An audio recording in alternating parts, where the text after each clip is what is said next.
Good morning, All right, we're Johnny live. House. Good morning, everybody. Vibes are up. 1 minute to showtime. Zabo got the belt today. Congratulations, Zabo. We love it for our guy. Oh boy. Do we though? What? Good morning, Miguel. What's up, dog? Good morning, Katrina. What's up, Loki? What's up, Russ Dog? Moises. What's up, dog? Moises? David's here. Drew Down's here. Tyler Jennings in the building. Joe Schmo. Hello. The Pistons don't need Draymond on the Pistons. Those are my Detroit Pistons, by the way. My 18-18 Detroit Pistons, 9 wins away from hitting their preseason over. Let's go, boys. That's what we're talking about all day today. What's up, Mark? Good morning, everybody. Good morning, Jabbar. What's up, man? All right, here we go.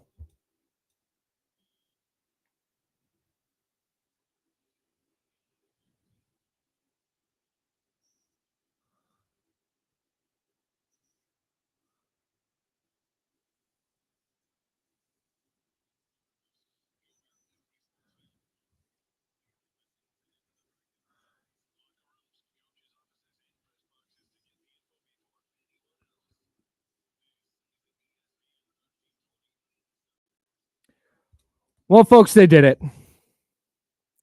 They came back from 20 points down. They earned the victory. They moved to 18-18. The Detroit Pistons are in the house. Let's go.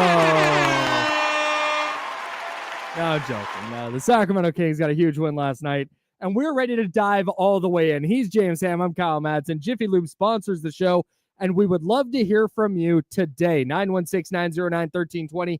916-909-1320 is the Elk Grove Kia talk line. Again, we don't have a producer or a call screener, so it might just ring. That's not because we don't want to hear from you. It's because we physically can't get to it right away. So if you want to call, it might ring for a while. Put us on speaker, hang out, and we'll get to you just as soon as we can. But the Kings beat the Miami Heat in double overtime last night, a thriller at Golden One Center, 123-118, the final. A big boy win, man. That was a bona fide, legitimate, big time win for a Kings team on the second night of a back-to-back against a Heat team that desperately wanted to win, desperately needed a win. And man, where do you want to start? Yeah, I got to be honest with you, Kyle. I did not think they had it in them. I didn't either. The Miami Heat, like, for whatever's wrong with the Miami Heat, they are an incredible defensive team.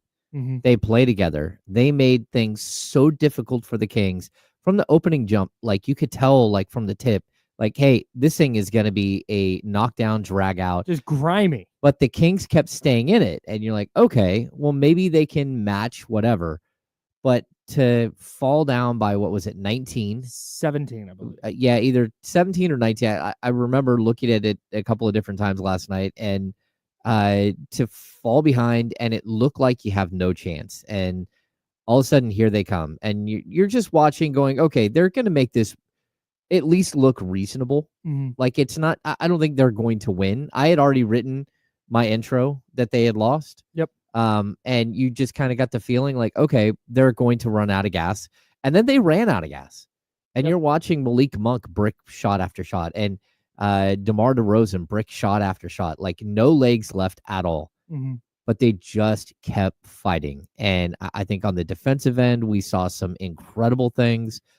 We saw Keon Ellis has become like the Energizer Bunny that you were worried that this team lost when Malik Monk went to the starting lineup. Mm-hmm. Like, there were so many good things to watch and to take away. Yep. And then to have a 35-year-old dude in like his playing 40 plus, almost 50 minutes and come up with 9 straight points to finish a game. Huge. In double overtime. On a night where he hadn't been particularly good. He had not been good. He was 3 for 10 in the fourth quarter in overtime. And then just, there he is. There he is. Bop, bop, bop, bop, bop. Oh, just amazing. Yeah, he was really good. The Kings tied the game at 60 in the third quarter, which is really funny. We were like, oh, man, Kings won 118-101 type of game. Yeah. No. Tied it at 60. The Heat finished the third quarter on an 18-8 run. And then this is where I thought it was over. Miami hits the first shot of the fourth quarter to go up 80-68. Mm-hmm. DeRozan turns it over. Just bad pass. Just lazy. Jovic jumps the lane, goes down, lays it up. Now it's 82-68. Christie call a timeout. What, 30 seconds into the into 32 the fourth? seconds. Yeah, 32 seconds into the fourth. Calls a timeout. DeRozan smokes a layup. I guess he had it blocked. Okay. Might have been blocked. Kelowna Ware was credited with a block. Tyler Hero turns it over. Monk misses a three. Keegan, offensive board. Keegan was awesome last night. Misses a little mid-range jumper. Duncan Robinson comes down, hits a three. It's 85-68. It's like, all right, this is over. Yep. Like this is kind of where the wheels come off. And with 8 minutes left, Kelowna Ware hit a couple of free throws to push the lead back to 17 with 8 minutes and 7 seconds left. Mm. And I'm just like, this wasn't. I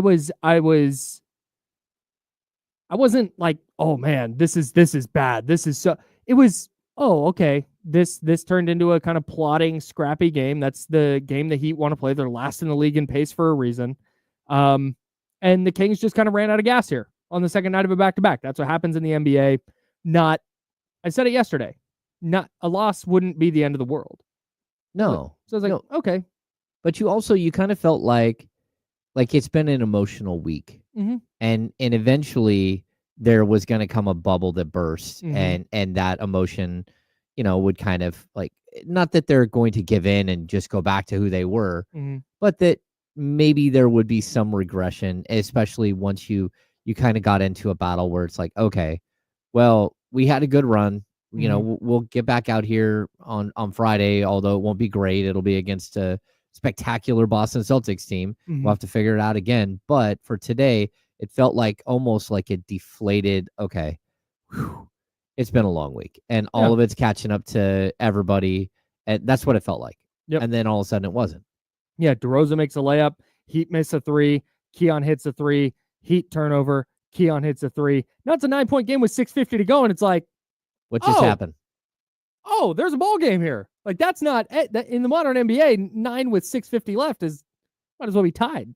That's not a deficit at all. No. And then they just kept fighting. And I think the part that jumps out the most to me, forgetting the coaching aspect of this for a moment, just the Kings roster. I think the thing that jumps out the most to me is if we were to try and pick an MVP of last night's game, I think you're going to get 5 different answers. I totally think you're right. Easy argument to make for Domas. He was awesome all night. Yep. Hit the huge 3 late. Did a really nice job defensively on Bam Adebayo. There's an argument to be made for Keon, who was effective on both ends of the floor. I just mentioned the 2 big threes he hit, but was wreaking havoc defensively. DeMar DeRozan closes the game. Like, I thought Keegan Murray maybe played his best game of the year. Keegan was spectacular. Like, he had doing the little things. He had 3 threes. Well, okay, so he came out in the third quarter and then boom, boom, hit 2 threes. And you're like, that kept the Kings in the game, because at that point they had already started to let go. Yep. You could feel like their offense was stuck in the mud. Mm-hmm. He hits 2 threes. Then he comes back later and hits another 3. I think all 14 of his points came in the second half, but it wasn't that. It was the rebounding that was like, holy cow, he's healthy. That's what it looked like. He was leaping over people to grab incredible offensive rebounds. And you're watching sort of a guy try to figure out how he fits into the world and coming up with it. Like, hey, look at that. Like, you figured it out. Like, just go out there and play. Go out there and be effective. Go out there and get a block. Go out there and take a charge. Like, do the little things. And I think it's 2 games in a row that we've seen Keegan just figure out how to be impactful without scoring 15, 18, 20 points. And that's I think why his year had been disappointing for me, is because we'd seen last year and a couple of stretches this year, but not consistently enough, where he would do that.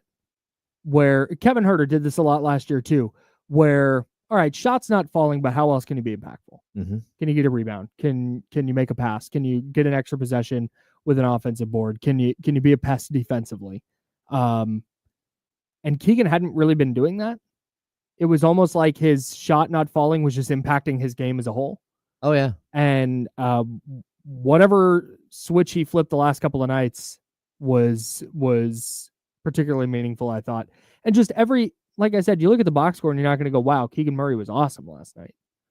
But I felt every time the Kings missed late, it felt like Keegan was there getting a rebound, extending a possession, and doing a really nice job defensively too. Tyler Hero, I think, had 17 points in the first half and finished with 26. Oh yeah. Put the clamps between him and Keon Ellis. Yeah, and I think that's one of the keys, right?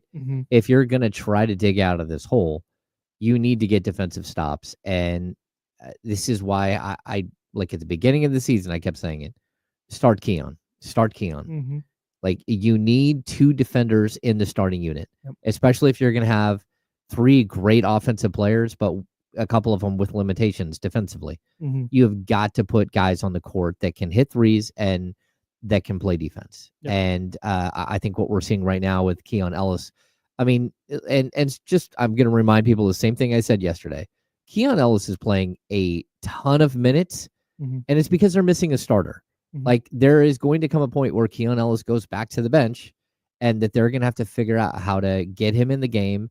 And whether it's 18 minutes or it's 28 minutes, whatever it is, it's not going to be as simple as just, hey, we have no one else. You got to keep playing. Sure.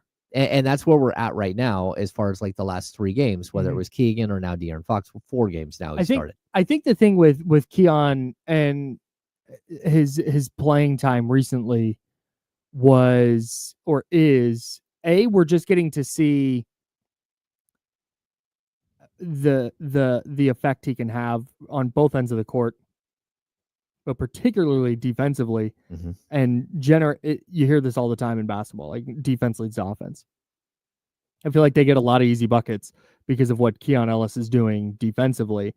And I think what his recent run of heavy minutes, I think the thing that has jumped out from that is he should have been the nights where he's playing like 9 minutes or 10 minutes or getting a DNP, that is making less and less sense now. Because it's just clear, like, dude, this, maybe he makes a mistake here and there, but it's just the impact that he has way outweighs whatever errors he's going to make in that process. No, I totally agree. And I know there's a lot of people out there that love Keon Ellis, and we're saying the whole time, why is Keon Ellis not playing more? I'm just going to be super clear here. The reason Mike Brown was fired was not because he didn't play Keon Ellis. Just straight up. Yeah, no, that was not. No, it wasn't even part of the equation. It is for a lot of fans. How could they not play him? But it's not any part of any equation behind the scenes that he was refusing to play Keon Ellis. Yeah. Like, this team is like, I still don't think they value Keon in the way that they should. I mean, when you're an undrafted free agent and you're on a league minimum deal and you were a 2-way player for a year and a half, and now you're on a like super minimum deal, like, there's still people that just don't value that the right way. Sure. And the problem is, you should, because for every Domantas Sabonis you have at $40 million, you have to have a Keon Ellis at $2 million. Right. An impactful player at $2 million, not just a $2 million player. A rotational player. He's a rotational NBA player on any team in the league right now. That's it. Like facts. Yeah. I mean, this dude would be out there getting rotational minutes for the Boston Celtics. Like, he's a great defender, and he's a spectacular 3-point shooter. Like, you stumbled into your own little version of Bruce Bowen. You just didn't really know you did it. And so, like, I personally believe Keon needs to play a ton, but what is a ton? And like, how do you fit him in? And how do you fit him in with Devin Carter? And the fact is, like, Devin Carter just showed up, and like, instantly Keon ratcheted up his game and said, you ain't taking my minutes. Yeah. Sorry, bro. You ain't taking my minutes. I don't care who you are or where you were drafted. You're just not taking them. Yeah. And it reminds me a little bit of the way that Isaiah Thomas came in as the 60th pick in the draft and said, yeah, I don't care who Jimmer is. Like, those are my minutes, and I'm taking them, and I'm going to be the starter, and you're all going to watch me do incredible things, and then some moronic GM is not going to pay me. That's the way it kind of went. Ugh. But like, and not going to boy. pay me the 3-year $21 million that someone else will. Mhm. So, I mean, that's what it kind of reminds you of, though. You're watching a player who, it doesn't matter where you're drafted. It doesn't matter. Like, the Kings have thrown away second-round picks, and even when they select second-round picks, it's not usually, like, most of them don't stick. It's these other guys that they keep finding, the undrafted guys that, look, they're fighting, they're clawing, they're self-made men. They're doing everything in their power to get into the league.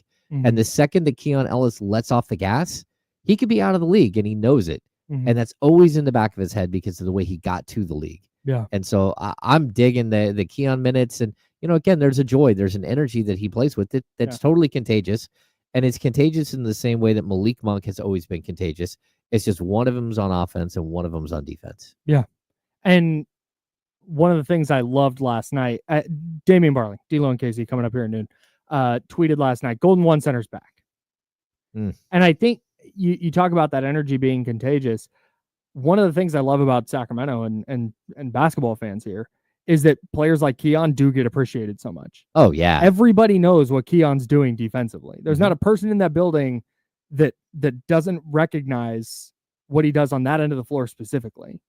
And it just, when Keon gets a steal, when he got that steal last night, and then was it against Hero or Jaquez, where he just took the ball out of his hands and then spiked it off of him before he went out of bounds? Oh, yeah, it was Jaquez. Like, that's unbelievable. Fires the crowd up the same way it would have if he had hit a three. Well, that, and Jaquez is, I think, 3 inches taller and outweighs him probably by 15, 20 pounds. Yeah, Jaquez is a dog.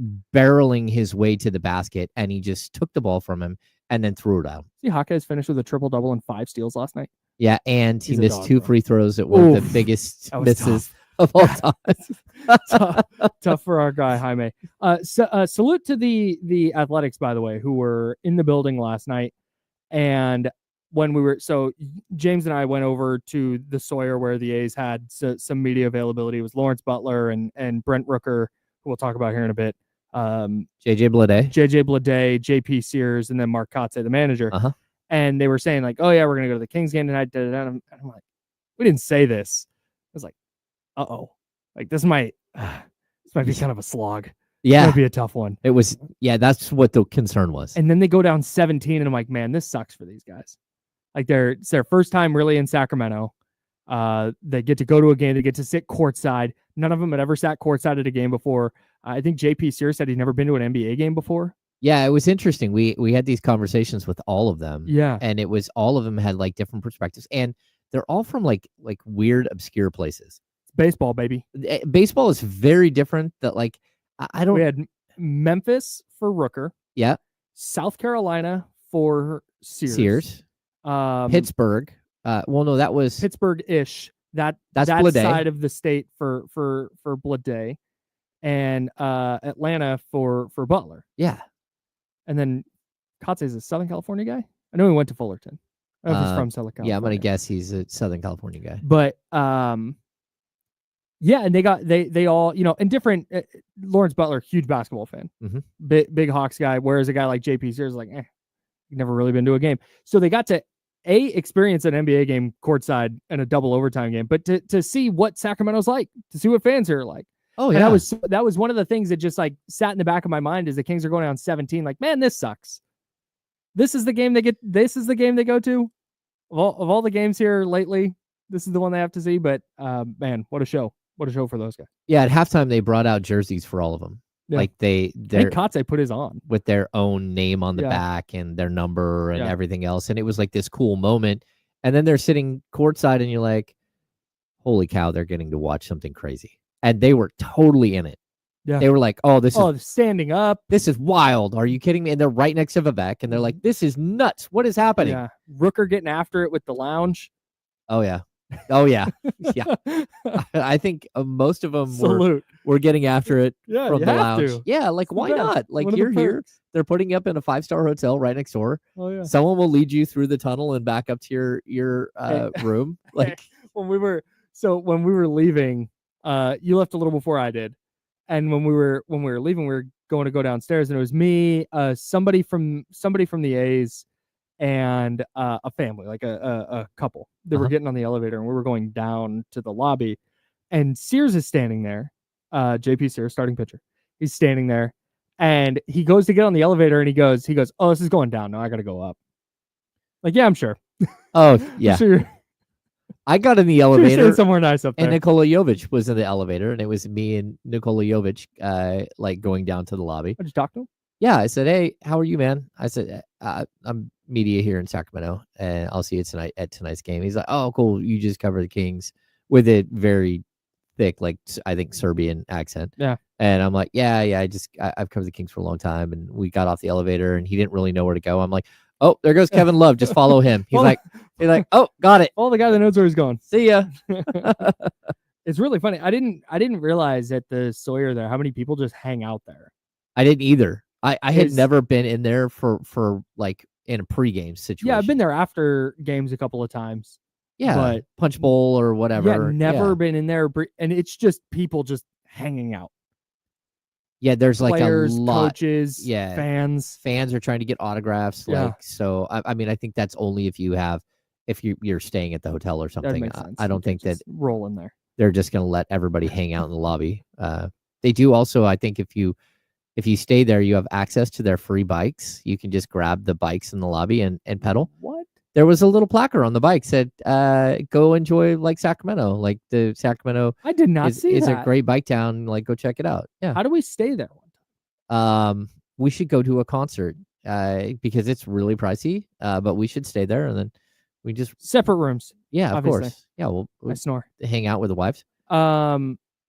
Yeah, no, for sure. We'll grab bikes. We'll bike around Sacramento. It'll be great.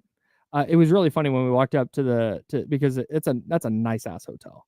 Oh yeah. And when we walked up to the front desk, you're in like a hoodie and a flannel, and I'm in like a hoodie with a bomber jacket and a hat on.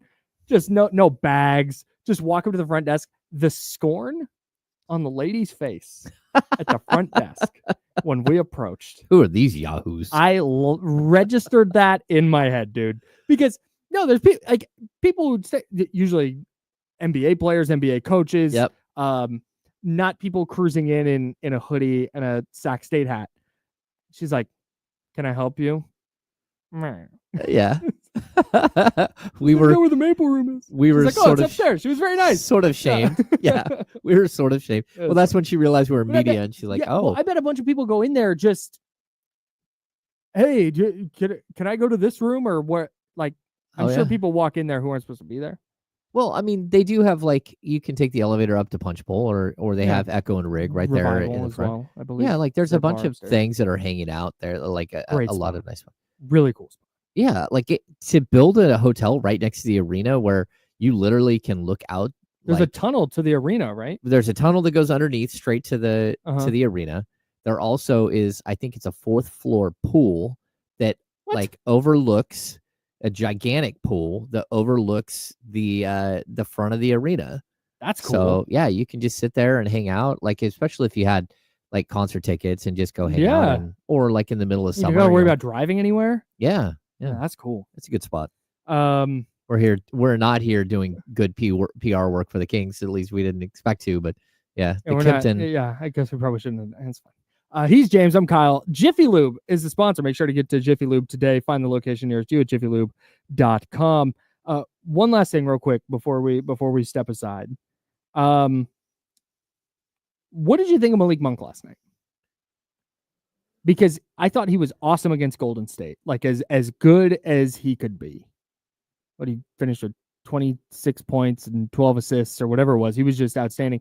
Last night felt to me, especially early on, like he went, this is going to be the Malik Monk show. I need to take this game over. I need to be the guy tonight. I thought he forced some bad shots. I thought he was a little bit of a ball stopper on offense. It changed throughout the game, and he started deferring a little more. But I was a little bit concerned early in that game that Malik was going to shoot him out of it. Yeah, so I'm going to say this. Malik is in his, 8th year as an NBA player. Mm-hmm. And every year that he's been in the league has been different. Every year. Like his first 4 years in the league were just a waste of time in Charlotte. Mm-hmm. And he was almost out of the league. And he'll be the first to tell you that he thought, he was super close to out of the league. His final year there, he looked way better than he had in the past. But he got an opportunity with the Lakers. Again, he was playing not even like second fiddle. He's like the backup bass player to LeBron and AD and that team. An afterthought on that team. He is, but then he started to build some momentum. He started to get starter minutes in the second half of the season. He started 37 games. He was playing 28 minutes. Then you come to Sacramento and you're the sixth man. You're supposed to bring energy and you're supposed to be this bubbly, fun guy. There's a big difference between a bubbly, fun guy and a dude who has to play defense on every possession and is averaging 34 minutes a game as a starter. Again, last year, Malik Monk averaged 26 minutes. The year before, when he should have won Sixth Man of the Year, he averaged 22.3 minutes. There's just a big difference between going out there and like literally like being the party guy. That's kind of what it is. Yeah. Right? You bring the fun. Yeah. Now, hey man, you're a grinder now. Yeah. Like and you know, you get worn down to a nub very quickly, especially going out there and playing, you know, back-to-backs and playing 40 something minutes in a game. And it's something he has to learn and he has to adapt to, but also something I think it's great. I think he's built for this. He's an incredible talent. You know, one of the most electric players I've ever covered in Sacramento. And there's just something about him that, you know, you don't want to dampen that because you need to have those moments where Malik is Malik. But at the same time, you're going to deal with it sometimes where like the fuel tank is empty and he's going to still try and fight and do the things that he does, but he just can't be as effective because he's not used to playing all of these minutes. He went 8 of 25 from the field last night and 1 of 9 from 3. Yeah. But 6 of 7 from the free throw line, 5 rebounds, 6 assists, couple of steals. I thought he made a couple of good defensive plays late in the game. It was the two things that jumped out to me were, one, that Doug just stuck with him. Didn't pull him out. I don't even know if he talked to him. Just and Doug said in one of his press conferences, I think it was after the Grizzlies game, like, that's just, you're going to take the good with the bad because the good is going to be great. And that was what I kind of saw last night.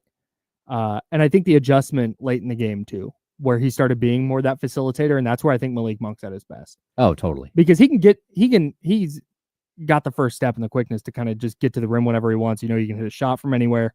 But when that shot's not falling, can you turn into that distributor and just that kind of initiator of the offense? And watching him figure that out as that game went on last night was really, really encouraging for me. In Malik Monk's growth into the role he's taken on. Yeah, and even like Kyle, there's that moment where he got all the way to the basket late in the game. It was at the first overtime, or was it late in the fourth? He got all the way to like 6 feet from and all he had to do was explode and go put the ball in the basket. And instead, he tried to do a fall away, and they swatted him. And then the Kings had to foul, and that's when Jaime Jaquez misses a 2 free throws. Yeah, that was at the end of the second overtime? The first overtime. First overtime. And either way, you're like, oh, man, they just lost this game. And you look, and, you know, Malik plays 48 minutes and 31 seconds. Like, he just ran out of gas. He didn't have the lift, and, like, you got it, right? Yeah. You understood. But if he had gone, and Katie pointed this out on the broadcast, I thought it was a great point. If he drives left there and just goes up, he's scoring. It's over. But like you said, he had to stop to gather, and that gave Highsmith the half step he needed. Yeah, he would just like did not have his legs anymore. And you know, you talk about the 1 of 9. The previous 2 games, 5 of 8 from 3 and 6 of 12 from 3. Yeah, like he's been electric. Like he's been so really good as a freaking starter. good. Yep. And like his splits are as a starter versus a role guy, a bench player. Like he's figuring it out. But you're gonna have some moments. Yep. These 3 days off right here are so valuable to Malik Monk. For sure. Yeah. No doubt.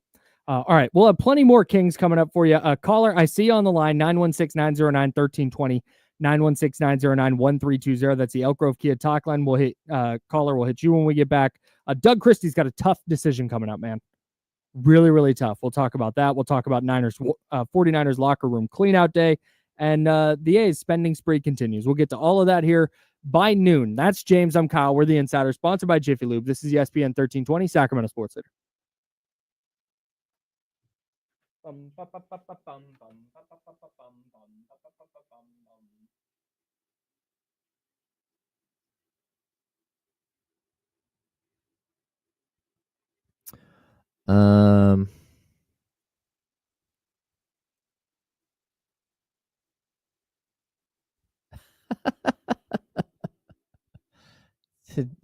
NBA guru Zach, your predictions. Like the Kings, just like the upper management, would love that more than anything. Like Martina, Vivek, they would love for this to be the case. I would love for this to be the case for Doug to be the head coach next year. But like it's early. Like let's give the guy an opportunity to succeed, and let's acknowledge the fact that he took over a team that had already quit once before, and so like you're hoping that he's able to capture their imagination and keep their attention the entire season. Let's see. Jim, not a diss, but would you say Spoelstra outcoached DC X's and O's wise the zone defense? I'm just gonna like I get the question, but last time Spo's gonna outcoach most teams on most nights. Last time I checked, Eric Spoelstra has been a head coach for 17 seasons. 17 seasons, and he's won a couple of titles. He's won 767 games, but he's coached 1,311 games. If Eric Spoelstra didn't outcoach Doug Christie, then it was because he fell and hit his head on the way to the gym. Like the dude has so much experience and high level experience, and that's not even playoffs. If we tack in playoffs, just so you know, he's right. Last night was his 1500th game, like exactly. So, like, look, Spoelstra had some things up his sleeves. He was hiding the fact that he doesn't have Jimmy Butler. Doug Christie was also hiding the fact that he didn't have De'Aaron Fox. And like at a certain point, like as much as Spoelstra probably X's and O's beat Doug won with his ability to capture the room. So I get what you're saying, and I'm not trying to like, run you over. I would just say like there's definitely like you would expect Spoelstra to outcoach. I mean, he outcoaches everybody. I consider Spoelstra the best coach in the NBA. And again, Eric Spoelstra, if he wants to do it, will go down as the all-time winningest coach in the NBA history. I'm pretty sure of it. He's 54, and he's already 17 years in with the same organization. Also gone to three finals, 2. How many rings does he have? NBA champion, Eastern Conference champion. He's been to 5, 6. He's been to the final 6 times. But the last couple have been with like the 8th seed. Yeah. Not great rosters. No. He's a heck of a coach, man. Yeah, he is. And he's an absolutely tremendous coach. I do think the Kings' inability to solve a zone is definitely a small amount concerning. Well, yeah. But I don't think that's a Doug Christie problem. You didn't have your zone breaker. Your zone breaker is very specific. It's De'Aaron Fox.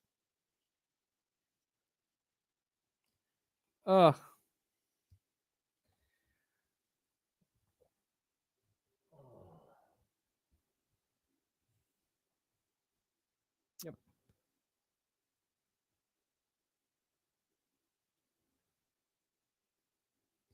I'm going to say, though, it didn't just come down to coaching, not coaching. Player execution, but it also came down to players listening to their coach and fighting. Like, so I'm not taking the coaching thing out of it.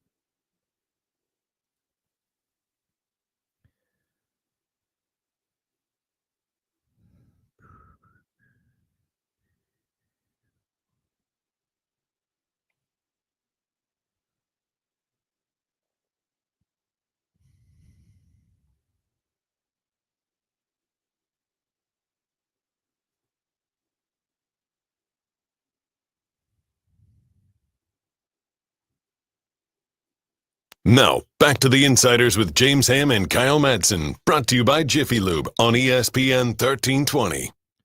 That guy right there is James Ham. This guy right here is Kyle Madsen. 916-909-1320, 916-909-1320. If you'd like to join the program, we'd love to hear from you. We'll get out to the Elk Grove Kia talk line here in just a second. But the Chatty House, if you'd like to join us there, is youtube.com/ESPN1320 and twitch.tv/ESPN1320. Sal in the Chatty House asks the most pertinent question of the day. Did you ask Doug if he paid for the hat?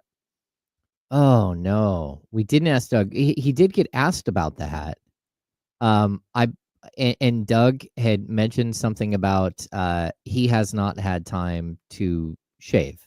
Like he doesn't get to sleep at this point. Sure. He's exhausted, and so like the smooth, Yeah, he's got a little lettuce up top. Yeah. So Okay.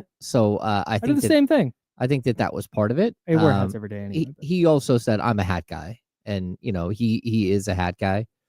Yeah. Yes. Doug. Yeah. I mean, you guys, Salute. you've seen my Pabst Blue Ribbon hat, right? Yeah. Yeah.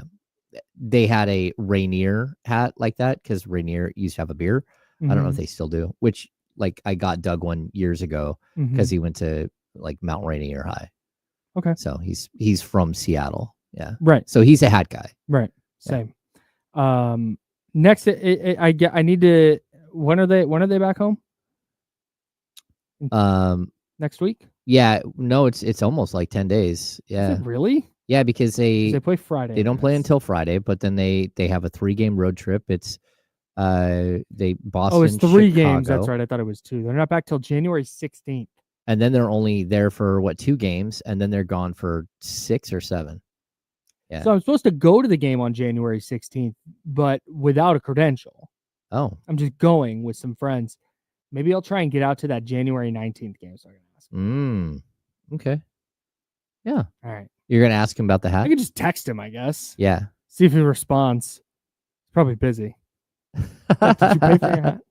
916-909-1320, 916-909-1320. That is the Elk Grove Kia talk line. Don, you are on the Insiders. What's up? Guys, it's Big E with you. Big E, what's up, bro? Hey, what's going on? My bad. The game was crazy last night. I was honestly ready to turn it off, but I was watching it at work. I could not believe just like the comeback. I was like, I didn't think they would do it, but I just love the team's resilience. I think we're building an identity now, right now with Doug Christie. And I just love that Keon's not getting DMPs and playing in scrub time anymore. Thank you, guys. Yep. Thanks, Biggie. Appreciate it. You know what's funny about the whole identity thing? That's been kind of one of the talking points. Doug said last night they're in the testing phases of what their identity is going to be. Mm-hmm. Is their identity right now not what it just was in the second half of last season? Maybe. I think their identity could also be like the 2022-23 Kings. Like that. I feel like they're a little better defensively. Oh no, I think they are right better now? Defensively. Which is what the end of last year felt like until Kevin Huerter and Malik Monk got hurt. Yeah, I just feel like, no, because I felt like last season what was missing was a resiliency. Like I did not feel like they were the same resilient team they were the year before. And that's what I always came back to. You know, they lost the first 4 games of the season and the 22-23 season.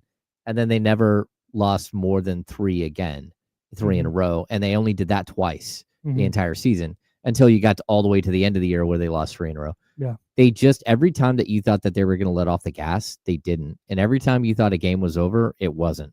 And it was like this really, really cool thing to watch. I think if anything, their identity last year was just missed opportunities. Like all of the bad losses, like that team should have won 50 without any question. I mean, they should have been in the playoffs without any question. But whether it was free throw shooting that cost them like 3 or 4, I think the Kings have had 5 wins, or it was just like the inexplicable losses to, you know, the Pistons and Charlotte and Wizards and Blazers. Like, just like, hey, you cannot do that. If you think you're a playoff team, you can't do that, especially a lot of those games at home.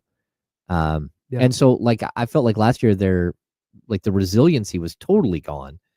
They were really good and almost like talent carried them through, but there wasn't this other ingredient that they had that they brought every night. And all of a sudden you're seeing something like last night, or, you know, again, it's been almost every game under Doug, except for the blowout against Golden State.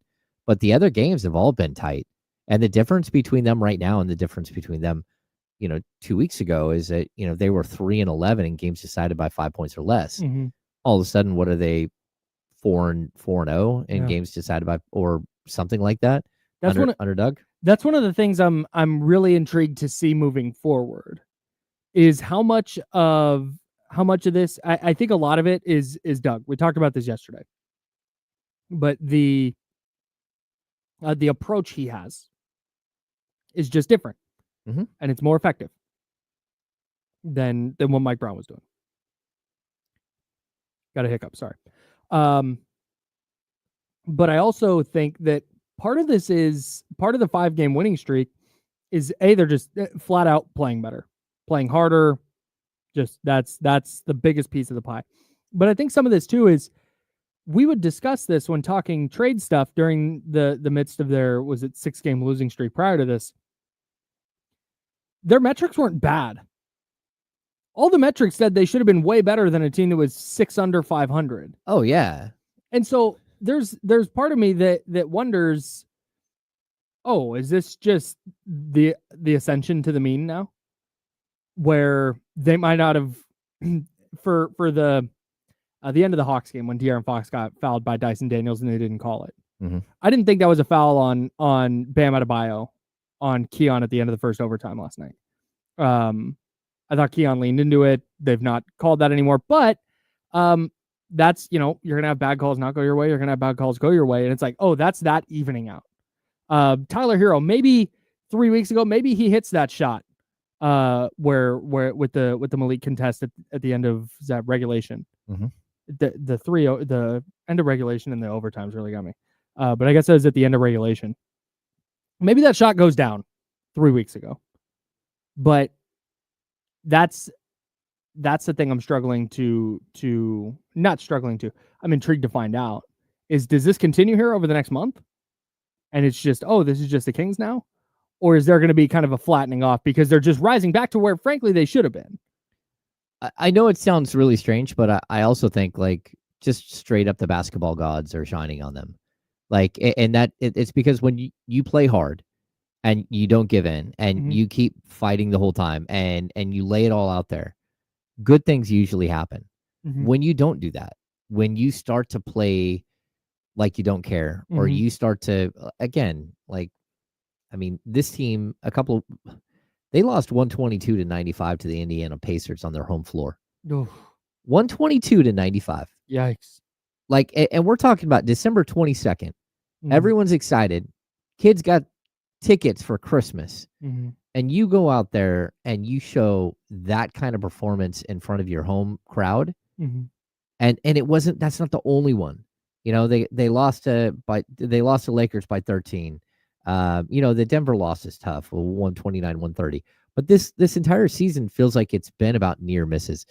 But if you're not playing hard or you're just not putting it all out there, then a lot of times you deserve to lose.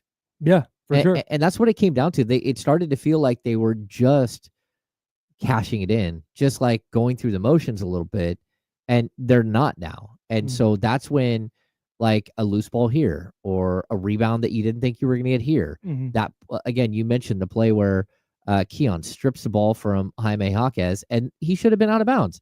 Instead, he leaps up in the air and spikes it off Jaime Jaquez, who's laying out of bounds. There's these little moments that are because you're 100% engaged in what's happening. You're all in. And I know that's like Mike Brown's call letter from 2 years ago, all in. But it's very true. If you're 100% bought in and you're so into the game that you can't even think straight, and it takes you 2 hours after the game before the adrenaline comes down, that's what Doug is pushing for. And that's when teams are nearly impossible to stop, when they just they don't have quit in them. Yeah. And so I think the basketball gods did not look fondly upon the Kings for the first 30 games of the season. There were too many moments where they let up as a group, not one individual, as a group. You just saw it. They weren't in it 100%. They weren't getting 50-50 balls or the extra rebound. Yeah. I know the basketball gods thing is just kind of a sports thing, right? The football gods, you don't want to answer the vote. You want to do X, Y, and Z because you don't want to. But really what you're saying is they're trying. Yes. It's effort. It's not the basketball gods didn't say, hey, you lost tonight because you didn't try to get that offensive rebound. Like, no, you lost because you didn't get the offensive rebound. Mm-hmm. Like that was it. It was there to get, and you didn't get. You lost because you threw a lazy pass. Yep. Or you lost because you went down by 17 with 8 minutes left and went, okay, not our night, and checked out. And they didn't do that last night. And lo and behold, oh, look, it leads to victories. I think it's interesting, too, because the way that Doug has been able to sort of capture the imagination of this team is very different. Like, when we're listening to him in pregame, like, you're worried that it's going to come across as, like, corny or something. But, like, it's very authentic. And, like, I've known Doug for a long time, so I'm used to some of his mannerisms when he's up there. But, like, you know, one of his first games, he started quoting Bob Marley. And everyone's like, was that just Bob Marley that he just quoted? And then last night it was Deepak Chopra. Sure. And then not only that, but like there's these other things that he says that just like literally you're sitting there. In pregame he said, I want to teach you guys how to play the game, not how to run a play. And you're like, everyone in the room's like, huh, well, that's interesting. And I think profoundly simple. It is profoundly simple, but also like it makes sense. And that's what Doug's always been about. Like, hey, I just want to get there and coach and teach them the finer nuances, the little things that Pete Carrill taught him, the little things that Herb Williams taught him when he was sitting on the Knicks bench, little things that he learned from Isaiah Thomas as a coach or Pat Riley. You know, these little things that when you're playing, the things that he learned from playing against Kobe Bryant again and again and again. Like there's so many things that he wants to like impart on these guys that aren't grand scheme. They're not like, hey, we're running this style of offense or this style of defense. They're just like standing man to man. I'm going to teach you like 8 different things that you didn't think about when you're making a back cut or when you're, you know, like I remember him trying to show Ben McLemore when he was doing TV, trying to show Ben McLemore like, hey man, you understand that you keep sprinting through the lane, and to reset the offense. You're sprinting through the lane and going to the corner. You know, if you just stop one time and turn around, someone might hit you with the ball and you'd have a dunk. Yeah. Like, but you don't do that. All you do is you run the same speed every time to the corner. Yeah. I need you to change your speed. I need you to change the direction every once in a while. Because all you're doing is becoming predictable. Yeah. And it's those little things that he's always tried to impart on players that I think you're seeing play out. You're seeing it play out with Domas, who, again, you mentioned how good he was against Bam Adebayo last night defensively.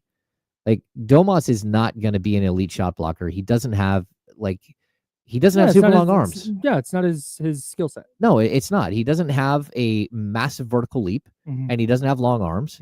And so he has to learn how to play defense in a different way.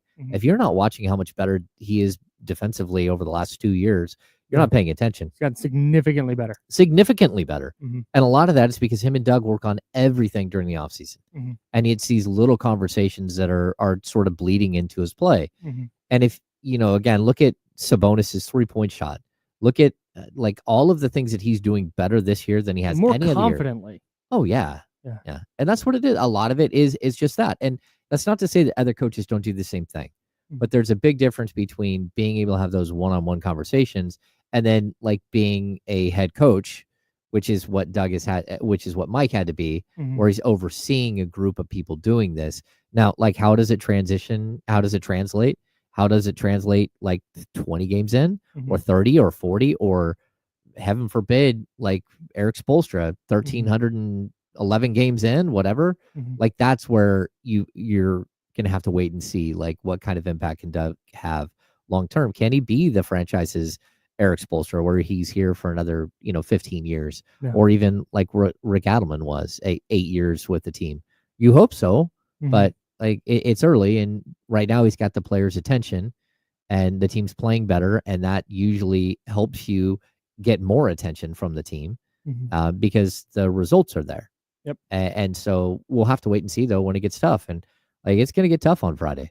Yeah. Like, and Doug talked about it last night. Like, I don't know what we're going to do. I don't know if we're going to win or lose against Boston, but I will tell you that when we walk out of that game, I want my team to know that they controlled their energy, their effort, the things that they can control. They went in and did it, and that's a great team. And if we somehow beat them, it's because we showed more heart. We did what we had to do. But if we lose that game, as long as we play the way that we're supposed to play, right, we'll be okay. Right, you can live with the result. Yeah, exactly. Yeah. He's James. I'm Kyle. We're the Insiders. We are sponsored by Jiffy Lube, and we're hanging out with you till noon here on ESPN 1320 Sacramento Sports Leader. You mentioned I want to get to the 49ers, and I want to get to some A's stuff as well as their spending spree continues. But before we do that, you mentioned Bam Adebayo there. I'm ready to put Bam Adebayo on Fraud Watch.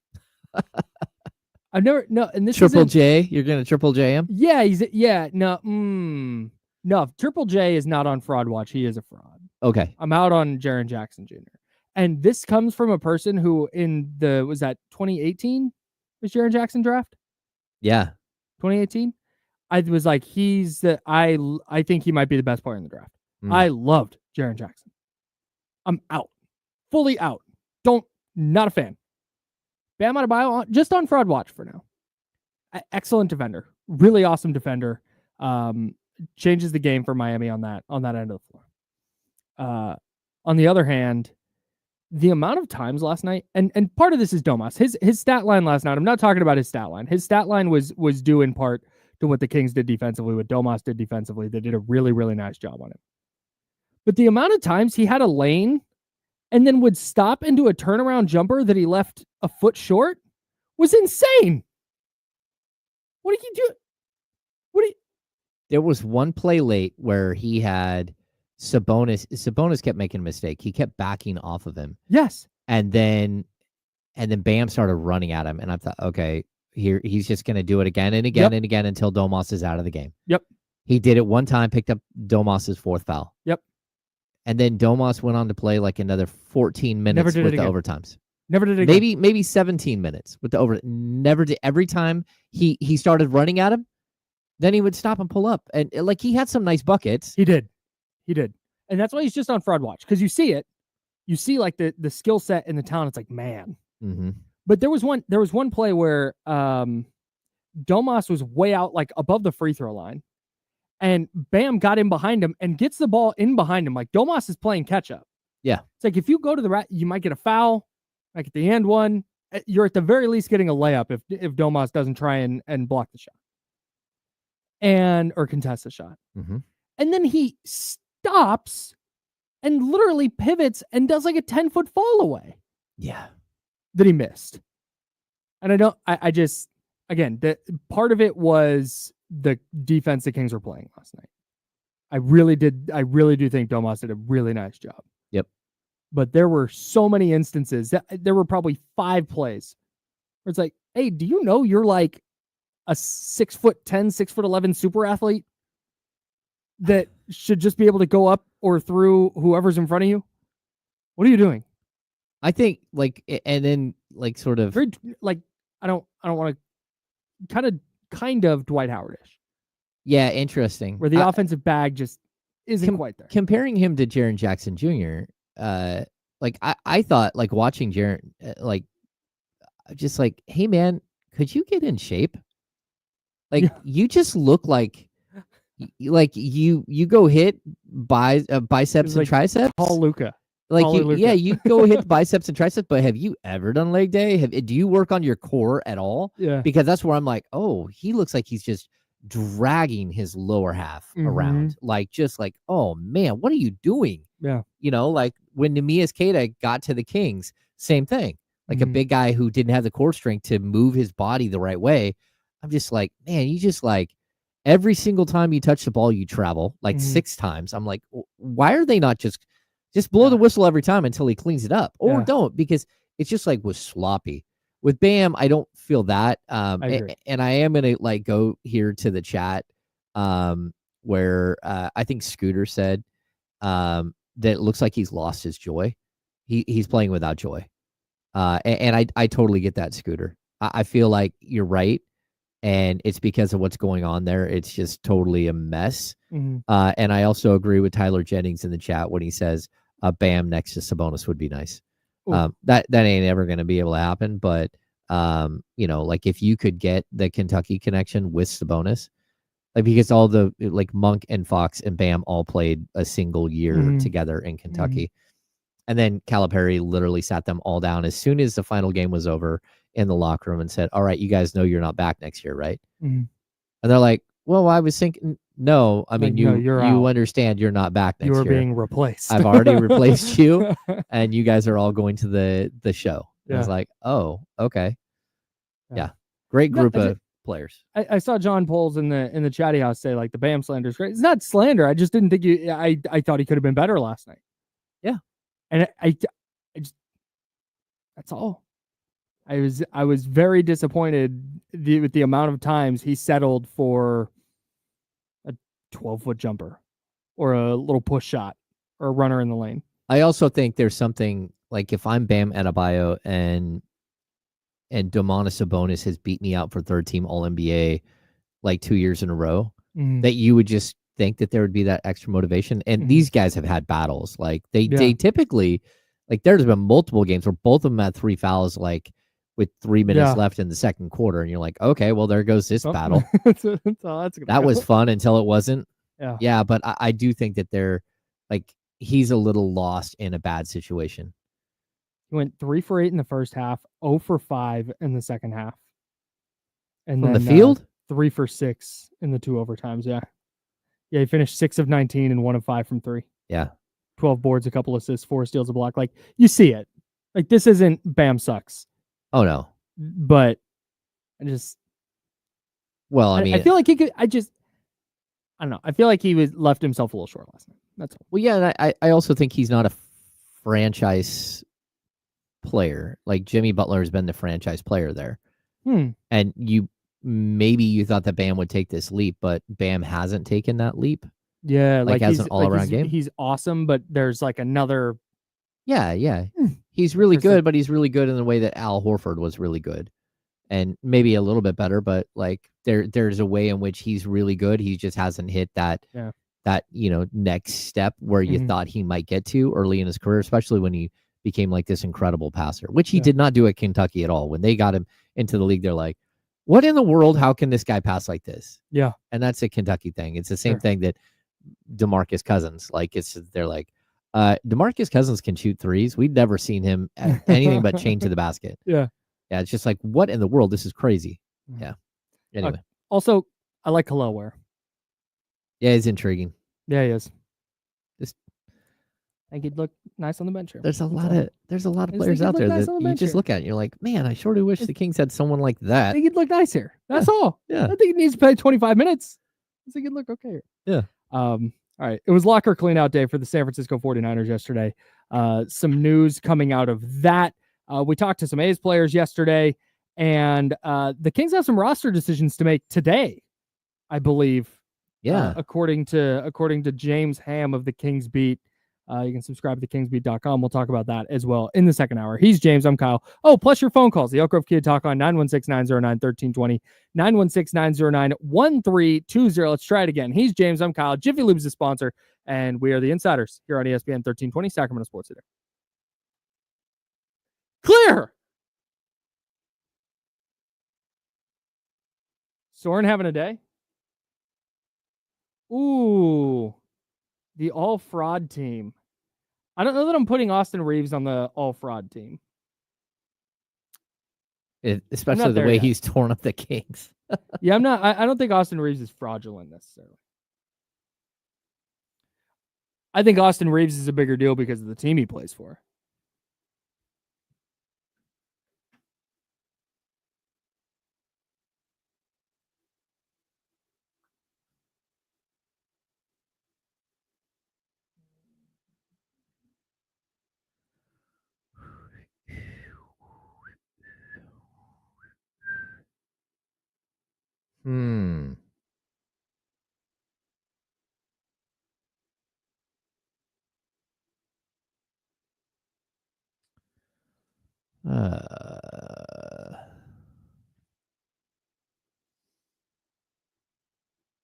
Nah, Tyrese Halliburton is not on the all fraud team. No chance.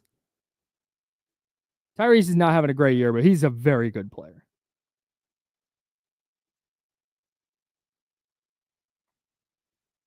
Oh. Our promotion staff should reach out and let you know. We'll ask about that though, Yeah, for sure. Tyler.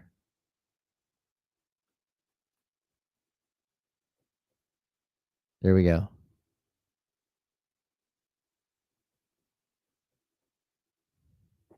Yeah, Scooter, we'll discuss this in a few.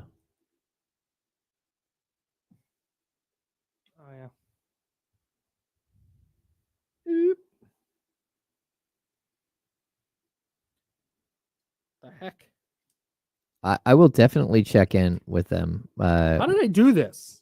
Oh, you, there we go. you get tangled? Yeah. It was like underneath and around my keyboard. I have no idea how that even happened.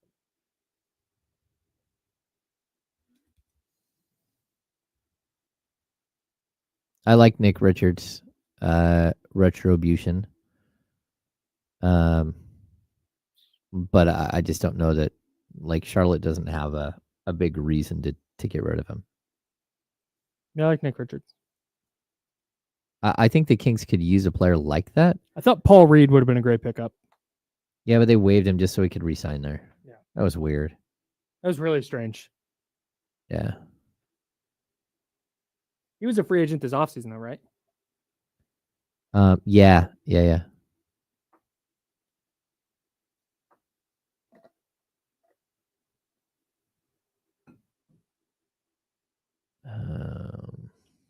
Love to see it. Stingers up, baby.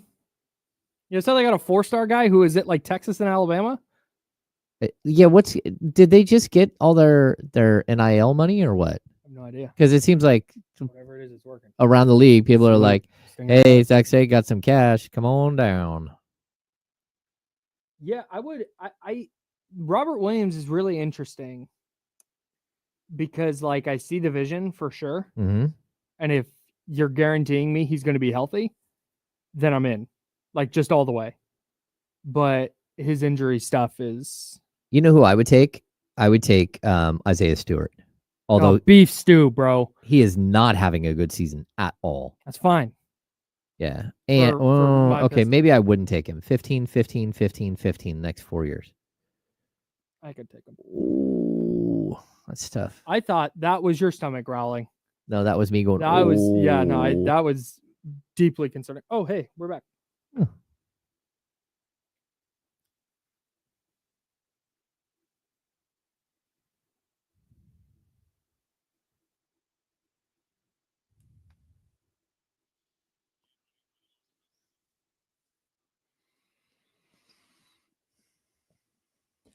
Hour number 2, that's James Ham. I'm Kyle Madsen. We're rocking with you until noon. Then we'll hand it off to D-Lo and KC. And they will take you up to 4 o'clock here on a Tuesday. It's January 7th. The Kings beat the Miami Heat last night. We'll continue digging into the Kings' 5-game winning streak. But yesterday was San Francisco 49ers locker room cleanout day. We got some news items from that, which we typically do. Number one, actually, this wasn't from cleanout day. This was broken by Nick Wagner of ESPN late last night. Friend of the show. Friend of the program. I wrote this story while watching the end of the Kings game, actually. Special teams coordinator Brian Schneider was fired. And I think the least surprising move? I think the only surprising thing about this, it didn't happen in week 3. Yeah, not to be a jerk, but well, from their what special teams was a mess from start to finish. From what I understand, and again, this isn't reporting. From what I've gathered in piecing together pieces of information, public pieces of information, over the last couple of years, I just think Kyle Shanahan didn't want to deal with it in season. Oh, like special teams is so far on his back burner that he's like, yeah, that sucks, but I don't want to have to find somebody different right now. that's irresponsible, though.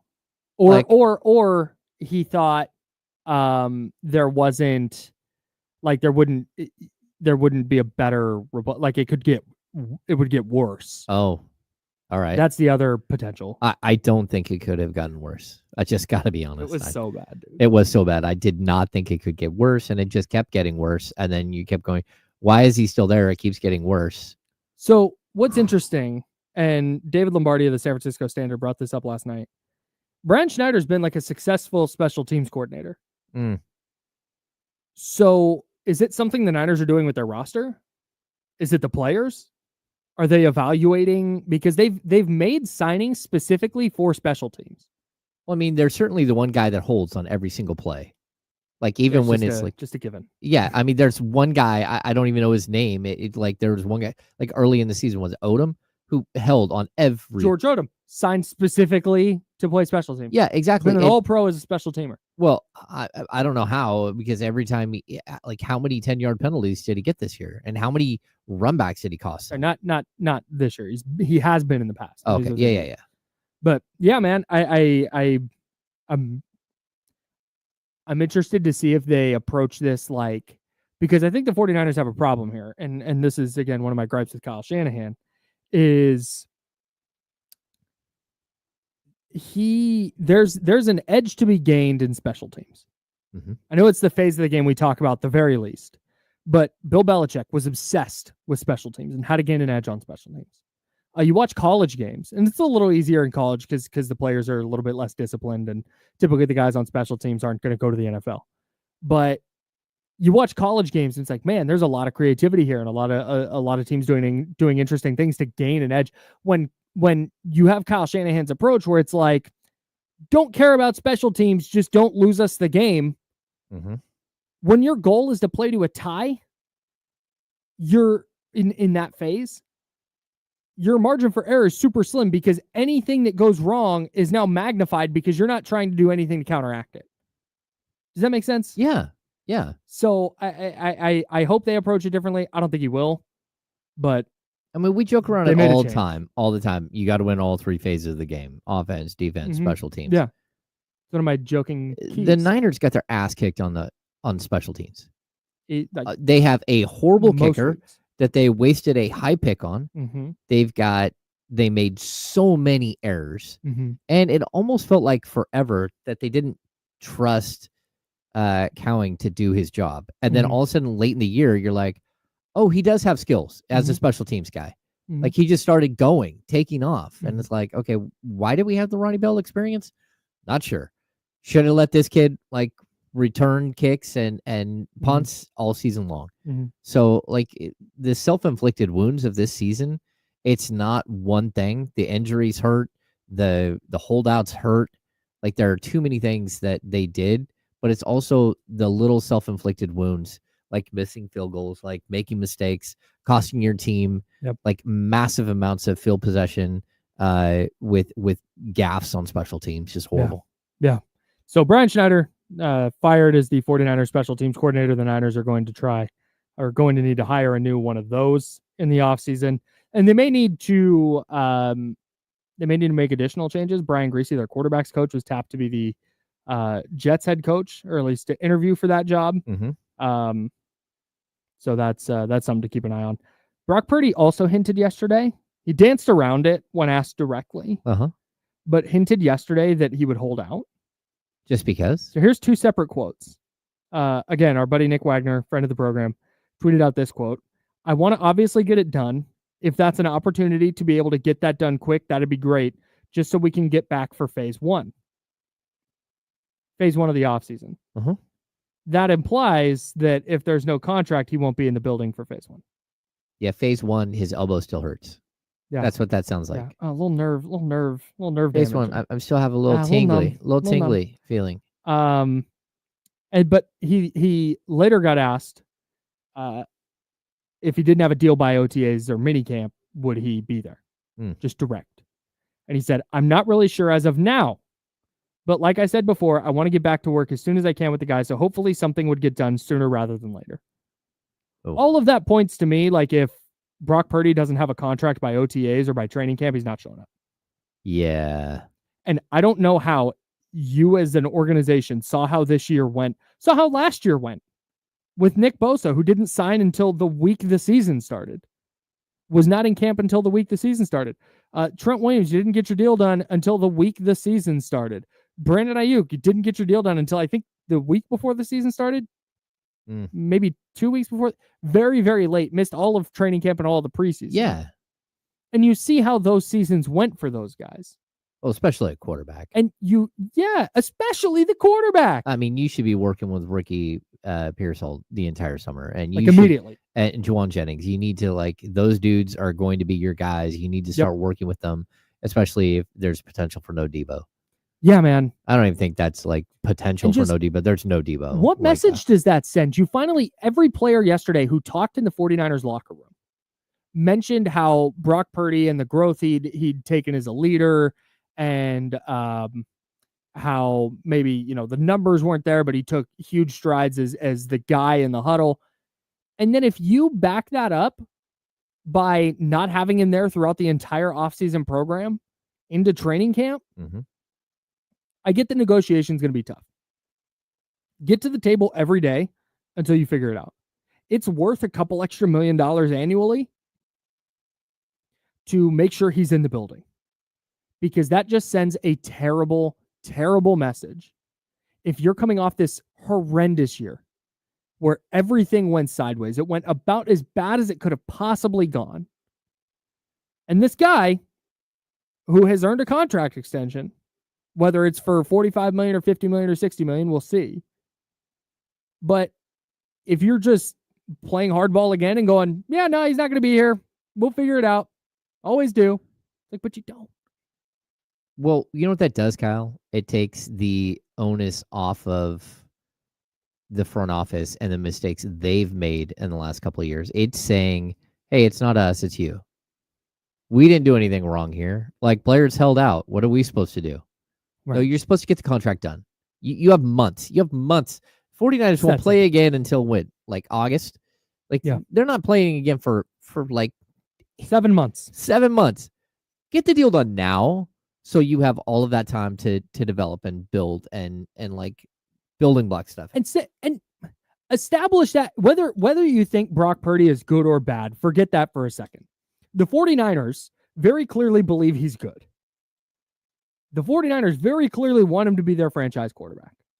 If that's the case, establish that. Get that thing done by free agency. Don't make us have to listen to Kirk Cousins stuff. Oh my God. Because you know it's coming. You know it's coming. Get it done by free agency. If you don't have it done by free agency, fine. Get it done by the draft. But wouldn't you want that big money deal done so you know the exact structure, so you know you have moves you got to make in free agency? You got decisions to make on George Kittle extensions and Kyle Juszczyk extensions. And what are you doing with Deebo Samuel? What are you doing with Javon Hargrave? You have all these decisions to make that are going to be made based almost entirely on what the structure of that deal looks like. Yeah. How are you not doing that yesterday? It's a big one. I'm not going to criticize them for not having it done yesterday. That was a bit. But by the draft, at minimum? Oh, no. I want that thing done. I mean, you said they can start negotiating the day after. Yeah, they literally Monday, yesterday. Yeah. Why not? So, and frankly, if you're getting it done by the draft, phase 1 of OTA starts mid-April. The draft is a couple weeks later. That's crazy. So you got to get it done. To me, the thing that makes the most sense, that makes way more sense than nitpicking over a couple million here and a couple million there. Pay the tax that comes with getting it done early, and have this thing established and ready to go by free agency. Yep. Pretty simple. Again, it's not my money.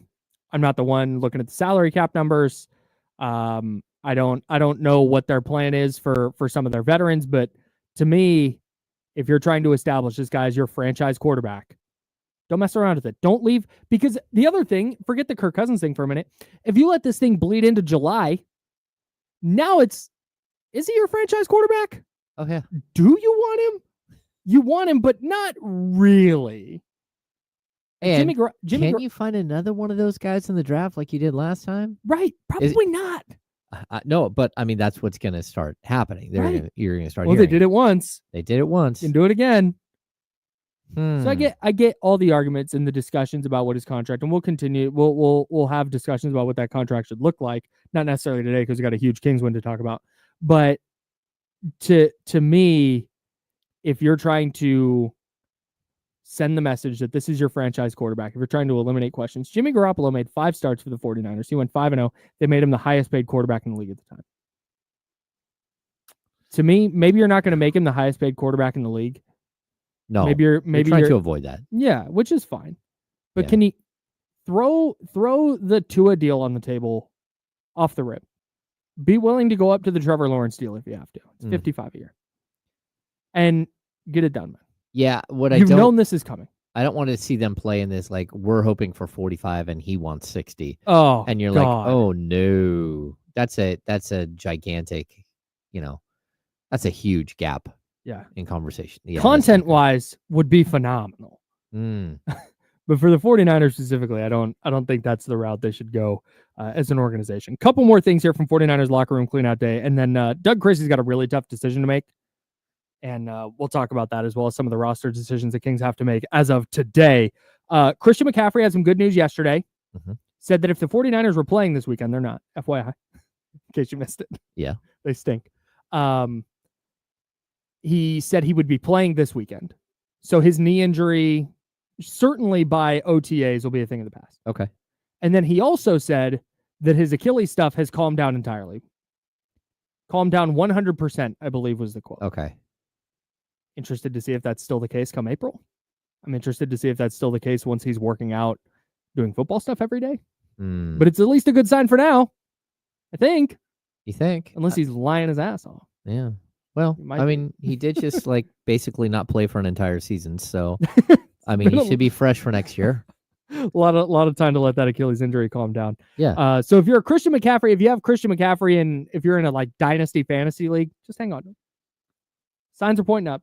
Or if you don't want to, you can send that. You can send, I wrote about it at NinersWire.com. You can grab that article, send it to a trade partner and be like, hey, did you see this? You see it? And try and make a little deal. Last thing here. Trevarius Ward, who, again, if you missed it, had his 1-year-old daughter pass away during the season. And didn't they have another baby right after? Yes. They gave birth. His wife gave birth to a baby boy. Yeah. Like 2 weeks ago. Yes. Just what a whirlwind. I just cannot fathom. No. The fact that he even came back and played football this year in a meaningless year is a remarkable testament to him as a person and his mental fortitude. But he said, the 49ers are probably not going to be able to afford Trevarius Ward in free agency. Yeah. They pay Diamador Lenore. They're going to have to pay Brock Purdy. We know they've got all these cap. They've got a young quarterback. And Renardo Green. Yeah, and Renardo Green that they love. Yeah, and Trevarius Ward, good player. He's going to get paid. Yeah. So that might have priced him out of the 49ers range anyway. But he mentioned yesterday that he left the door open, but basically said he doesn't want to come back to the 49ers because of the trauma in California. Flying into the San Jose airport, driving through Santa Clara, being around the team facility, because the most traumatic things, he said, knock on wood, the worst thing that ever happened to me and will ever happen to me happened while I was here. Yeah. That is devastating. I understand it. Forget the football for a minute. Forget what he means on the field. This is not what this conversation is about. It is so sad that a person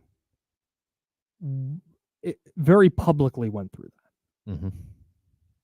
And I don't blame him one bit, man.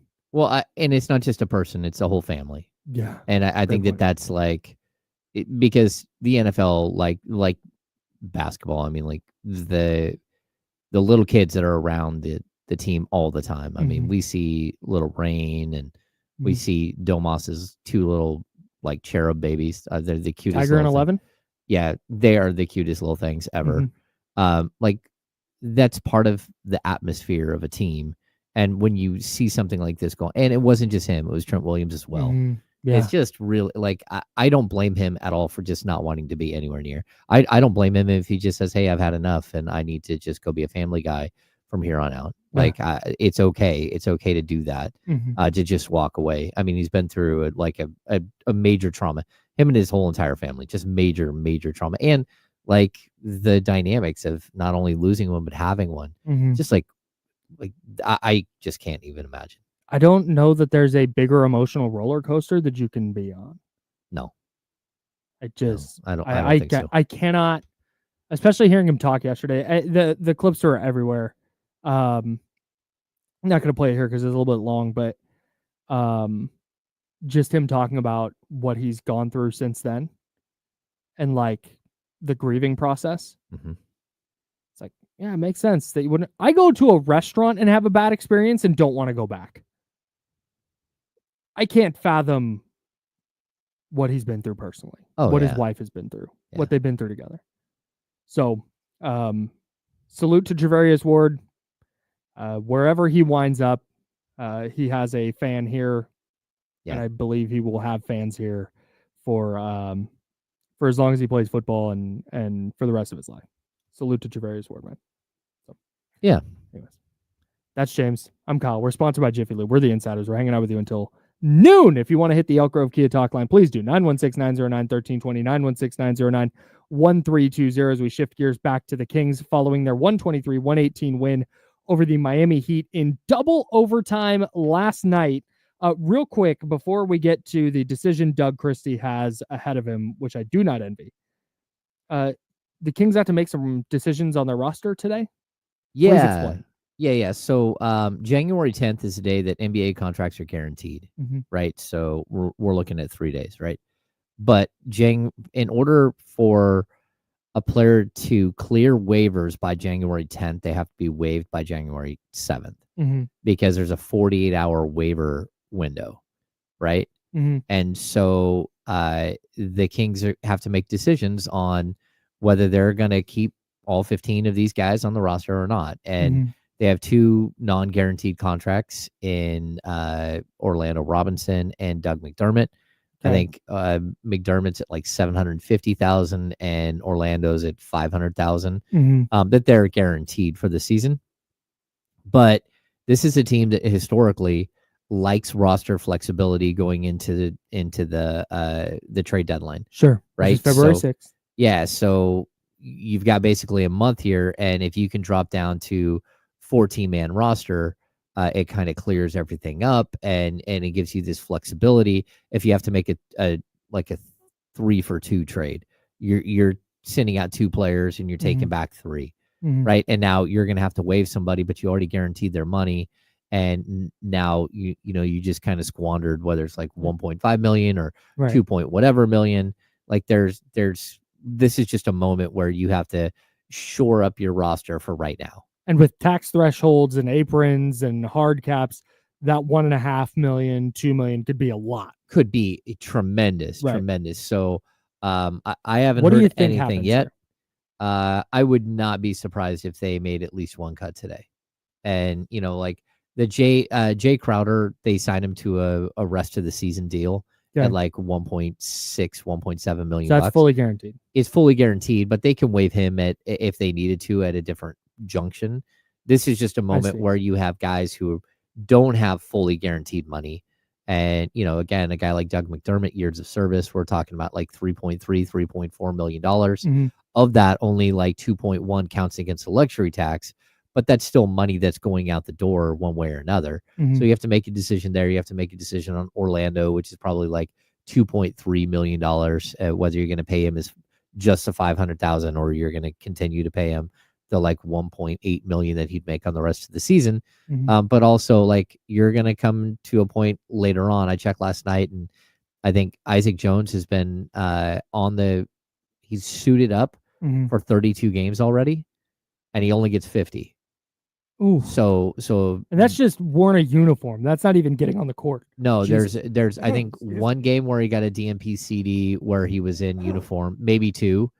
But still, that's what you're looking at. You've got to think if you get to the second half of the season and Isaac Jones gets back in the rotation, starts becoming a player, and then all of a sudden you run out of games. He can't play any more games unless you sign him to the regular roster. He can't play in the playoffs if you wanted him to play in the playoffs. 2-way players aren't allowed to play in the playoffs.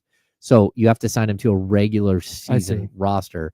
So if you don't have a roster spot, what the Kings usually like to do, they like to open up a roster spot. Then they like to go out and trade for a player, waive that player, and get a second-round pick and some cash, whatever. And then, go back and sign a player later like they did with Keon Ellis last year, where after the trade deadline, they signed Keon to I think, a 3-year contract. Mhm. And that's something I could see them doing with a guy like Isaac Jones. So it's just one of those days, like on the calendar. It's different than like the December 15th Mhm. date where, maybe things happen, maybe don't. But we already started to see it yesterday with some of the other teams around the league starting to shuffle their rosters a little bit. And that's why you see it right now. It's because if they're on the roster on January 10th, their money is guaranteed for the rest of the season.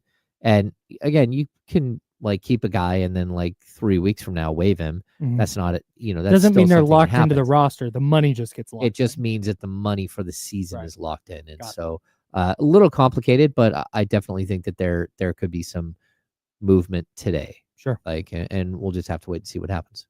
916-909-1320, 916-909-1320 is the Elk Grove Kia talk line. Don, you're on the Insiders. What's up? Hammer Kyle. What's up, TC? Just popping. Hey, man, listen, I'm fired up right now, Hammer. Love it. You know what I mean? We got 3 dogs. We got Keon, Devin, and Keegan. In my opinion, Kyle and Hammer, I'm not making no moves, man, with neither one of those dudes. I know we talking about trade talks and all that. We don't need to mess with nothing, man. We need them 3 dudes. We got 3 defensive specialists on this team that we need to go along with Doug's mentality and everything else. We come together like the camaraderie, the way they hug each other in the brotherhood, bro. We got something special right now. I'm going to call it right now, Ham and Kyle. This season, the way it's been going is going to be much more special than Bean Team. How special that season was, this season is going to be that much more special, bro, finishing off. I'm going to call it now. That's all I got. Love the call. Thanks, TC. Appreciate you. And to clarify, he said Devin, not Kevin. Okay, I was kind of wondering. Yeah. So I heard the same thing as the chat. Yeah. No, Keegan, Keon, and Devin. Got it. Not Kevin. Got it. Yeah. So, yeah, I get it. I get people who are like, hey, don't make a move. You don't want to mess with stuff. You got things rolling. You don't want to mess with anything. I disagree. Because you're going to get to a point where you cap, where like, yeah, playing hard and all that stuff, but you're going to go up against teams that have players that you can't match up against. Just straight up. Mm-hmm. And then what do you do? Yeah. Last night, that was one of the things, like if I'm nitpicking something from last night, that was is your starters had all played 45 plus minutes. And then you go look down the bench and it's Trey Lyles, 23 minutes, Kevin Huerter, 15 minutes, Devin Carter, 10. And that's just, I get in a double overtime game, your starters are just going to naturally play a ton of minutes because you have 5 minutes. You're not going to try and get rotation guys in. Yeah. But on the other hand, you look down, do you feel great? Like, okay, Trey Lyles, I think is a rotation player. I feel good about Trey Lyles. Mm-hmm. He wasn't perfect last night, but he was okay. But like Kevin Huerter on a night in, night out basis, that's your 7th guy? Or Devin Carter? Your 7th guy? It's tough, man. Like I said like benchless in Seattle last night is one of my 6-week ththoughts, and people jumped on me. Oh, come on! Get back into those. They did the reason why the bench only scored 15 was because Doug Christie relied so heavily on his starters. He relied so heavily on his starters because other way around. Nobody said play me all of the minutes. Right. Nobody said that. Right. Nobody raised their hand and said play me all the minutes. Right. And so Doug went with the group that he thought was going to get him the win. Yeah. And that's it. And I know you bring De'Aaron Fox into the mix. Keon probably goes back to the bench. And now Trey Lyles is your 7th guy and Kevin Huerter's your 8th. But still, the way they match up with teams defensively, I just don't, in a 7-game series for a regular season. Yeah, it's probably fine. But I think the goals and aspirations of this team go well beyond just playing into late April. Yeah. I think they want to win some series. Well, no, I mean, if you're going to win some series, you need some taller dudes. I would agree. That continues to be a thing. All right, Doug Christie's decision. We got to talk about this because I think this is going to be one of the talking points throughout the rest of the year as we navigate whatever this Kings season winds up being. We're going to talk about this a ton. He's James. I'm Kyle. We're the Insiders. We're sponsored by Jiffy Lube. Also, the Handoff with one of Dealer or Casey. I don't know which one's coming in today. That's coming up in about 20 minutes right here on ESPN 1320, Sacramento Sports Leader.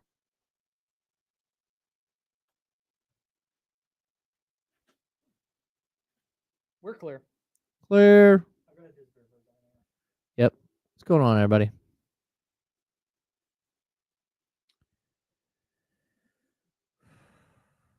Oh, Derek White, illness, not president, shoot around today. It's only Tuesday. He's got until Friday. Oh, the Jets have requested to interview Darren Rizzi for their head coaching job per source. They interviewed Rex Ryan this morning. There was this hilarious thing that I just read. Let's see.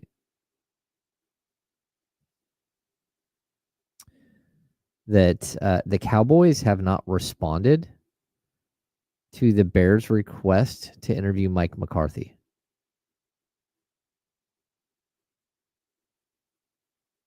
I don't know. That just seems funny to me.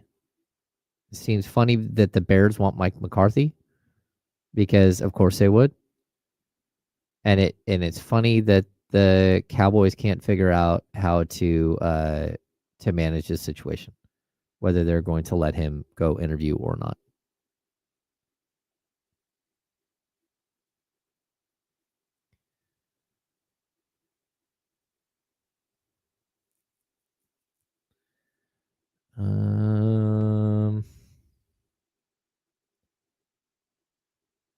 Yeah, Norm, I think, again, like, I like the idea of trading for Jonas Valanciunas. Just because, again, I think Alex Len is a perfectly nice dude, but I don't think he's really been able to hold his own over the last couple of, I don't know, he hasn't been great this season. I think he has been a valuable member the last couple of years, but the one downfall is Valanciunas signed a 3-year, $30 million deal, so you'd be taking on the final 2 years of his contract. And then it depends on what you're giving up. Like, is a Trey Lyles for Jonas Valanciunas the best use of your resources? And I don't know, because that's a tough one, because Trey does bring something different. His ability to, be your small ball center and shoot threes is big, and Valanciunas just doesn't do that. But Valanciunas has the size and the toughness that you kind of need. I don't know. I'm a little leery on it because I don't think you can play Valanciunas and Sabonis next to each other, like you can with Lyles and Sabonis. And so, again, are you going to pay $10 million a year for 12 minutes a game? Because that's, Sabonis is playing 36 minutes. Now, if you have injuries and stuff, sure. But I also think that, it would be difficult to see any sort of situation where Valanciunas even got up to like 18 minutes per game with the Kings. But him and Sabonis are close. They are friends. They play together in the Lithuanian national team. Yes, Aldrin J. This is probably the most disappointing Man U season ever. They are not good. Like when we have to discuss whether they could possibly get relegated or not, that's not a good thing. Yeah. What? Oh, they could get relegated. Manchester United? Yeah, I mean they haven't been good. Holy smokes. Yeah, they're 13th on the table. So I know it was the table is the standings for people who don't know. Right. I don't follow the Premier League really at all. I just follow enough people on Twitter who tweet enough. Yeah. And I know that Manchester United for a long time was dominant and really, really good. And I knew it wasn't going great from things you've said and people in the chatty house and stuff people on Twitter said. I did not realize it was like relegation bad. Oh, it's bad. I mean, they had lost, I think, 3 Premier League games in a row at home, which does not happen. Like, oh my God. They've been rough, and they've got all kinds of issues. Yeah, they've Harry Maguire, like, they just decided to pick up another year of Harry Maguire, who's just absolute trash. He fools people for like 2 weeks, and then, like, I just wonder if his parents are in the stands cheering every time he kicks a ball far. That's all Harry Maguire does, kick the ball far. Like, what are we doing? Drew Down said, well, I guess I don't have to, because if you're on here, you see. It is America. That's why we're calling it soccer. That's right. Not the football. I hope my mother knows that one thing. Because she's English. Oh. And anytime I start to call it soccer, I get smacked upside the head. That's not true. Yeah. But I definitely get corrected. Are you, though? Are you? Yeah. Oh, damn. That's a tough scene for Harry Maguire. Yeah.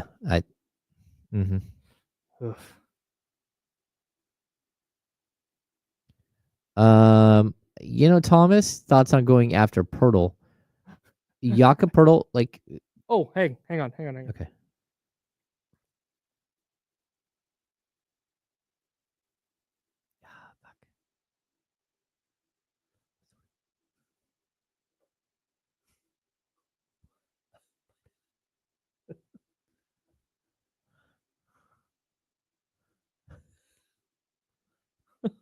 Am I the only one around here who gives a damn about the rules?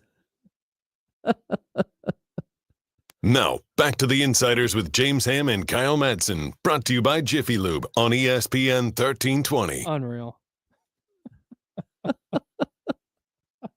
My bad. Okay, we're back. Hey, we're live. We're on the air. That's James and Kyle with a handoff with one of Dealer or Casey coming up here in about 10 minutes. We're talking a ton about the Kings after their 5th consecutive win. They beat the Miami Heat last night, 123-118 in a double overtime thriller at Golden One Center. Look, man, we can dive further into this over the next week or so. Mm-hmm. The Kings don't play again until Friday, so we can dive into this through the rest of the week, I guess. I do not envy the decision Doug Christie has to make once De'Aaron Fox comes back. No. I think it's pretty straightforward. Is it? I think it is. Like, you put Keon Ellis back on the bench and you play him as many minutes as you can. And you love what he brings, and you now have a 6th starter. Okay. And I get moving him back to the bench is the easy call and all that jazz. But you said you play him as many minutes as you can. That's what I don't want to have to deal with. Because I don't know where those minutes come from. I think you had to do it with Malik Monk for the last 3 years. So you got to figure out how to do it with Keon Ellis. Like, that's it. Like, it's not easy to manage minutes at the NBA level, especially when it's a guard, when you already have a couple of guards that are major minute guards. But, like, I just, you have to figure it out. Like, Keon Ellis needs to be on the court a lot. And again, I don't know what a lot means. It's going to mean something different to Doug or to a fan or to someone else, but like at a minimum 26 to 28 minutes, that kind of feels like where he needs to be. But I still think it's off the bench. I think it's DeMar DeRozan is still starting at the small forward until you get somebody who can play the small forward in a different way than DeMar DeRozan can.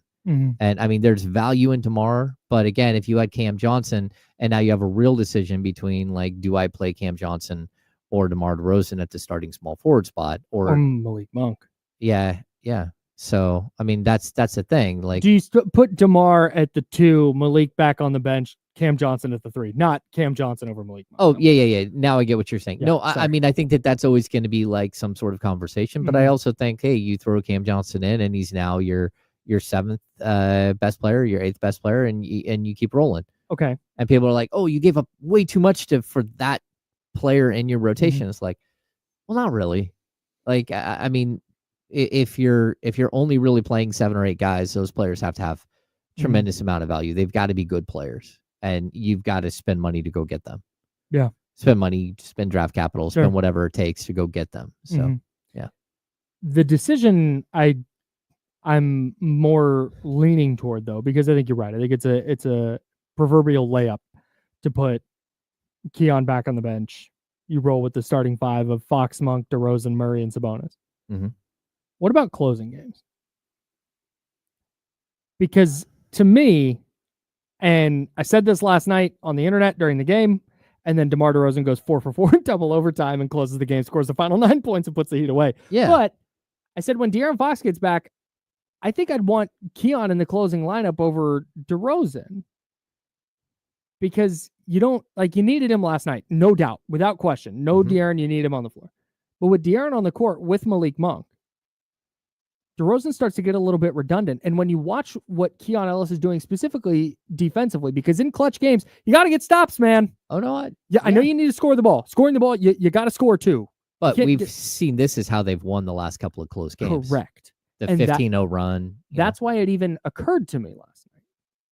Because I'm watching them do this, and it's like, dude, they're doing this. Like, Keon is catalyzing a lot. Keon hit 2 huge threes, and that would be the initial issue with Keon closing games is, well, and it's why we didn't talk about it before the year, because man, he can be a little bit of a liability offensively.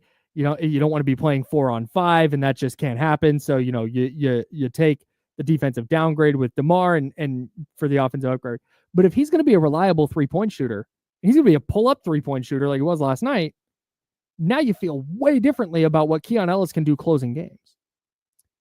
Yeah, I mean, I think that there's going to be, like, this is where coaching comes in, and you're going to have an offense-defense mentality. There's going to be certain nights where you feel like you need more offense, certain nights where you need more defense.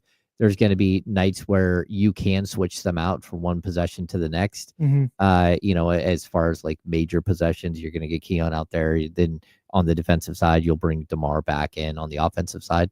But I also, like, if you're up 6 and your offense is not rolling, maybe you do rely on Keon. If you're down 6 and you need more scoring, maybe you rely on DeMar. And I think it's going to be, and it could be neither one of those guys. It could be like Keegan that comes off the court. Like, we don't know. It could be, if someone's in foul trouble. Like, again, I think the opportunity here for Keon to step in and start the last 4 games, it's a blessing. It's not a curse. It's just getting him ramped up because he's now going to play more minutes on a consistent basis. And a lot of times you almost wish that you had like a G League that you could go send a guy down to so he could get ramped up, which teams don't use the G League that way, but they should. But, if all of a sudden the guy's going to be playing major minutes where he wasn't before, this is a moment where it's like, okay, look, he's young. He can get out there. He can play. And he's your 6th starter when you're missing somebody. And it almost doesn't matter who you're missing at this point. I mean, I guess if Domas is missing, you're probably starting Trey Lyles. But I think that there is an ability for this team to play small a lot more than they have in the past. And again, that's why I think there's a tremendous amount of value in a guy like Trey Lyles. And the small ball center where you can just run up and down the court. Now, I still think that they need more length and athleticism. I think they need a shot blocker. I mean, there are plenty of things they need, but again, we're not to that point where you don't mess with the chemistry of the team by making a trade just because they've won 5 in a row. I mean, this team lost 6 in a row last week. I mean, like, the wheels fell off not that long ago. No, it was just like 2 weeks ago that it was last year, man, that you let a coach go. Exactly. It's way back last year. Let me I don't want to say backtrack, but clarify. Having more good players is not a bad thing.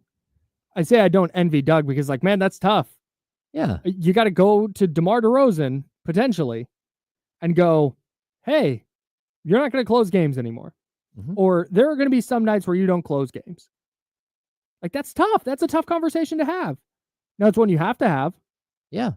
That's one of the key responsibilities of a head coach is making those changes and managing egos. Or you got to go to Keegan Murray and go, hey, Keegan, you know what? Hey, sometimes you're not going to close games. But hey, stay confident. You just have to play the field. That's so tough. You got to play it by feel, though. You got to, like, every game is different. You're like, okay, look, Tyler Herro's tearing us up. Keon, I need you out there. Like, I need you out there as much as possible. And the second he checks in the game, you're checking in the game. And I think Keon is getting to a point where you can almost rely on him to go out there and just bring whatever energy and whatever, defensive, feel that you need for a game. But it's not always going to be perfect. And, Keon Ellis is part of the group that trailed by 17 last night. Yeah. And we can't just act like everyone is like, I know everyone were calling out Alex Len for being a -11 in the previous game. It's like Alex Len was a -11 because you debuted a rookie or rookie second game and everything looked funky for like 4 minutes. And then he didn't get back in the game in the second half when everybody else fixed their plus minus. Right. Yeah. It's like, it's just circumstantial. Yeah. Sometimes it's a player's fault, sometimes it's not. Even again, Trey Lyles didn't have a great game against it was against Golden State, but he ran like a plus 30 or plus 28. I mean, that's how it works sometimes. That's player impacts. You don't always want to rely on something like plus minus and just say, oh, it's the end all be all. But you can see a player's impact on a court and how, working with these two players, that player like just somehow dominates and makes a ton of sense. We have news. Uh-oh. ESPN's Shams Charania reporting the Sacramento Kings are waiving center Orlando Robinson. Veteran forwards Jay Crowder and Doug McDermott will have their contracts guaranteed for the remainder of the season.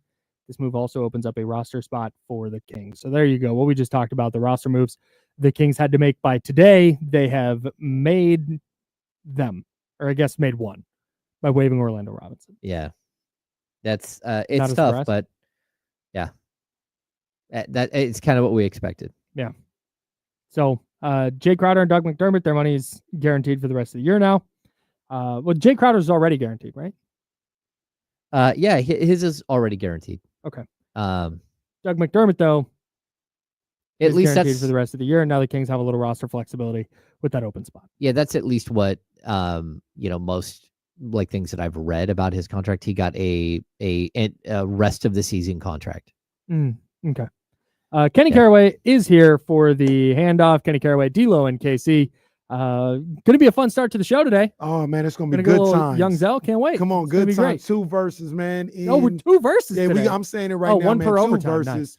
You know what I mean? That was win of the year. Without question. The Grizzlies one was really good. The Philly one was really good. I mean, the Philly one was fire.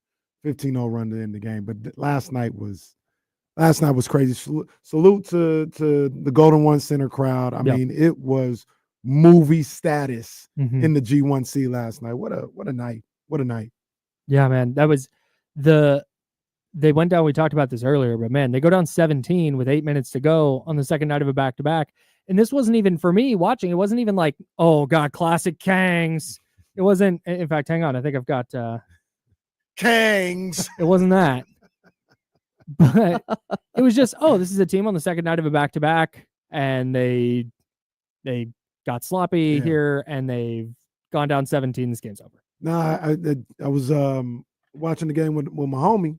Don't want to get nobody in trouble, but I was watching the game with my homeboy, and we was just both talking about like DeMar in that fourth quarter and in the first overtime. 3 for 10 in that fourth quarter. It's like he just ain't got it. Like them legs. What is it? 36? It was like 35. back. And he just didn't have it. It felt like at that time.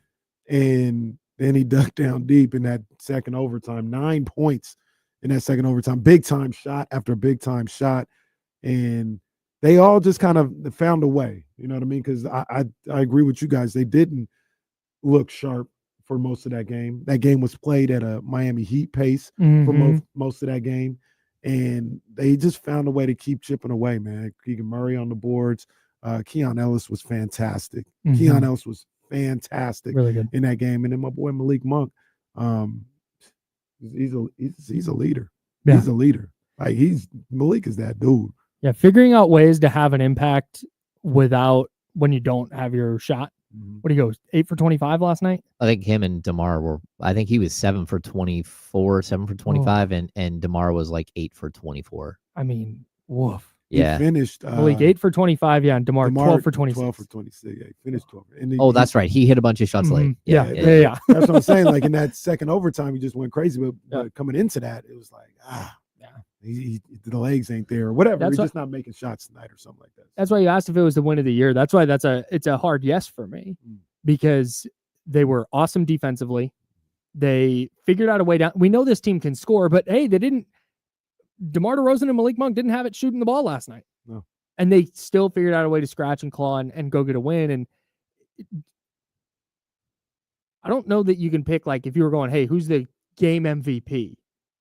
The reason that's win of the year is because it's so hard to pick a game MVP. Yeah. And we didn't even talk about DeMontis Sabonis. Was it 21, 17, and 10? 21, 18, and 11. 3 blocks, a steal.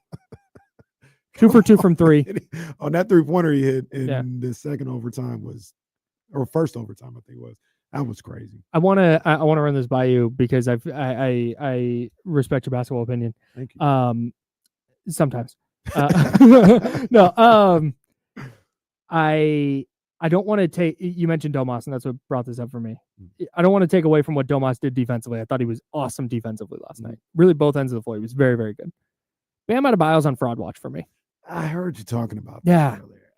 I won't say that. I don't think Bam is like right now on this team. They need him to be like number 1 or number 2. I don't think he's a 1 or a 2. Yeah, that's yes. But if he's maybe in some cases a 2, but if he's like a 3 and he's allowed to kind of pick and choose, because what do you have last night? Like 19 shot attempts? Stand by. I got the box score in front of me. Yeah, 6 of 19, 1 of 5 from 3. Yeah, you probably want him around like 13 shot attempts and like work on the boards and do some scrappy stuff. So, but right now because of Jimmy and the way the team is built, like he's got to take on more of an offensive load. Yeah, and he's just not. That's not his game, in my opinion. And so I hear you. I wouldn't call. I think he's just kind of miscast a little bit right now. Okay, all right, that's fair. That's fine. He's still on my list. Fraud watch. He's not a full blown fraud watch. There you go. Just a watch. Like I got my eye on this situation. Heisman watch list. Yeah. Who is a fraud? Jaren Jackson. Full blown fraud. Get that guy out of my face. You're 7 feet tall, and you average the same amount of rebounds as you do 3-point attempts. He's so wild. I don't like watching him play. His jump shot stinks. Yeah. It's like he like pushes it. The numbers are there. He's effective. He's actually really good as a rim protector. That fraud. But I just don't like watching him play. It's just wild and sloppy. If anyone's not in on the bit, is a really good NBA player. Yeah. Like if you're in the NBA, you're awesome at basketball. Just being dramatic I wonder if there's anybody in the NBA that's not that good. Nobody. 0 people, bro. Oh, 0 people are not. There's 1 or 2 that I think really are good at basketball. And I'm always defending these players. Yeah. I think I might be able to find 1 or 2. It's like you're not that good. You're just kind of tall. What do you mean not that good? Like not really skilled. What's our guy who was in Portland last year? Moses Brown? Moses Brown. I don't know who Moses Brown is. Oh. Portland. Oh, that's okay. Well, you haven't been fouled by him before. Everyone else does. I don't think to be fair, I don't think there's more than 5 players in the league that are not. What do you really define good. by not as good? Like just not skilled. Like you can't hit a jump shot. But they would be. But if they went down to, do we have a gym sponsorship here? No, we need one because they're taller than everybody. You know what I mean? Like if they were the same height as us and they couldn't shoot and couldn't dribble 2 dribbles. Oh, so this is the James Harden, Giannis Antetokounmpo take. Giannis is only good because he's tall. Yeah, but Giannis is really good though. Like Giannis can make a move. He can finish. Sure. He can dribble. Mm-hmm. So James was wrong about that one. If everybody I'm sorry, James, I'm just keep cutting you off. If everybody says Rudy Gobert, it's okay. I was out here tweeting. Rudy Gobert might not be that good. What do you? Rudy Gobert 4-time defensive player of the year. He might Hall of Famer, probably Hall of Famer, likely Hall of Famer. How tall are you? Like 6 foot, 6'1"? 6 foot. So that's what the internet says. That's what the internet says. So if everybody was your height at like 6'4", if everybody was your height, would you be in the NBA? Absolutely. Without a shadow of a doubt. Without a shadow of a doubt. So a lot of the times, like when I look at the NBA, I'm like, man, this is so difficult. Like me being 6 foot, maybe 5'11", it's like, man, it's so difficult to like get a shot off or whatever. I talk about all the time. One of the times I was at my homeboy's house and Trevor Ariza was over there watching the game. We were watching a finals game at his house. And he tells you what neighborhood Kenny lives in. Almost right. I come in the house and he goes, this is my man, Kenny, Trevor, this is Kenny or whatever. And Trevor gets up off the couch and stand up to shake my hand. And the only thing I think about is like, how would I ever play against this guy? Like, how would I ever get a shot off against this guy? You have no chance. He's just as fast as I am. And he's 8 feet, it feels like. Yeah, so, 6'8". So it's like, that's like the difficult. But I think about it and I think about like, oh man, it's so hard to play. They're all playing guys that are the same height. So it's not that difficult. It's not that difficult. The Like NBA is not that hard. James You heard it here Harden first. isn't Kenny Caraway at 5'11". He's 6'5", going up again's another guy that's maybe James 1 or Harden 2 is a inches. hoss, dude. Yeah, 6'5", like 260. Surprisingly. Yeah. Even Steph, like Steph is 6'3". Yeah. Steph is the tallest guy even- in most rooms he walks in. Right. Yeah, even De'Aaron, like we Yeah. saw Lawrence Butler, and I'm like, oh, Lawrence Butler's tall. He Like is he's tall, got to he's be not like tall. 6'4". Yeah. And but you lose that perspective when you're around NBA players all the Mhm. time. Yeah. Like Yeah. all of them are super tall. And then Taco Fall walks in, you're like, oh my gosh. Yeah. Zach Edey's huge. Dude, he is. When I Yeah. seen him on Friday, I was like, that dude, I don't know. How When you you get look, shut off. because you guys been to a bunch of NBA games, like when you've been to enough of it, doesn't like they're obviously tall people, but it doesn't like nothing clicks in your brain. Right. Wemby and Zach Edey both Oh yeah, Wemby. Yeah. were like jarringly tall. Well, that and when you're holding a mic up like this, and you're like, wow, this is You a feel like a kid like Yeah. interviewing your dad. yeah, Man. crazy. What do you guys got coming up on D-Lo? Kings, Tristan Craig, Jason Jones, but Kings. Jason man. Jones got to be fired up. Oh yeah. His Kings Oh crushing yeah, it. those are his boys. Yeah. Yeah. No doubt. So yeah, no, we have a lot of fun today. Young Zell, for sure. Not on the show, but to start the show. It's a two verse day Two-verse. for a 2 overtime win. Yeah, Plenty more yeah. Kings coming up with D-Lo and KC right here on ESPN 1320. He's James Ham. I'm Kyle Madsen. We're the Insiders. We're sponsored by Jiffy Lube. We're back with you tomorrow at 10 a.m. Yeah, I don't know why that was difficult. There it is. Tomorrow at 10 a.m. Until then, drink water and be nice, people. All right, James, now you're allowed to cuss. My bad. That never happens. Dude, right. I put us back on air and I go, all right, put us back on air. And I'm like, okay, hey, we're back. And I put us back on air and just this dude just quiet for a second. He just goes, fuck.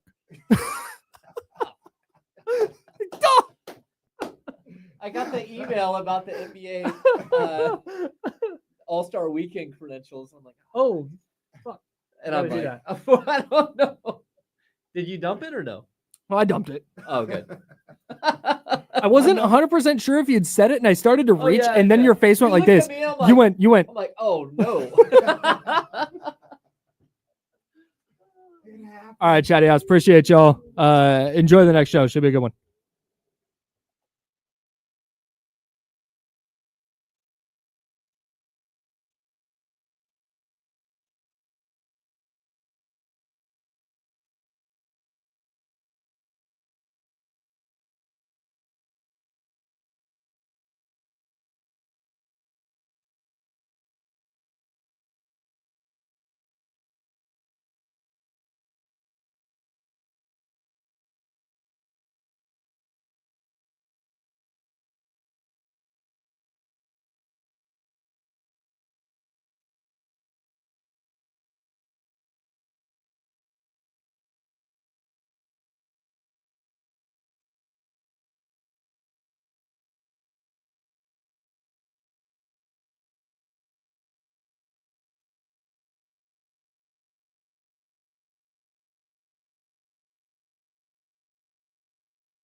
Yeah.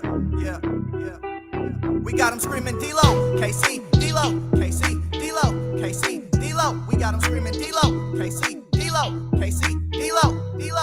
We your number one spot. We your number one spot for some sports, huh?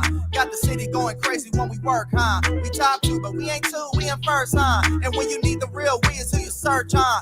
D-Lo, KC, D-Lo, KC, D-Lo, KC, D-Lo.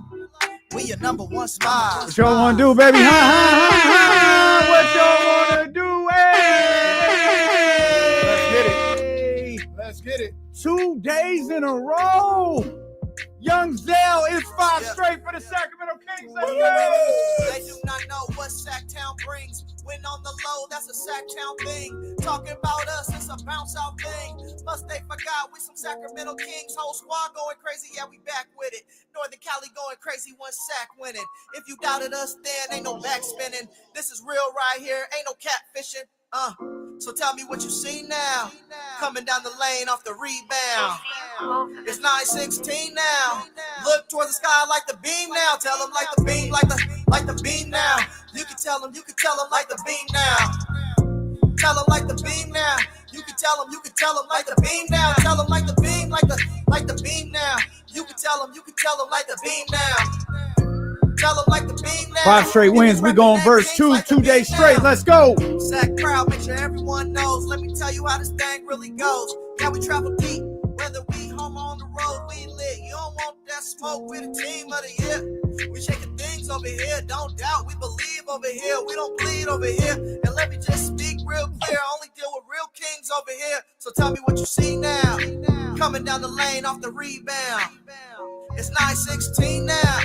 Look toward the sky like the beam now. Tell them like the beam, like the beam now.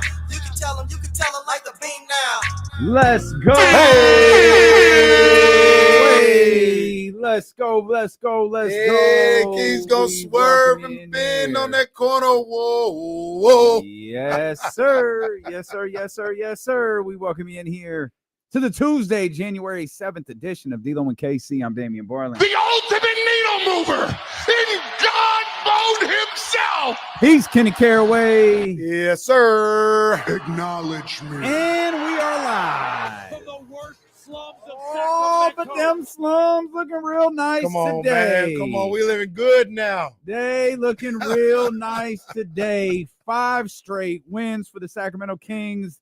Last night being the most improbable of the 5. Oh, my goodness. Down 17 with 8 minutes left. Oh, man. Nearing the end of the third quarter. Sitting down, just gotten comfortable. We had a long day at the studio yesterday. Sit down, send a text message, put the phone down. And I guess I fell asleep. Oh, no. And woke up and responded to another text and timed it as I must have been asleep for about 8 minutes of like real life. 8 minutes. Suddenly the Kings were down 16. And I'm like, yo, what the hell happened? And I'm like, all right. And I'm watching this game, and for some, and there's Ladilo here. I was like, Ladilo. I was like, hey, come on, fellas. Like, come on, fellas. Y'all could do this. Yeah. You see that lead getting cut to single digits, and it's like, come on, man. Y'all got this. Come on, Craig. And then our brother Malik had a couple plays where it was like, well, man. All right. It's a good fight. Somehow, what was it, a 24-7 run? Wow. To close regulation, set that game to overtime. And what an incredible win for Doug Christie in the Beam team in the Sacramento Kings as they look to get this season on track after a pretty tumultuous start. Man, that was unbelievable. Yeah. I ended up, jetting out of here, going to the game last night, and and shout out to the wife, man. Shout out to the wife, because I wasn't sure if I was gonna go to the game. And then yesterday morning, I was just kind of going back and forth. I said, you know what? man, I kind of got to be there, man. Like, they've won 4 in a row at that time. Golden One Center going to be lit. If they win, it's going to be a movie. I say, I know I was supposed to be home tonight, but I kind of got to go. Begrudgingly, she's like, whatever. Just whatever. A ringing endorsement to go do your whatever. This is whatever, but man, man, that was movie status last night at the Golden One Center.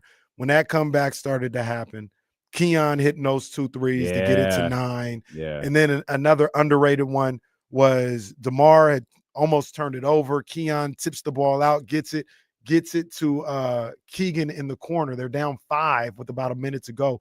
Gets it to Keegan in the corner. He hits a 3 to get it to 2. That place erupts. And then everything that DeMar DeRozan did in that second overtime. I mean, it was the scene downtown Sacramento last night was amazing. I'm not going to be blasphemous and say anything crazy, but we were there. Go ahead. We were there for game 2 of that first round series against the Warriors. It was close. It was close. They were going nuts in the Golden One Center last night. Amazing. You talk about not being blasphemous. Take away the ridiculous shot making. That game felt like the Clippers game. Oh. Again, it wasn't 175, 176. Right. Take the shot making away. Yeah. You remember what it took for the Kings to get that game to the first overtime. Mm-hmm. Remember, they were trailing in the first overtime. Right. Yeah.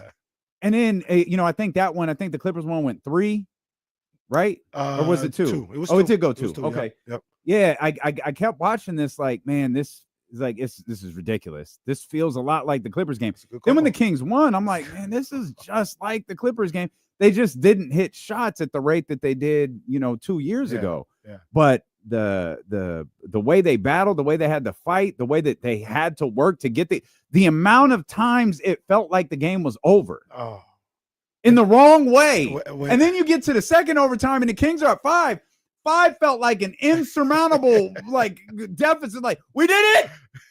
And then all of a sudden, there's no way they come back. No, you can't come back from 5. They came back in 45 seconds. 2 possessions, and all of a sudden it's like, okay, come on, man. And that's just one of them things where the Golden One Center's back. It is. That was a great and call.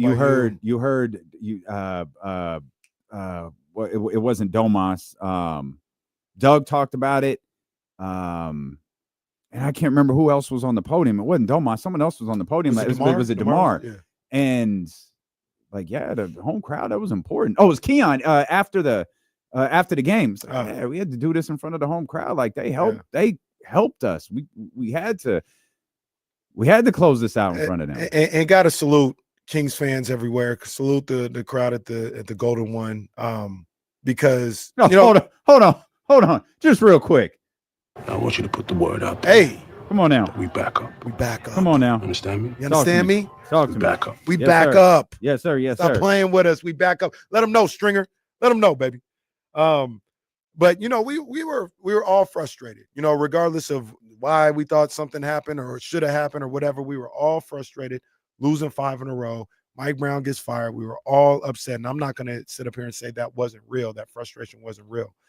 But you even go to the Dallas game, and that crowd at the Golden One Center they've never wavered. They've always been there. They've always been ready to go. They've always been ready to root this team along. And you talk about what happened in the Philly game. And you talk about, I didn't go to those 2 games, but I was there Friday against Memphis. That was lit. You know what I mean? You got people that traveled to Golden State. Then we got what we had last night. And salute the Kings fans. Salute to the Kings fans. Salute to the people at the Golden One Center, because they didn't blink this entire time. This is why you are looked at as the best fans in the NBA, because even in a situation like that, you're ready to go every night. Yeah. I gotta salute my people, man. They've been there, and they've been just as much a part of this turnaround as anything else. Gotta salute my people. They're not going to get to see their home team for a little while, man. We'll talk about the upscale. Hell, we're not going to get to see them for a little while, period. Not even on the TV, man. They don't play again till Friday. Real quick, you talked about when they thought the game was over. Man, when Tyler Hero hit that 30-footer with the shot clock winding down, just all net, I said, oh, man. Tyler Hero, that's my boy. He is nice. I ain't going. He is nice. I'm a Tyler Hero fan, man, and he was doing some shot making last night. And when he hit that one, I said, "Damn, that's tough." I think they were down 6. I think they were down 6. Would have got the stop. I'm sure they would have scored, but then he hit that one, and I said, "Oh man, goodness gracious." Well, you don't like Tyler Hero? In the moment, I might have. Oh, you gave him that Devin Booker treatment? You gave him that Devin Booker treatment. What you call him? What you call him? What'd you call Devin Booker? I don't know. We talk about you and Tyler Hero. I might have called that man out his name when that shot hit. Now, the house was empty, so I'm not positive if I called him a bitch, but in the moment, it sure felt like I said this. Yeah, I wasn't pleased. Got the full Kenny Caraway, Devin Booker treatment when that went in. Hell of a ball player, fan, the whole deal. Not pleased. Not pleased whatsoever when that crap went in. Couldn't believe it, man. And then I watched the game back and I saw it. I could tell how far away he was when I was there, but just watching it on the screen, how far away when he shot that. I said, "Are you kidding me?" Yeah. That was crazy. Yeah. And I thought it was over, but it wasn't. Hell of a shot. It wasn't over. Well, when Malik's shot airballed, I thought, we had a little run. There were DeMar had a couple of plays. I'm so glad that second overtime happened because DeMar had a couple of plays where I was like, I was hitting it. Oh. Yeah, no, I was with my mans. I was watching the game with my mans, and we was just Vivek. No. Oh. I was just asking. Clearly, look, everybody was wondering. Well, look, clearly those seats were taken up yesterday.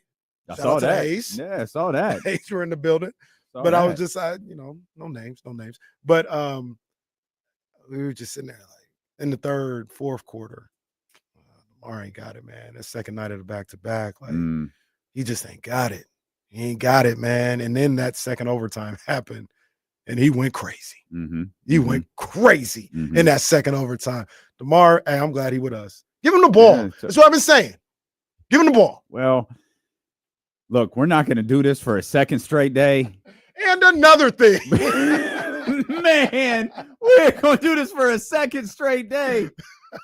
It's always something each game. Bro, Doug Christie called up the game-winning play for Keon Ellis. Oh, my goodness. Bruh. And they passed the ball to Keon right there. I was like, wait. What are you doing? What are you doing? Bruh. Man, okay. Not going to do it. Yeah. Oh, but we could. We could. I had more conversations last night. I have more conversation all right, man. No, we ain't going to do it. I'm just saying I had more conversations last night, bro. What did Triple A say about Bret Hart? Well, Trista. What did he tell Vince? What is that? At the Montreal school job. Who said it? Who? What Tripp said to Vince. And Vince is like, he's not going to give the belt up. Well, you do it for him. You don't want to do business. We'll do it for him. Yeah. Well, you know what? Trista's got some obligations today that she just informed us about. So we're going to have some time to fill. So it might happen. We might have to go in on it again. The crazy thing is, it just kind of happens organically. Like, we'll be talking about the game, and then we're like, yeah, we saw that play last night. Reminds us, well, we never saw that play 3 weeks ago. Doug hugs Domas and Keon. Nobody was hugging a week ago. We're just getting started. It's a good day to be a Kings fan. We're happy you're here with us. It's Steelo and KC, brought to you by Sky River Casino, where I'm hearing rumblings of a Super Bowl party. Oh, talk about it. It's ESPN 1320. I don't even think I can say Super Bowl party. Football big watch. Game party. Come catch the big game. Come catch the big game with D'Lo and KC. Fuck that. Come catch Kendrick Lamar with the biggest game of the NFL. Biggest game of the football season. Yep, that's it. I gotta say too, these little post game conferences or media scrums or whatever, kind of funny.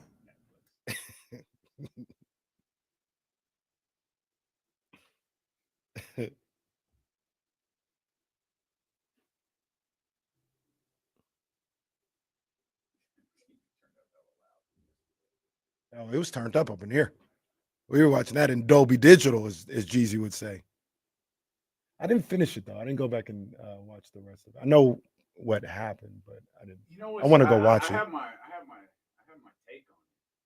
Like they fucking dropped the ball. Really? They missed bad. Like the show wasn't bad, but they gave you no reason, none, to tune in next week. They did a bunch of like almost like a one. Oh, we'll talk. Yeah, we'll talk about. Yeah, that's exactly what I said. It's a one-off. It's like now what? Well, it's just Raw. It's just now it's on Netflix. I feel like that's just what it is. Where do you go from here? I feel like they blew off. I don't know what the hell The Rock does at this point anymore. No, it's over. That's the thing we were talking about yesterday. It has to be like he's that's out. it. He's out. That's the only thing that makes sense is that he's out. They blew off every angle he had. He has to be out. When he got on there talking about this guy's carried the company for 1 year, I said, "Don't do it." I thought he was going to say Triple H. That's what I thought he was going to say. Was that the beginning? I saw him where he was going. Yeah, I fast forwarded to that. I said, "Don't do it, Rock." Cody, for no fucking reason, sitting ringside. Yeah, that was weird. He's with the fans. That was awful. Is he not allowed backstage? You know what? I can't. You know what? You know what the ultimate tip off was the belt. When he gave the belt away, it was like, oh, okay. He knows that's a heat-seeking missile and got rid of it. Some of y'all have Hogan. Some of y'all have The Rock. John Cena would never pull this. This is going to be one of the greatest retirement tours of all time. And then I didn't see Cena either. All he did is he just says one of the Royal Rumble, right? Yeah. Oh, he's in the Rumble. Yeah. Yeah, The Rock low-key kind of sucks now, bro. No, that was he's bad. Horrible. Did you guys see? Did you guys see Bill Simmons next to did. All awkward and all that. I saw that live. That was so great. That was so great. That man didn't know what to do. That man did not know what to do. That was hella funny.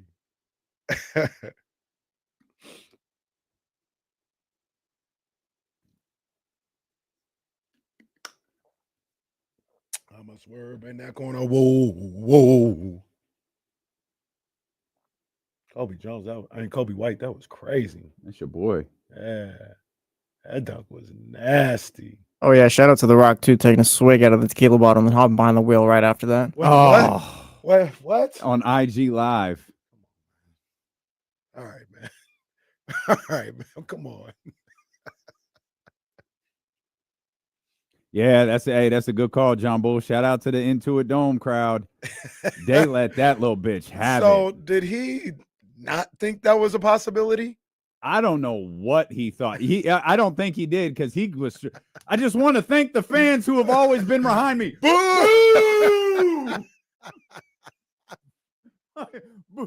You were with me. Oh, he was slick too. He tried to. I had partners like the Macho Man, and they're like, bro, fuck. We'll get to the Netflix special last night. We'll get there. But we've got Kings basketball to talk about today. Anthony Slater going to join us. Hey, about an hour from now. Ant-Man will be with us. Jason Jones in the final hour of the show. Trista's got a lot going on, so we're going to miss her today, unfortunately. Miss you today. But we'll, she's anxious to get in here and talk Kings basketball, talk NBA basketball and everything going on. So let's keep our attention on the Sacramento Kings, fifth straight victory. Now they're 5-1 under Doug Christie as the head coach. And man, there's a lot to break down about last night's game. Go ahead. And we're halfway joking, like we're not gonna forever keep talking about the Mike Brown situation, but it's there, like you can't deny what you're seeing. And I only say that to say there were a lot of moments last night with Doug Christie. Mm-hmm. There was a lot of moments last night, and it was like, oh man. I mean, the hug of Keon after he goes 1 of 2 at the free throw line, the reaction after Sabonis hits his shot, and then obviously you got the one at the end of the game where he hugs Sabonis and Keon, and they fall into his arms. I mean, this, like I said, you got to talk about like what we're seeing. Well, it's because it's all different now. Yeah. It's a different team. I don't want to jump too ahead of ourselves. I mean, it's been 6 games on a 5-game winning streak, but it's all different now. Yeah. And he's pushing all the right buttons. He's pushing all, and I say he's pushing all the right buttons, but I also I just think that's him. It's not like, oh, well, let me do this because it might work. Like this is just how he interacts with people and interacts with his teammates and players and things of that nature. It's just who he is. Yeah. Yeah, he is. You said it right. He's pushing the right buttons. He seems to have an understanding of what they need from him. And in turn, they seem to know what he wants in return. And I mean, last night's game stands out. It's going to stand out for a million reasons. One, Keon Ellis, the last 3 games now, since stepping in for Keegan and filling in the last 2 days for De'Aaron Fox. 48 minutes last night for Keon. Now, the minutes are going to be a part of the conversation today because we're all happy that they're winning. We're all happy that they're doing well. And it's not unusual, the minutes are inflated because of the extra 10 that were played. And when a run is happening, you go into overtime, you go into second overtime. It's very commonplace for the lineup to not change. Like who got you to overtime is probably going to play overtime. You're probably not making a lot of substitutions. Yep. Hell, that first overtime, I'm not even sure there was a dead ball. No, next thing I knew, there was like a minute 30 left. I said, wait, what? That had to be one of the quickest They're playing overtimes. 3-minute overtimes now? 2 minutes? But you look at we expand this a little bit and talk about the depth. Like the depth of the roster might not be there. And we'll get to that.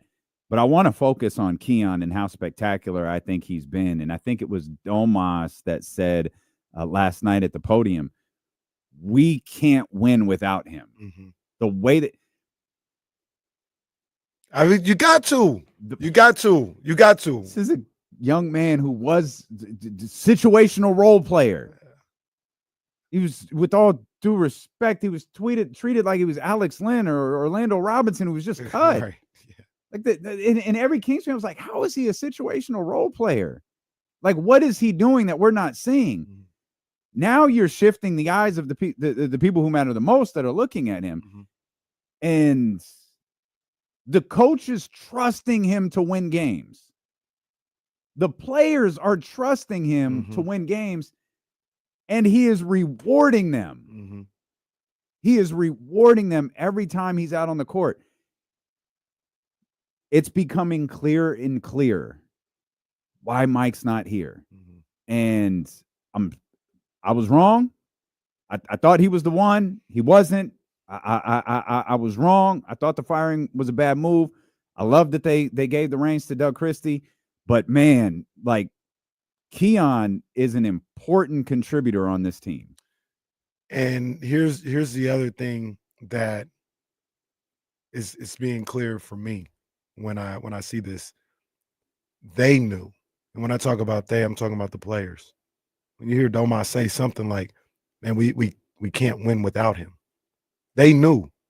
So if they knew how important this guy was, how vital this guy was, and they were seeing him get garbage time minutes, I mean, that's just going to make everybody look at the coach sideways. Just look at the coach like, what are you doing? Do you know what you're doing? Simple as like, that's the question. Do you even know what you're doing? And the way that he's taking advantage, just like he did at the end of last year, when he got an opportunity to play, he's taking advantage of Doug Christie, putting trust in him, and letting him get out there. He makes winning plays. He's a winning ball player. That doesn't mean he's perfect. That doesn't mean he's the best player on the team or whatever. But he adds to what you're trying to do. Worst case scenario, he takes nothing off. Like worst case scenario. He can shoot, he can handle the ball, he can defend.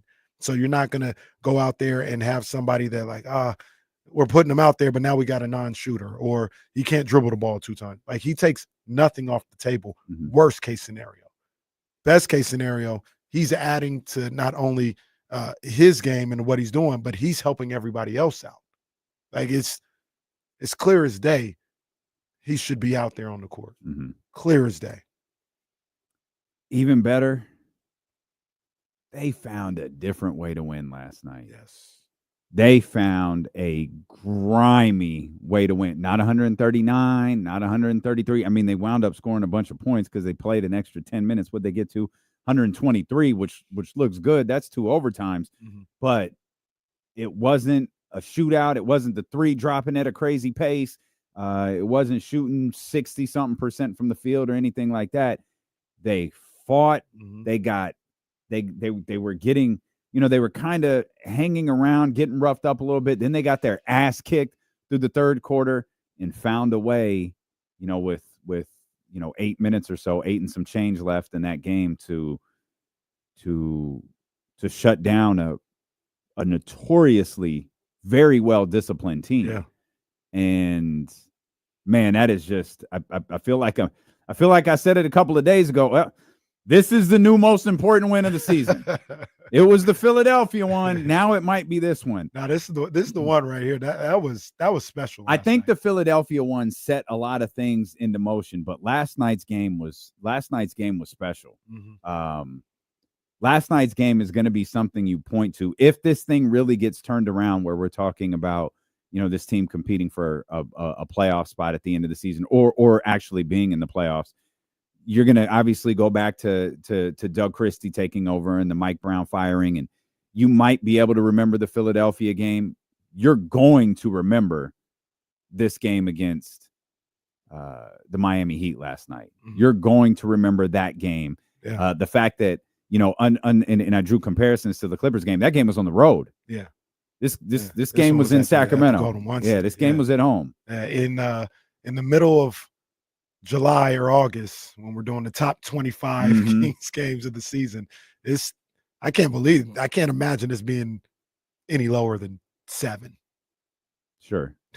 Sure. And I'll leave room for. Well, it's your list, so you can make sure that. I'll leave room for playoff games. You know what I mean? Mm-hmm, Maybe those get in there, but this is one of the ones we'll remember. This was a special night in downtown Sacramento last night. Great It was, stuff. man. It was, and it's one of those ones where, after the Clippers game, that one was so late. It was like, if you stay off Twitter, because if you get up, you're gonna be up all night. And I couldn't do it last night. I was like, I got. What's everybody talking about? And when you do it, it's one of those games where, for those that watch it at home, it's kind of hard to come down from. Yeah, it's not like, okay, turn the TV off and go to sleep. It's like, yo, these dudes are really doing it. Yeah, these dudes are really doing it. This is great to see, man. Franchise. Where are the articles? Where they at? They were dead. They were the Kangs a week ago. Where are the think pieces? Hey, and look, I'll do it. I'll do it again. I gotta do what I gotta do. Vivek, Monty McNair, regardless of how people felt at the time, they did what was best for business, as Triple H would say. They did what had to be done. Yeah. That's just what it is. Mm-hmm. Y'all may not like it. Let's call it what it is. Vivek Ranadive didn't screw Mike Brown. Monty McNair didn't screw Mike Brown. Mike Brown screwed Mike Brown. And Doug Christie threw that sharpshooter on, and Vivek called for the bell. Ring the bell. And this thing is over. It is what it is. But look, they did what had to be done. Yeah. Some of y'all don't like it. I understand. Mike Brown's a nice guy. He got them to the playoffs for the first time in 17 years. That's on his resume. But they did what had to be done. Mm-hmm. And like I said, we're not gonna, I'm not gonna say everything that I talk to people about and hear about, but trust me, they did what had to be done. And they're not dumb. Monty McNair is not stupid. Vivek Ranadive is not stupid. They knew that this ain't gonna go over well. Mm-hmm. Like mm-hmm. that might have been that might have been why it happened in the late afternoon. Like, you sure you want to do this? This is not gonna go over well. Mm-hmm. They did what had to be done, period. Period. They did what was best for the organization, best for that team. They did what had to be done. That's it. And just like it worked, when they threw Bret Hart out of the company and the Attitude Era began. The Mike Brown punch.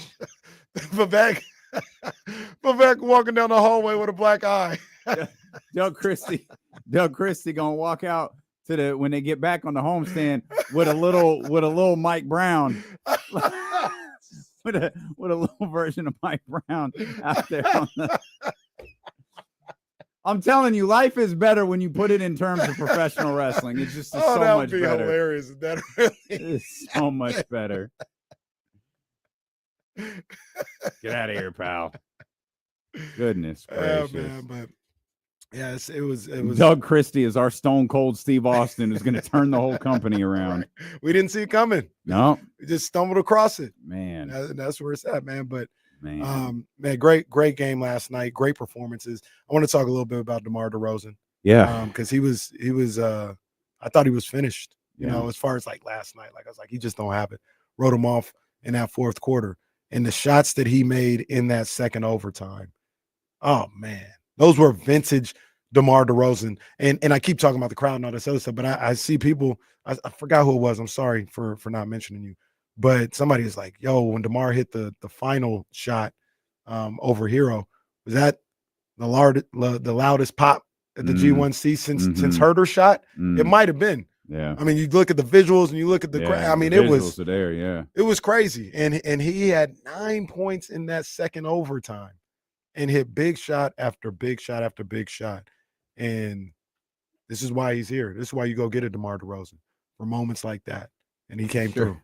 It sure brings up an interesting question because I feel like, because no one's writing about this anymore. Guess it's old news. I guess it's only fun to write when they're the Kangs.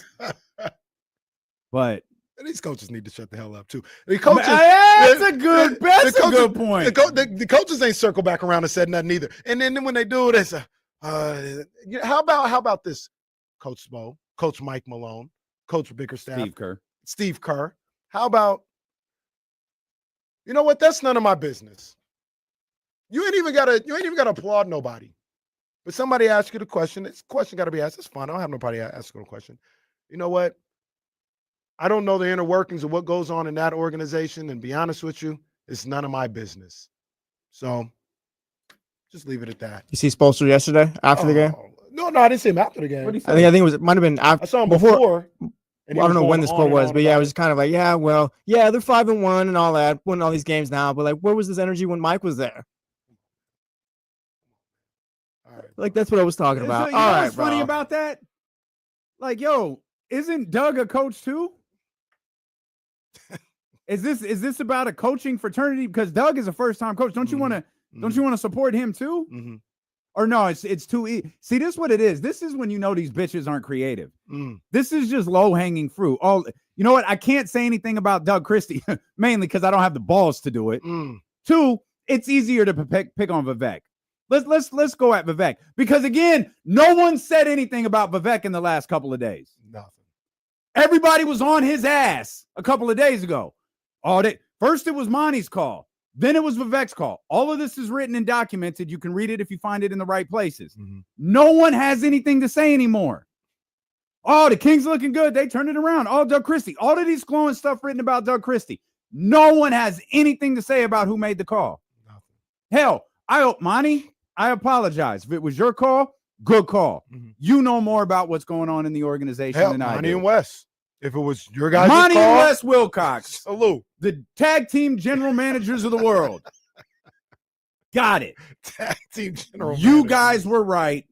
Sorry. We were speaking on something we clearly didn't understand. Vivek, whoever's call it was, everybody had something to say a couple of days ago, but no one has anything to say right now. And I'm fascinated as to why. I'm not, because I know it's the Eric Spoelstra thing that Jesse was just talking about right there. I'm going to pick on the low-hanging fruit because I can't say anything about the connection that man is making with these players right now. So I'm going to pick on where is this energy? Oh, you know what? I'm going to blame the players. Why didn't they have this energy from Mike Brown? Maybe because Mike wasn't resonating with them. Maybe because Mike didn't get through to him. Maybe as a coach in the coaching fraternity and the coaches association, you should go, hey, I'm not sure what went on. Mike is a good friend of mine. I hate that it happened, but hey, salute to Doug Christie. These guys seem to be playing in a different way. They were certainly energized against us tonight, and we've got some things to correct because we've lost 3 in a row, and our star player wants the hell out of here. So maybe I should focus on that and not what's going on the other side of the country. Yeah. What are you doing, Smoke? Maybe it's your fault that Jimmy wants out. Antonio Pierce has been fired. Well, yesterday I said he was. I'm not laughing at him getting fired, but yesterday I said, no, I think he's going to stay around. Well, Mark Davis was in the locker room. Raiders, Raiders, yeah. Knowing all along he was going to his ass go. Damn. Antonio Pierce fired. Antonio Pierce, Gerard Mayo.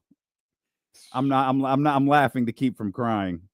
Oh, man. 2 black coaches fired after 1 season. Damn. Look, and I wanted to believe in Antonio Pierce. It didn't work. Well, see, and that's the thing about it. We sitting here, we paid attention to the situation. He's not the one. It didn't work. He's not the one. And we'll see what he does moving forward in his career because he can't go to college. But definitely cannot. We'll figure it out. Where Jesse say can go? Did we find out if he can go to William Jessup, or is that out of bounds too? I think that counts as long as it's an NCAA show cause or whatever it's called. Is Jessup NCAA now? Because I know they were NAIA at one point. So he can't go to Sac State, huh? He can't go FCS. Yeah, no, I don't think so. Yeah. But he's coaching in high school. Antonio Pierce can be an analyst on ESPN 1320. You can do that. We welcome Santa Monica Community College. Here he comes. We welcome AP in here. No problem. No problem. We'll talk more about that in a little bit. Yeah, we will. But Antonio Pierce out as the Raiders head coach. But like you're talking about, like these coaches, man. Hey, I don't know what went on here. Like you said, Mike Brown is a good guy. I like Mike Brown. It sucks what happened to him, but to be honest with you, that's none of my business. It's none of my business, and I don't know the inner workings of what happened. You can also not be comfortable whether if you're Michael Malone or who, you cannot be comfortable with the process. Yeah. As a head coach, you could say the fact that he was fired on the phone in 60 seconds or whatever it was, that's a little foul. I don't appreciate that. I think it's a bad way to do business in this league. I think it sets a bad precedent for that fans. That's perfectly in bounds. Mm-hmm. They took that and went all extra with it. Went crazy. And I would ask them. By the way, there's no indication that well, never mind. Go ahead. Well, look, I'll ask them as well. All these coaches that are so high and mighty and above everything. You ain't never released no player over the phone? You ain't never traded no player over the phone? Matter of fact, you ain't no player ever been traded and not heard from you till after it was already done? Where's your moral compass then? Where are you so high and mighty then? Like, and that's the way that things go from time to time. And I'm not even saying it was handled right with Mike Brown. But before you start talking about the way other people do business, go through your history. Go through the way that you've been with other people and make sure that everything is good. Make sure everything's good. Make sure you ain't never released nobody or fired nobody or traded nobody over the phone or sat somebody that didn't deserve it or messed with somebody's career because you didn't like the way they handle business. Like that high and mighty stuff from all them coaches with situations they don't know nothing about, that I wasn't feeling that at all. Like I was not feeling that at all. Like y'all mind your business. That's what you do. And y'all was wrong. So you mentioned something right there about benching players. You're talking about DeMar. Obviously, DeMar is a big piece of this story last night. And I wonder, because there was speculation that perhaps there was talk of Mike moving DeMar to the bench. Mm-hmm. And you picked up on the way DeMar played over the course of like 2 or 3 games or so. About a week and a half. And that also makes me wonder if Monty and Wes aren't sitting in the front office or having conversations with whatever their circle of people is. Like, we went and got this dude, and Mike's talking about moving him to the bench. Like, we can't make this work. Mike wants to move DeMar DeRozan to the bench. That could have been as much as any loss or as much as any press conference or as much as any foul on a 3-point attempt. That could have been the straw that broke the camel's back. Where it's like, We told him no. DeMar appears to like be out of this offense. The team is a mess. They're all frustrated. We can't keep doing this. We've got to get someone who could connect with them differently. Yeah. I don't know obviously I don't know Luke Laux. I don't even think I've ever met Luke Laux. Jay Triano's a little bit older. Mm-hmm. They found the perfect guy, and this isn't hindsight because anyone who's ever seen Doug interact with these players, like you could see this in real time. They found the perfect guy to relate to these guys. Mm-hmm. And I keep going back to something you said when Mike was fired about when the DeMar DeRozan to the bench rumor started or speculation started, the thought that the conversation was had, that maybe that idea in itself played a factor in all of this. Because he looks like a completely different he looks like DeMar DeRozan again. He looks like the Hall of Famer. He looks like the guy. You go back to the first 4 games or so of the season. Mm-hmm. This is exactly what DeMar DeRozan looked like. Yeah. And until he got hurt.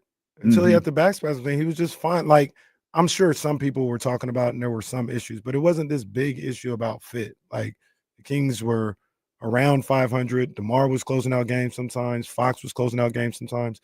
And then he got hurt. And then it feels like that's when things kind of changed when he came back, as far as how he was used and everything that was going on. And the rest is history. But he looks rejuvenated. He looks like he's a part of what's going on. He believes in what's going on. And yeah, he looks like the guy that we were going crazy about when he was finishing the game in Phoenix, or when he was playing great at Toronto, and a number of different times he did that. I think they were playing against Toronto as well at home when they kept running the same play over and over, and he was finishing the game off there. So he's looking like that guy again, in just his activity is a lot better. Being incorporated in that offense. And yeah, this is the guy that you had. You had to figure out a way to use him. Is it perfect? Is it the way that you would want to play basketball in an ideal situation? Maybe not, but that's what you have, and you have to make that work. We'll come back. We'll talk a lot more Kings basketball. We've got Jesse. Who do we have over here? Steve, hang tight.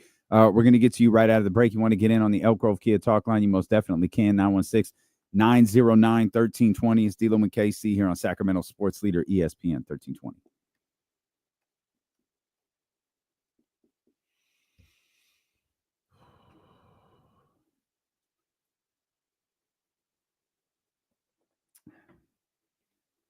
The Cavs have won 10 in a row. They play the Thunder on tomorrow, don't they? Oh, do they? Oh my God, bro! If the Thunder beat them too. Goodness gracious, yeah, 10 straight for Cleveland. And it feels like Thunder tomorrow. It's probably like it's 10 straight and probably like 16 or 18 or something like that. Like they haven't. I can imagine them being in their last 20 games being like 17-3 or something. Let's see, 1, 2, 3, 4. It's 14 of 15. And then yeah, it's 14 of 15 is the impressive number. Their last loss was against the Heat. What a coinky-dink.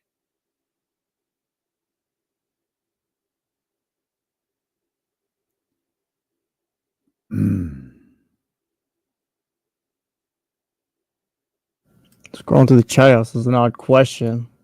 What do you have on your wrist, D'Lo? Well, Christmas present. Okay. Was the crew neck a Christmas present too? I mean, there's a lot going on right now. Just frame this right now. Clip Kenny, this. can you see in there? There's a lot going. Barely.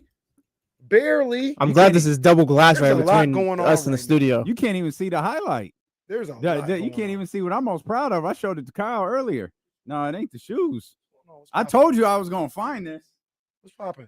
I told you I was gonna find this joint.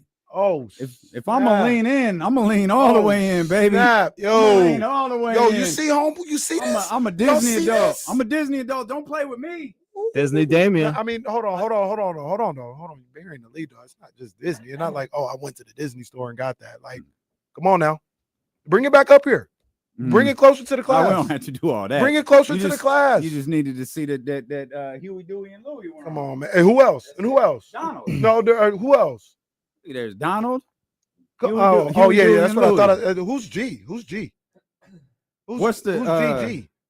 GG Jackson? Who's GG? GG Jackson, yeah. Who is that? He's on the Grizzlies. That's crazy, bro. That's crazy. Yeah, that ain't normal. By all accounts, though, that ain't normal. Not official. So I mean, we ain't even live on the air, so I could say it. By all accounts, my love for Disney paid off. I think for the first time, KSFM's got the Disneyland tickets. Oh, no, we ain't gonna do that. But oh boy.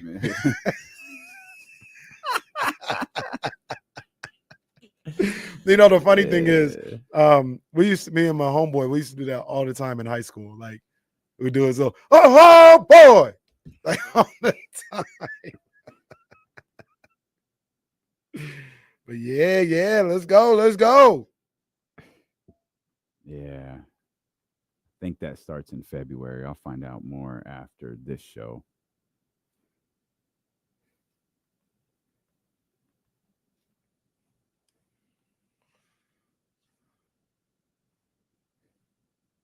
Oh, where's that dude Cole's at too? Cole's and Grant, they had a lot to say too. All them people you just named they had a lot to say. Yeah, they can go. They had a lot to say. I see everything. I don't speak on everybody. I see everything. Trust me, I always see everything. Okay. I see everything that people say. Let's talk to Steve here on the Elk Grove Kia Talk line, 916-909-1320. What's happening, Steve? Hey, how's it going, D'Lo and Casey? Thanks for taking my call. No problem, Steve. I appreciate it. Just got through teaching a class, and it's my lunch break. I mean, you may have already talked about this, but I'm thinking about resource management with the Kings and just looking at the balance of the roster and stuff we've talked about ad nauseum. But we have riches. I look at De'Aaron, we've got Malik, Debo, Keon, even like Devin Carter. We have riches at that guard and playmaking wing type position. Please hear me out on this. This is going to sound radical, but couldn't they maybe trade Fox now? I mean, I'm just thinking that you could theoretically garnish a pretty good person with size and talent, maybe a draft pick or two, making us good in the short term and the long term, because Fox is valuable. Anyone who says he's not valuable, that's silly. But why couldn't you trade a valuable asset when you have already riches at his position? I'm just throwing that out there. No, there's nothing wrong with asking. Nothing wrong with asking that question, Steve. I'm not there at all. 1320. I'm not. That's all right. This is my hot mic. It's good. Did I click the mic? No, it's good. We're good. Oh, I'm taking a call. My bad. Oh, what a day. But yeah, Steve. Nothing wrong, Steve. Nothing wrong with that, Steve. Nothing wrong with asking those. I'm not there. I'm not there. I think De'Aaron Fox is clearly, obviously, a big part of what you're trying to do. Like, I still look at this team as having the potential to be in the playoffs, to win a round or two. Mm-hmm. And I just wouldn't, if I'm trying to improve the roster, I wouldn't go there yet. Now, to Steve's point, though, they don't have a lot of assets that you think would change your fortunes, right? Like, or that could get somebody that could change your fortunes. So that's the tough part about it. But I'm not there with moving Fox.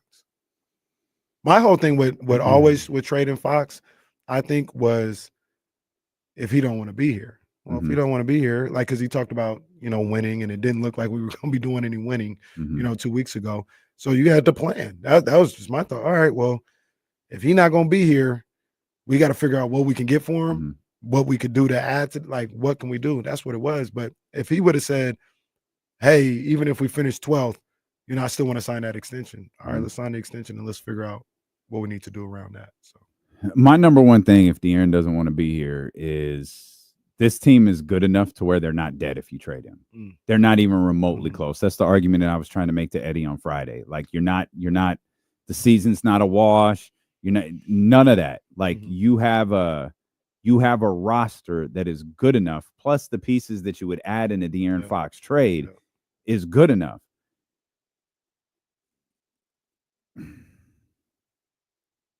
I think De'Aaron. I'd like to see De'Aaron with Doug for a longer stretch of time. Like we it's been 6 games. He was around for 4. A couple of them he was really, really good in. He was okay in the the Memphis one. He was okay in the Memphis one, and then he didn't play in the last 2. So, all right. It's fine. Where's De'Aaron's head at? Is he bought in? Is he all in on this? If he is, great. Let's cook. If someone calls though, and they offer something that gets my attention, I'm listening. Do you have to do it? Absolutely not. But Monty's job, Wes's job, the front office's job is to determine what makes this team better. Is it De'Aaron Fox with this group, or is it this potential trade package with this group? And if they want to pay me to make those decisions, by all means do. If not, I'm just going to talk about them from my seat because my seat's comfortable and it's not hot. Right. Let's get Big in here, 916-909-1320. Big E, what's happening, baby? What's good with y'all? Missed you guys. Hey, we here, what's man. up, Big E? So anyways, after y'all kind of low-key roasted on Mike Brown yesterday, it just kind of reminds me of after you break up with someone, and you just realize all the red flags that were always there, but you just need time to think about it. Anyways, I also love He's not wrong. He's not wrong. To give Doug some love, I just love when he pulled Keon aside after missing the free throw and was like, "Don't beat yourself up, kid, because we need you for OT." That's all I got. Yeah, very good. Yeah. I love that, man. I love that. I love everything that Doug is doing with this team right now with these guys. He's got them believing not only in him but believing in each other, believing in themselves. Yeah, and that's his gift. That's what Doug is, a galvanizer. He's a leader of men. He's somebody that encourages and uplifts. And that's kind of what this team needed. You know what I mean? At the point that they were at, they needed that.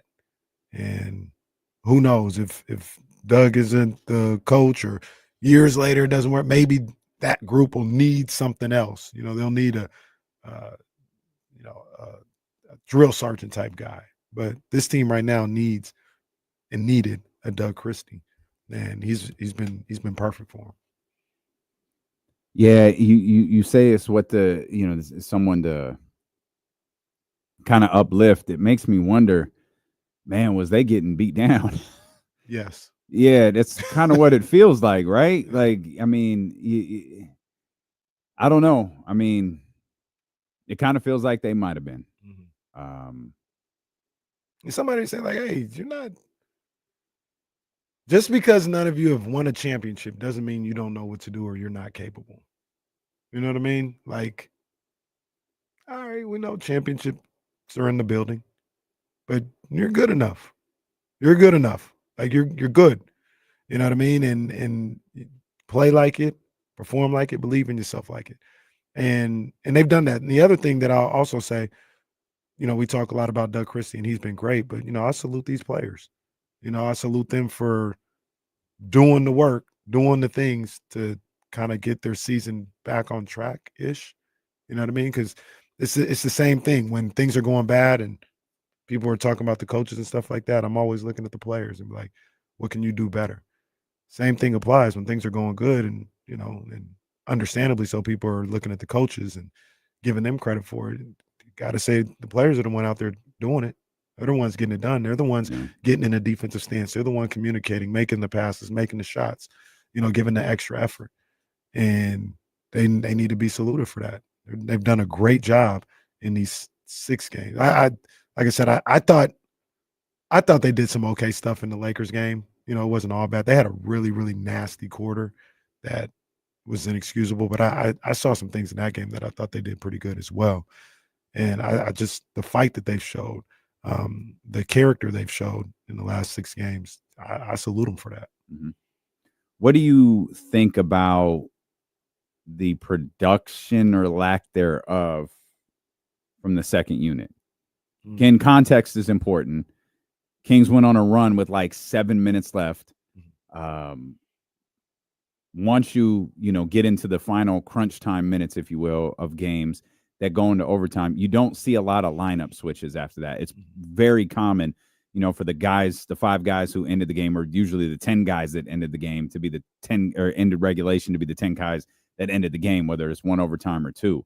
And that was the case last night. We saw these guys play massive minutes. Keon Ellis, 48, Malik, 48. Domas played 50 minutes last night. I went to the podium, just all smiles, talking about I'm tired. But he was just smiling from ear to ear. It's as excited as you'll ever see Domas talking to us. And so it's a bit inflated. It's not uncommon, but when you look at, you didn't get that night from Kevin Huerter. You didn't get that night from Trey Lyles. I didn't think Devin was bad by any stretch of the imagination. I actually enjoyed watching him yesterday, but you didn't get a lot of production from that second unit. Does that amplify like, hey, this is great. This is awesome. Mm-hmm. There's still improvements that can be made here with this team. Like, don't get comfortable because you're winning games right now. Like, there are still things that can be done and probably should be done to try to improve this roster a little bit. Yeah, for sure. For sure. You're looking for what can be done. You're looking for ways to improve it and improve this roster. Like you said, last night, context is important to what happened. I don't think the bench did a whole lot at all last night, but at the same time, I thought, and maybe this is how I would have won it. I don't know if Doug did or anything.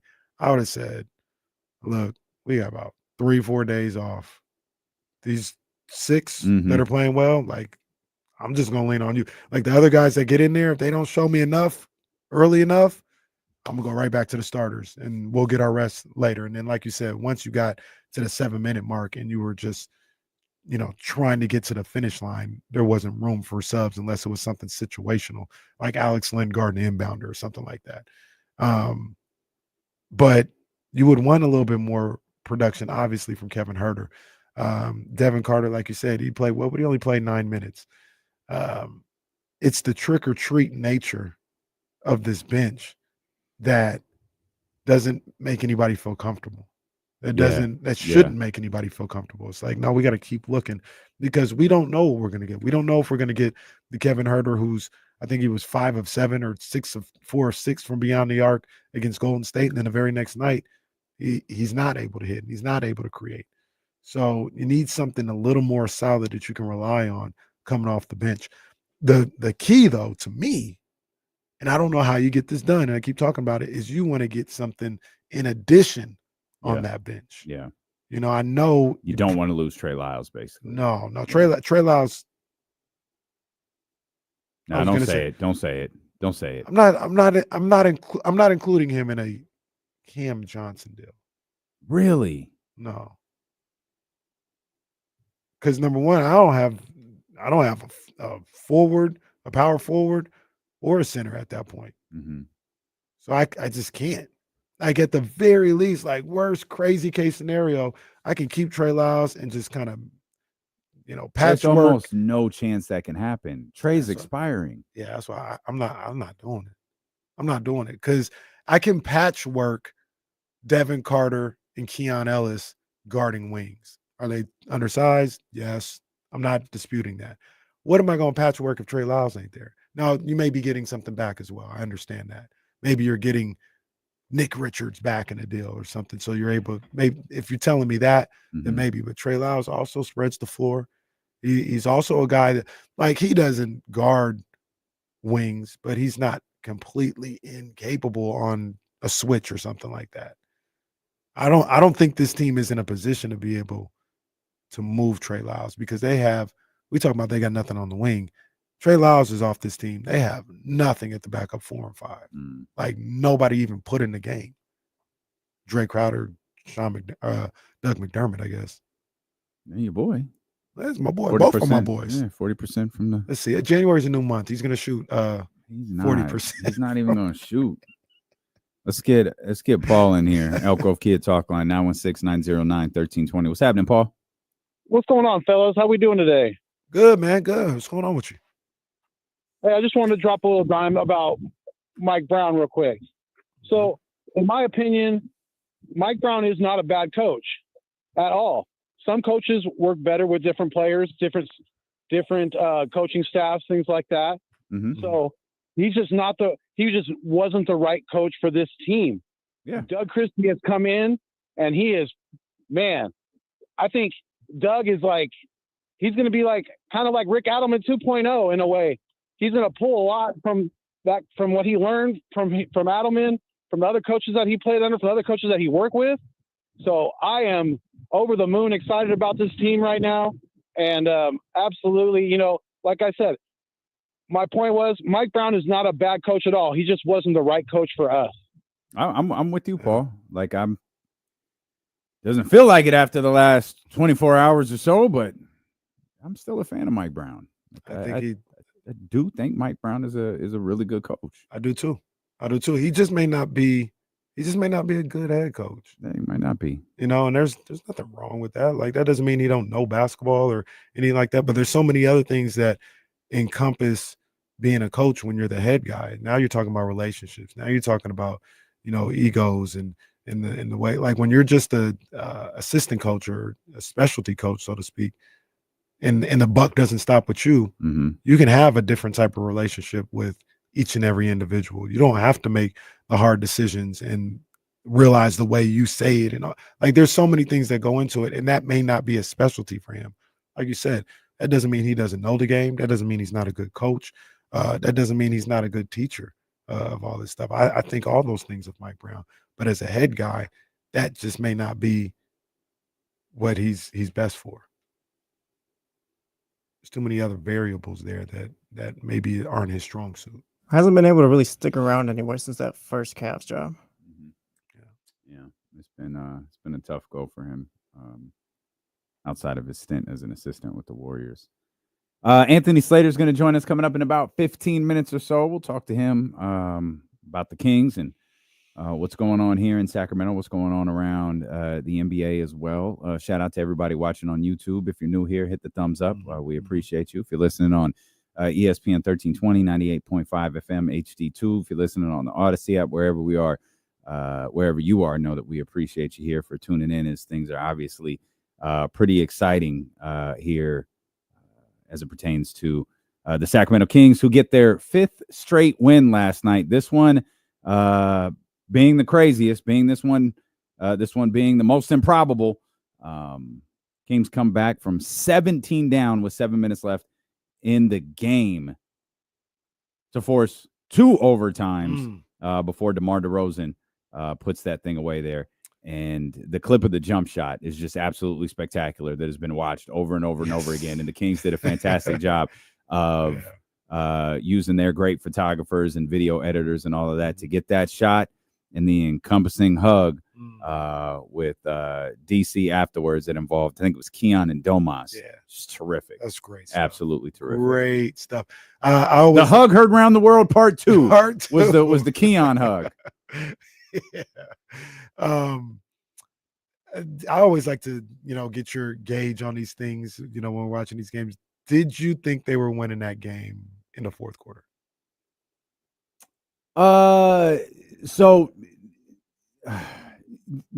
No. So when with 7 minutes left, that's a little unfair. They were down 17. Well, true with 7 minutes. I didn't think that. I was like, come on, man. It's not like, oh, they're gonna win this. It's like, come on, man.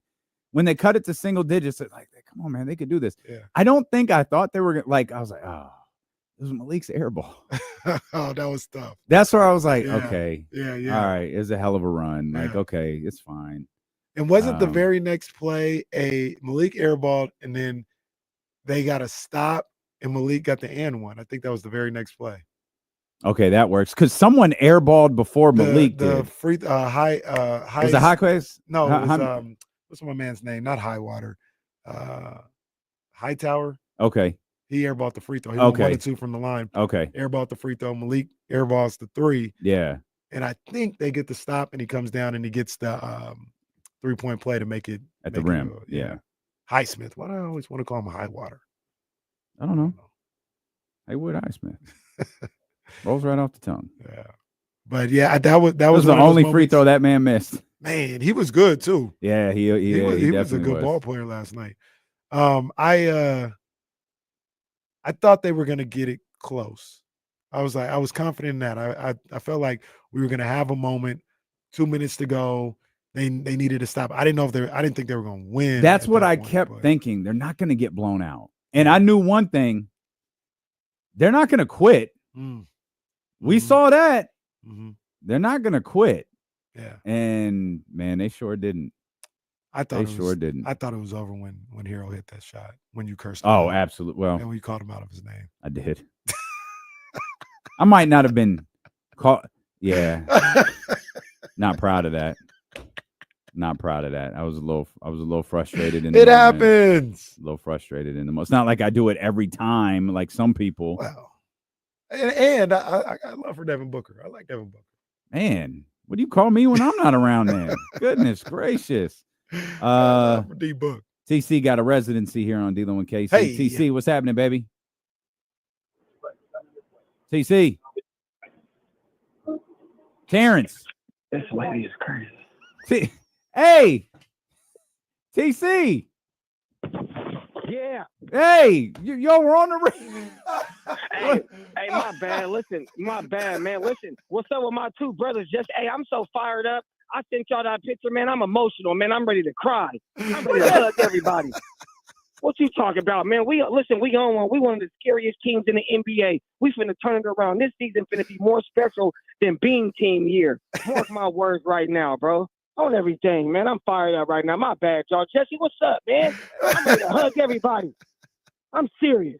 That's all I got. I love y'all, bro. Peace. Hey, love you too, TC. Love you too, big dog. What just happened? Why do I feel like TC went into character? He did, like he just was caught off course. Like, let me cut a promo real quick. What do I got? And then he was out. This lady crazy. Put it on a shirt. Gosh, Kings have never been more back. Put it on a shirt. Hashtag this lady crazy. Oh man. TC went into character the second he knew we were here. Oh man, that's my dog right there. Oh, that is my dog. TC hilarious, man. Oh man. Why his first ballot? That's facts. That's facts. That is spectacular. And look, one thing I thought about it this morning. I hadn't called him this in a while. Redeem Beam is back. Redeem Beam is back. Okay. Redeem Beam. All right. That's what they were supposed to be at the start of the year, and then it just got crazy. But Redeem Beam is back. I don't care. You can call it whatever you want to as long as they keep winning basketball games. As long as they keep winning basketball games and knowing Keon's got a shot, like, you know, Keon's a major player on this team. Like Jesse asked the question, could Keon be the guy to lead this second unit? Like we've been talking about depth. We've been trying to find a guy like if Malik was the leader, you know, for 2 years behind that second group, maybe that's something that falls under the realm of Keon's responsibility with when De'Aaron Fox returns. Yeah, and look, a lot of people, you know, ask the question about, you know, what does Keon do? Where you find minutes for him when De'Aaron gets back? And to me, it's just simple. Like you find 20, 25 minutes for him. When De'Aaron needs a break, Keon will be in the game. When Malik needs a break, Fox will come in for Malik. If you want certain situations, you go small. DeMar needs a break, then Monk will come in for DeMar. Keon's on there the whole yeah, that's how we gonna do this. And he's gonna play 12, 13 minutes a half. Now, the one thing I did think about is like, what does it look like at the end of these games? Keon might have to sit. That's understandable. That's okay. He might have to sit. He might have to sit. He might. And it's fine. Like, and even it might be situational. Like you get a timeout. Okay, you need to stop. Get Keon in there or something like that. But he's gonna get his minutes, and he's going to be a vital part of what this team is trying to do for the rest of the season. He's such a great story, man. The way this season started with him was so frustrating because you watch players around the league and you you see these guys who come from, for lack of a better way of phrasing it, come from humble beginnings. And they find their ways onto these NBA rosters where it's all of a sudden like, yo, they got a really good player like out of the G League. Like, man, why can't we ever find that? And it feels like the Kings found it in Keon, and it's like, yo, this is pretty dope. And then the way this season started and put it on my tombstone, situational role player gets uttered. And it's like, wow, word, like, we kind of got the feeling y'all didn't believe in him, but damn, a situational role player. And man, he was on. That was a good call by you. Like when you saw that in the Summer League. It started in Summer League and went to Mike. And I to this moment, I don't understand it. I don't either. That guy's an NBA player. He's an NBA rotational player. He is. And that's just the bare minimum. Like if you watch him play and you've seen him play enough, like this guy helps you. Simple as that. He's not just a guy. He's not just a guy taking up minutes. He helps you. And like you said, they found him. You should celebrate that. You should. Well, maybe they did. Maybe the guy who found him didn't want to celebrate him. Well, yeah, very, very well true. I wonder what the lady in TC's car was doing. Is anybody else curious about that? Like, what was? Hey, TC, text and tell we ain't gotta name no names or nothing, but you could just text and be like, "What was going on there, bro?" What was TC doing? Was he? Maybe he was like at the DMV or something. Maybe. This lady crazy. We'll come back. Anthony Slater of The Athletic joins us next here to talk more Kings basketball on Sacramento sports leader ESPN 1320.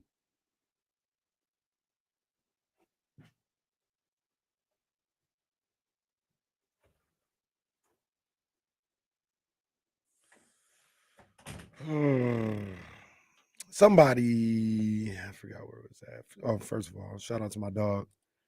Hey, Spurs Slim, what's up, big dog? What up, boy? Yep. You know the vibes. No, we ain't fighting about it. Just answer the question because the question was raised. I can't find it. I don't know if I will. But somebody in the chat said man, I can't find it. I wanted to quote it, but basically they said that I wanted. Oh, there he goes. He said, "Didn't KC just say he wanted to trade Keegan for Cam Johnson? Now he won't trade Trey for him. The fuck?"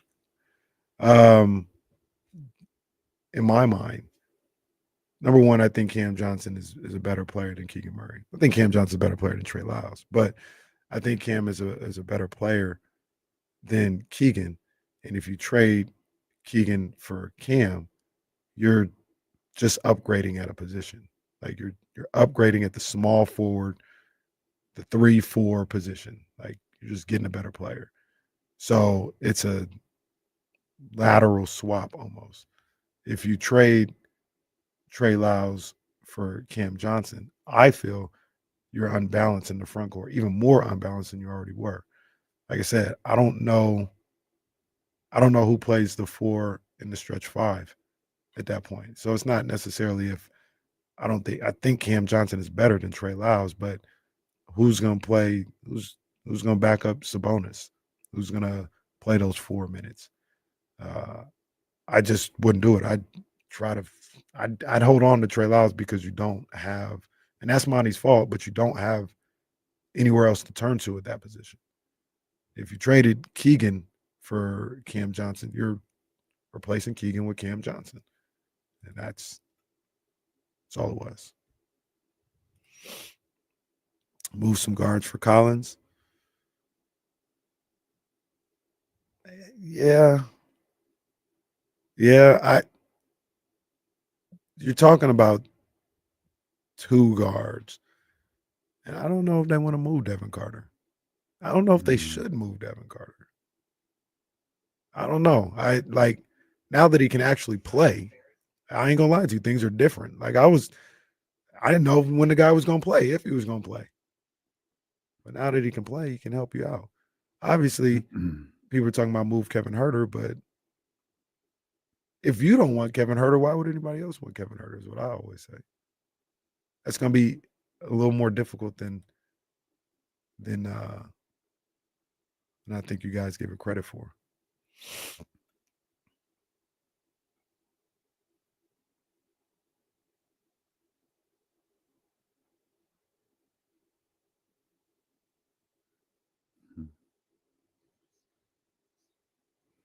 Anthony Slater, The Athletic, set to join us here in just a couple of minutes.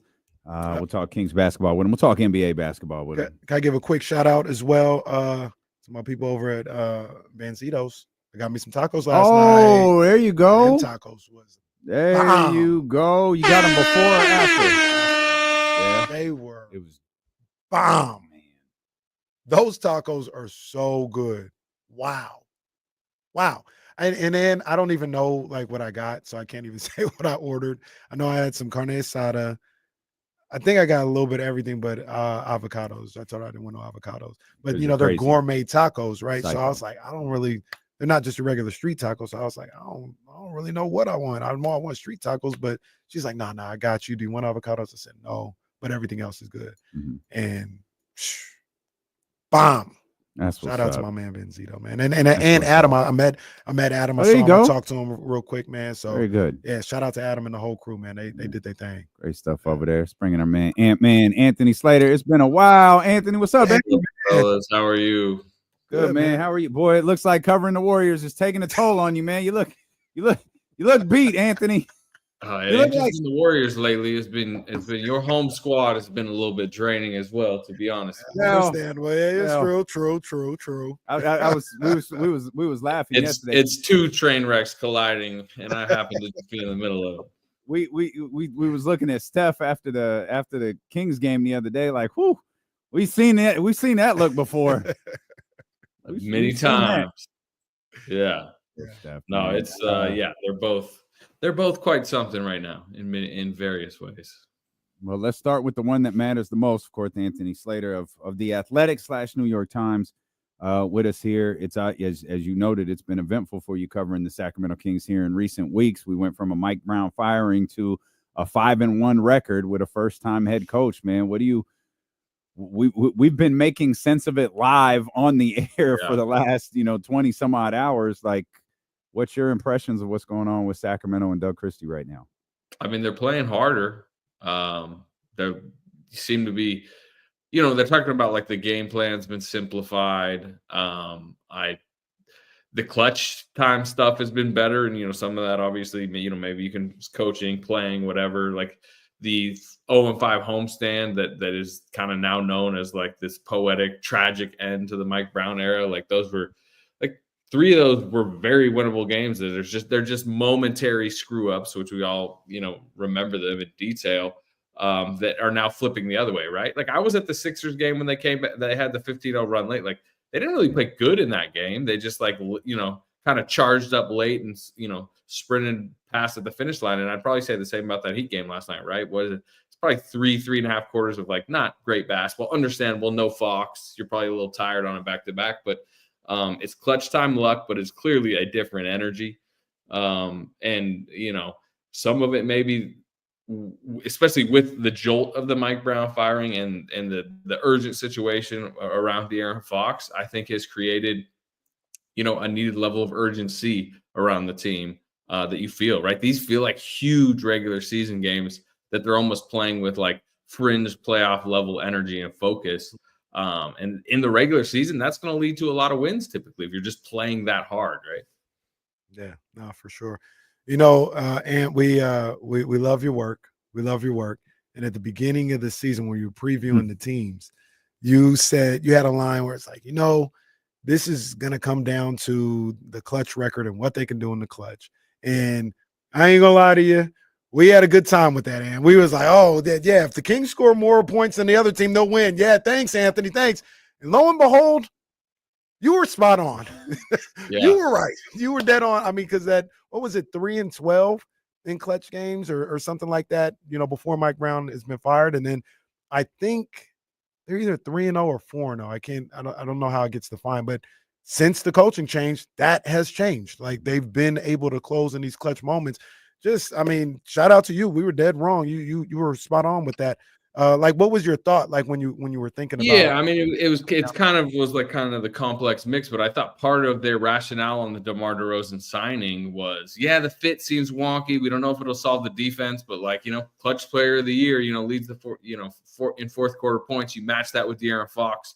The idea was in these close games down the stretch, you should be able to nudge over the top a handful more times than you maybe previously did the season before. And if you win 4 more games than you theoretically should because of luck or chance, or if you could say strategy, if you get these 2 great clutch time players in the West, you guys know what 4 extra wins during the course of a regular season means. In this West, that's like 10th seed and 4th seed almost at this point. And also, I know being around the Warriors plenty the last few years and the way they've screwed up so many times in the clutch, like that's defined their season. And that's just because of how compact the West has become in a lot of ways. What leads to how you feel about a team. Again, I mean, as you said, it maybe it feels a little prophetic because of how the Mike Brown firing went down. But how different does that homestand feel? And different, they're 13-13, right? Entering that homestand, I think they were on a 3-game win streak. If they get that Nuggets game, remember, they should have won that game.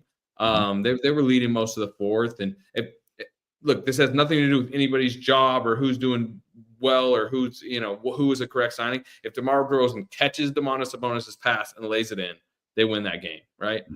At least one of those Lakers game they probably should have won. We can go with the mixed box out. That's the one that it feels like a little bit more, maybe obscure, but certainly the Pistons one, which we don't even need to get into the specifics. But we all know they probably should have won that. So if you go 3-2 on that homestand, you've at that point won 6 of 8 games, and you would be sitting at 16-15.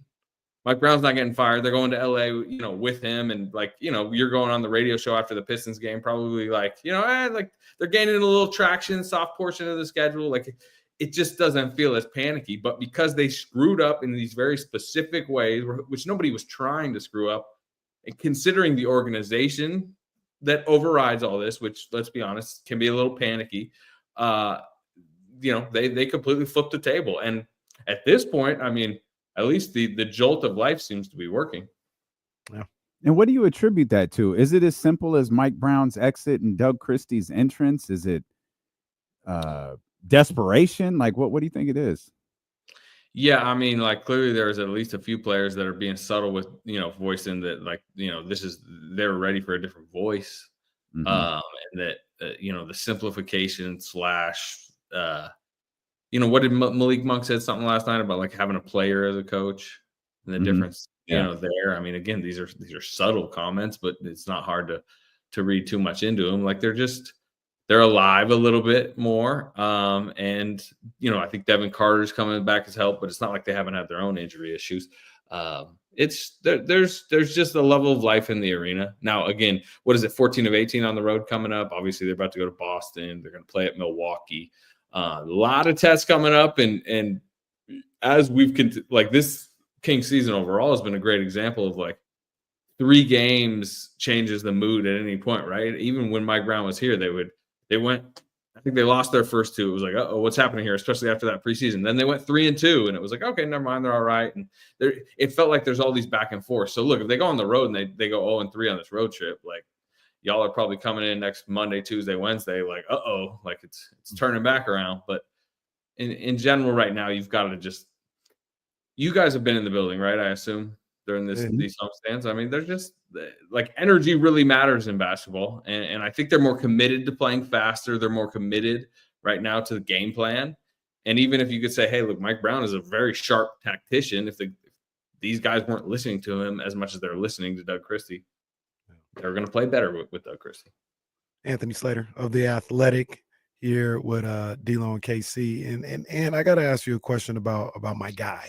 My guy is one of my favorite players in recent memory, all the way since Kentucky, Malik Monk. Okay. And he, it feels like a lot of times people put a ceiling on how good he is or how good he can be. It's he's Malik Monk, nice little energy guy or whatever. And we see him in certain situations Sunday against the Warriors where he dominated that game. And, he was in a leadership role last night with De'Aaron Fox out. And you saw him in those game 6 against the Warriors and what he was able to do in that game. What's the feeling on who he is as a player and how good he can be? Like, is he just kind of typecast as a 6-man type guy, or do people look at him as like, no, he could be like literally one of your top 2 players on a good team? I don't want to say championship, but on a really good team. It's I guess you would say your first description of it, where the league seems to view him as like kind of a volatile 6-man who can shoot you into games and shoot you out of games and kind of can do wacky stuff defensively and might win you a game with a 32-pointer, but might go 2 of 11, make a few mistakes and, kind of just check out of the game all flustered. Because I say that because we saw like his market was laid bare this summer. Like nobody went and chased him down. If there was a belief from somebody out there, hey, that could be a starting point guard on a winning team, like, the Spurs, for example, right? They could have done several things this summer with their flexibility. They decided to basically take on the Harrison Barnes contract with some of their cap space to get a pick swap instead of going after. And this isn't just a Malik Monk thing, right? They could have gone Kentavious Caldwell-Pope. Klay Thompson was available this summer. He was viewed in that realm of like not that valuable, not valuable to the point that you're like, can you be a top 3 player even on a championship type contender? But like let's be honest, like 6-man of the year is like extremely valuable. He probably should have won it last year and probably would have if he didn't hurt his knee. Right now he's starting. He win 2 games without Fox, and again, we're talking about how important every single regular season win is. Like those are 2 huge wins that you don't get if he's not re-signed at the bargain he was re-signed at. But at the same time, I can understand the opinion of like over the course of 82 games, if he's going to be, your absolute, 1A, 1B, probably a lottery team. And how about Keon Ellis? Keon is the one really since the Doug Christie era has begun. Yeah. That people have kind of been scratching their head over. Like, you're seeing guys like, Keith Smith tweet about it. Like, I can't figure out why Keon wasn't playing under Mike Brown. There seemed to just be something about Keon that rubbed Mike the wrong way, or Keon wasn't doing anything. And now you look over the course of these last couple of games, particularly Anthony, the last 3 that were without Keegan and 2 of them were without De'Aaron. Domas said last night, we can't win these games without Keon Ellis. Like, what is your opinion on Keon, and where do you think the disconnect was? Yeah, I do think he came into the season, into camp, into the early season, like maybe trying to expand his game a little bit more. And it was a little bit more about the offensive end and like blossoming into this like next level of player. And I would say covering the Warriors, I'm dealing with like times 10 of this with Podziemski, where like Podziemski was this like glue guy doing everything, all first team rookie. And then this year he came in like, maybe I'll just be Jalen Brunson this year. I'm gonna go try to make an all-star team. Let me take a bunch of threes. Let me try to create a little bit more than I should have. And I do think there was a mini version of that with Keon Ellis early where he was maybe getting out of his game a little bit. And maybe that led to minimize playing time. Clearly, he should have been playing more. Herter coming back. Maybe they tried to remember they started Kevin Herter after he didn't even play in the preseason early. That may have been trying to force Kevin Herter in to appease a veteran, try to lengthen the depth, get him going a little bit. And that seemed to stall maybe Keon Ellis's momentum a little bit early in the season. I think looking back on that retrospectively, yeah, you probably Keon Ellis should have just started opening night. But I am curious now because like he is getting big time minutes. Like he was unbelievable defensively last night. What did I see? 14 deflections. So many of those. Like I kept seeing Hawkes on him late and being like, Hawkes is gonna like kind of bully him to the rim, and somehow he was like snaking the ball away from him. But De'Aaron Fox is about to be back, right? This is a very minor injury. Keegan Murray's back. Let's assume you have your 5 main guys, including Malik Monk now starting and playing a ton of minutes. Who closes? Who does he close over DeRozan?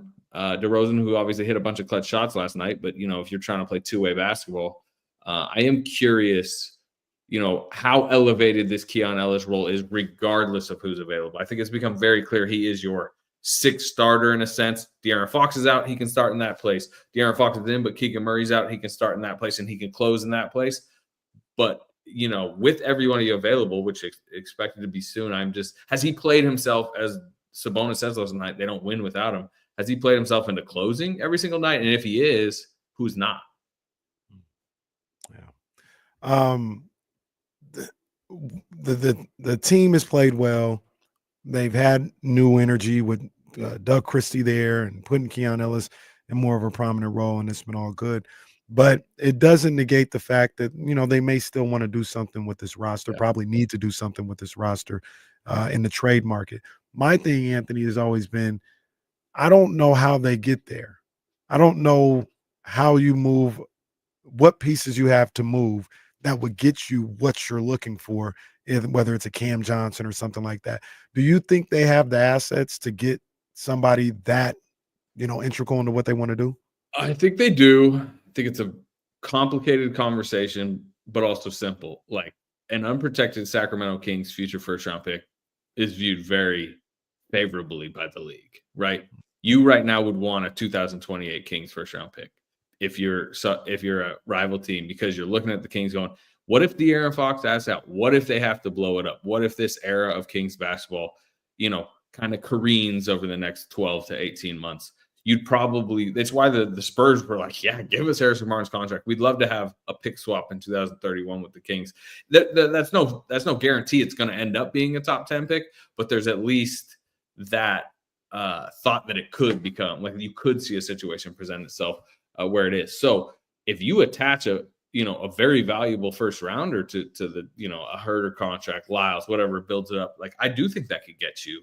That to me beats a lot of other teams that are either going to try to protect their picks, or maybe they're viewed as a more likely better team come 2028, 2029. So then the question becomes, if you take two steps back and you're really like concerned about how the Kings are going to be over the next decade and how they may have to rebuild if this Fox situation goes left over, into the summer and this season beyond, if he's not going to extend, do you want to give up a future first that might be a really valuable first in your rebuild for a fifth starter on this team? Cam Johnson, good player, would help, would make this team better, would make them more of a threat to not only make the playoffs, but maybe make some noise in the playoffs. Is that worth a future first that might be sixth overall? That if Fox asks out this summer, you're like, we could really use our pick in 2027. So I think that's the balance here, because to your questions, yeah, Herder and Lyles' contract are not getting you much, but when you attach a first round pick, it is in this market. Like, those are so valuable. So you tell me, like, do you think it's worth it to go much more all in on this team and risk a future that still feels very uncertain with Fox? I do, because I look at it two ways. Number one, you're trying to win now with what you have, you know what I mean? And you gamble on that. Also, I'm of the belief, much like what happened when they had DeMarcus Cousins and they were trying to trade him, you can just get a first rounder back if you trade Fox. Like, if it goes all bad and he wants out, it may not be like yours, or it may be a later pick or something like that, but you'll get a first rounder back in a Fox trade. So you probably get three. Yeah, really. Right. Yeah. So I wouldn't, that wouldn't hold it up for me. Like, if it was a 28 first unprotected and Kevin Herder for Cam Johnson, like, yeah, let's do it. Or some other player, something like that. Like, let's do it. Because I can always get that. My thought is I can always get that pick back if it goes all bad and I'm trading De'Aaron Fox. Yeah, and to be honest, that is where that is so much in the next month in these negotiations and stalls and rumors you hear. Like, a lot of it is on what are the picks, what are the protections on the picks, right? Because I feel a whole lot better if you're it was a top 12 protected for Herder that they got in Atlanta, that now I think it's top 10. It's kind of stair stepping downward. But if they didn't protect that, you don't have Devin Carter, right? That pick would have been Atlanta's.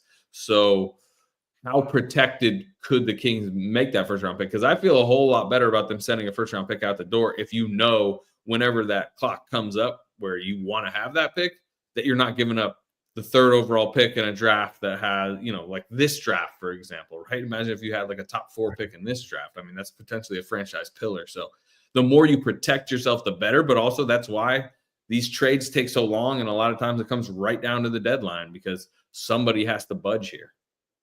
Pick swap. Oh, 2031.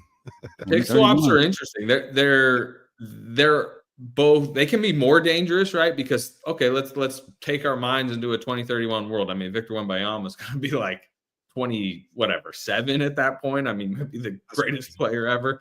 I mean, I'm going to 5 MVPs at that point. Yeah, I might upset your listeners here, but he might have De'Aaron Fox throwing hook lobs to him in the finals. that might be the 30th pick overall that you're swapping. You're getting this first pick. And the concern is with the pick swap, there's no protections.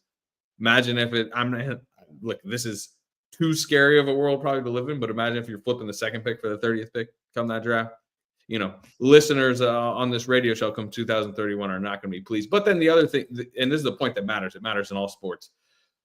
Do you think Monty McNair and Wes Wilcox care too much about 2031? Because if this does not go well, I'll be dead by then. I don't care. It doesn't matter. Just swap it. Yeah, exactly. So I'm also of the belief, and I'm just going to die on this hill, that trading Fox doesn't constitute a rebuild.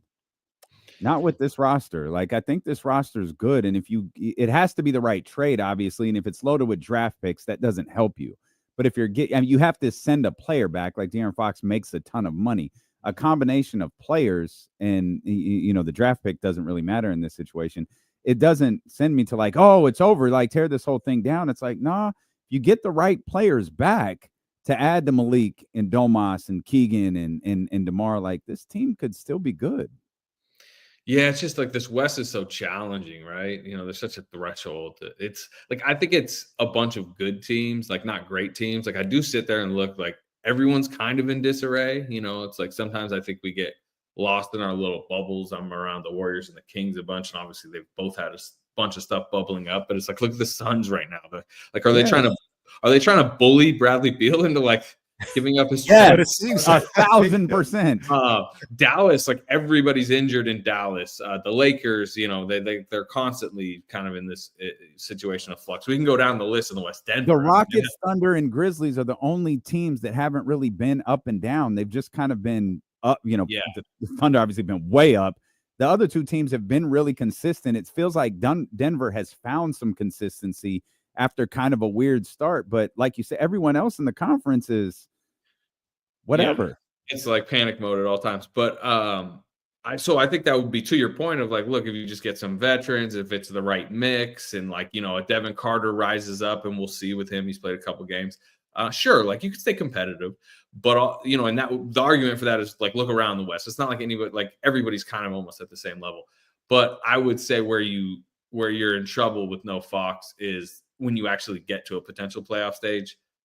You need those star scorers. And you saw it in the Warrior series, right? Sabonis was the best player, you would say, that season. But once the Warrior series started and it was playoff basketball and schemes and more physical nature, you need him and Monk, go get buckets. Go and that's where Fox, that's what a lot of the teams that are thirsty for De'Aaron Fox, Houston, San Antonio, that's what they're missing is the star guard who can go get you 30 against really tough defenses. And that's where you could get a lot of depth back for Fox and picks that become more depth. But I do think if you want to win at the highest level, you need a star guard, and you'd be giving up a star guard. Jalen Green. I don't know if he's as good as Fox, but that's you take your chances with a Jalen Green. That's because that's the other thing with Fox. I'm not. People are talking about the deadline. I'm not doing anything with Fox till the summer. My read on the whole situation is it almost everyone involved, this will be a summer conversation because a lot of stuff needs to be found out before then. Obviously it has not trended in a great direction lately, and I don't think the Mike Brown firing and the way it went down helped. But the reality is, if an unlikely playoff run happens, circumstances change. There's still games to be played and games to potentially be won that could change everybody's mind. I'm gonna be honest. I'm not sure if the firing hurt. I think how it happened. I'm not saying he. I say because look, if they play better, if they win more games, that matters. It was done in such a way with such timing and such a lack of transparency that the entire world just was well, nobody's going to come out and really say who did it, and it was done a day after he criticized, after Mike Brown criticized De'Aaron Fox, in a press conference, boop, microscope's going right over to the star.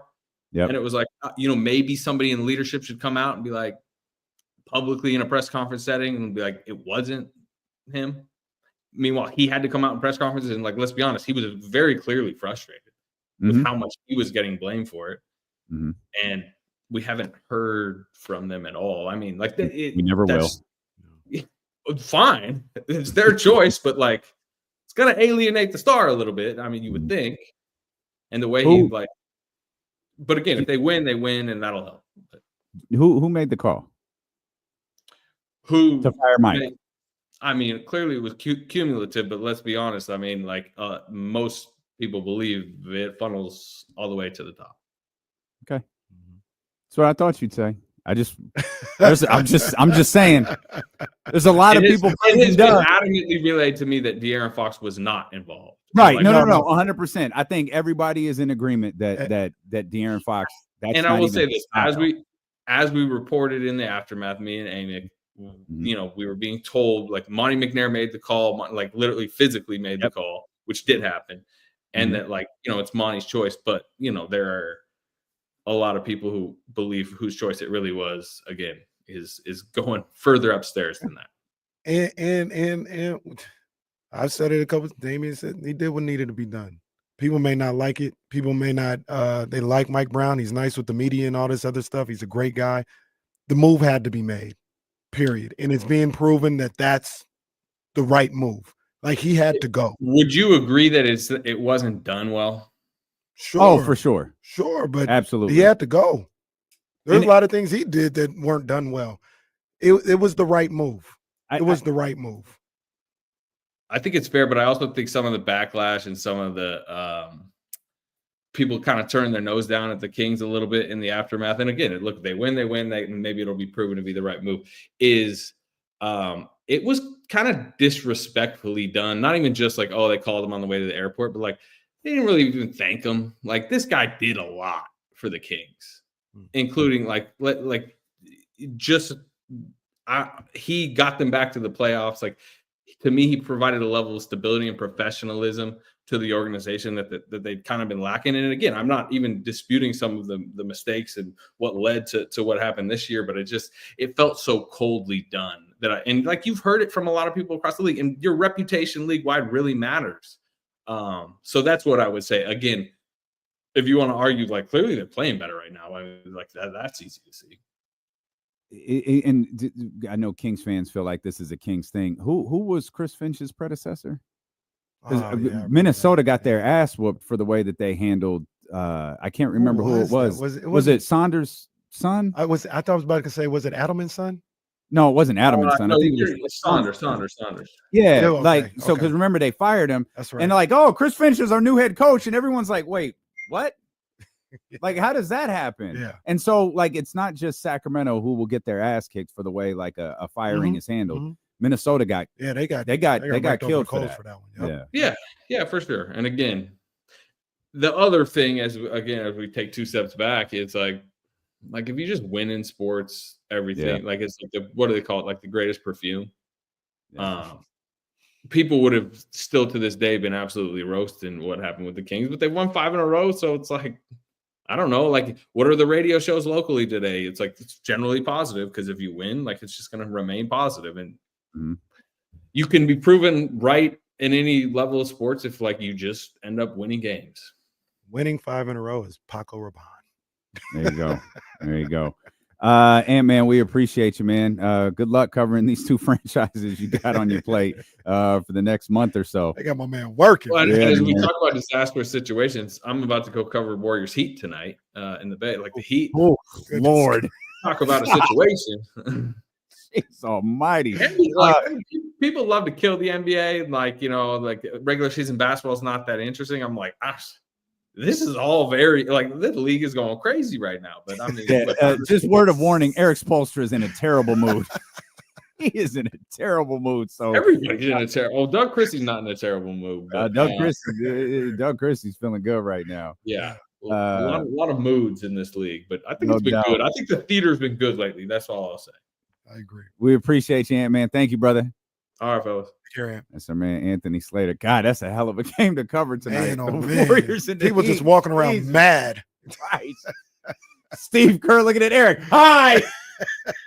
Hi, Steve. Just mad. We'll come back. I don't know. I can't relate. We fired our coach. We're the happiest group in the league. Outside of OKC Get like us. Cleveland. Get like us. Fire your coach. It's D-Lo and KC, brought to you by Sky River Casino here on Sacramento Sports Leader, ESPN 1320. Oh, man.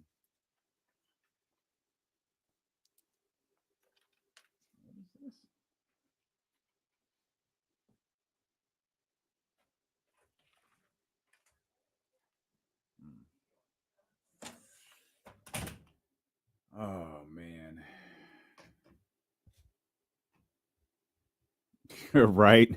Almir's right. Oh, man.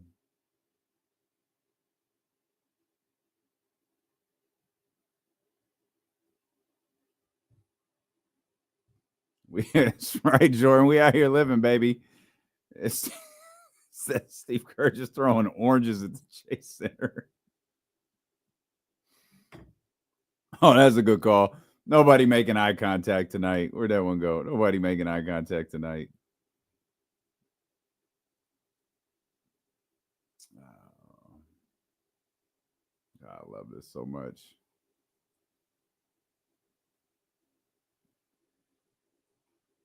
Oh, man.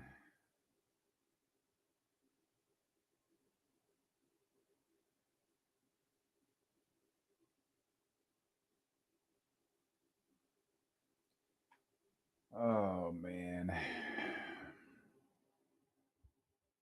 Man, we'd just be coasting if Trista was here. Now we got a little work to do because got some improvising to do. Oh, we got to talk a little bit about Antonio Pierce, I guess. Yeah, we're going to talk about Raw today. I'm going to hold that off just a little bit. Obviously, we're going to talk a lot about it with Jason Jones. Maybe we could throw that in here, actually. Maybe we'll throw the Raw in here and then get into Antonio Pierce a little bit. Yeah, we might do that right here. What do I got here? What are we looking at? That's the Charvarius Ward stuff. Just write it out, see what happens here.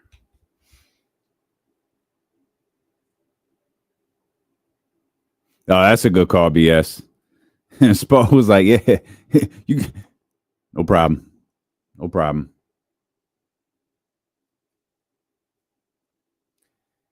Happy New Year, Steven. I said Happy New Year to somebody in the office today and was like, ugh. It's the fucking 7th. We really got to do this till we see each other.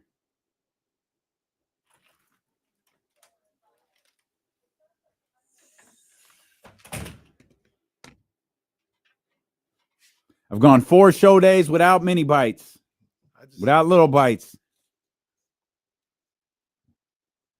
Shout out to Anthony Slater for being with us. Normally, TK joining us at the top of the 2 o'clock hour, but she let us know right before the show she won't be able to join us. She's definitely missing talking Kings basketball and NBA basketball with us, so we'll get her on. If we can't get her on before next Tuesday, we'll see her next Tuesday for sure. It's my girl. We're going to talk a lot about this with Jason Jones when he joins us later on, but the WWE debuted on Netflix last night, and it was a spectacle.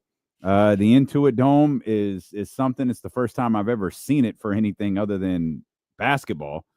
The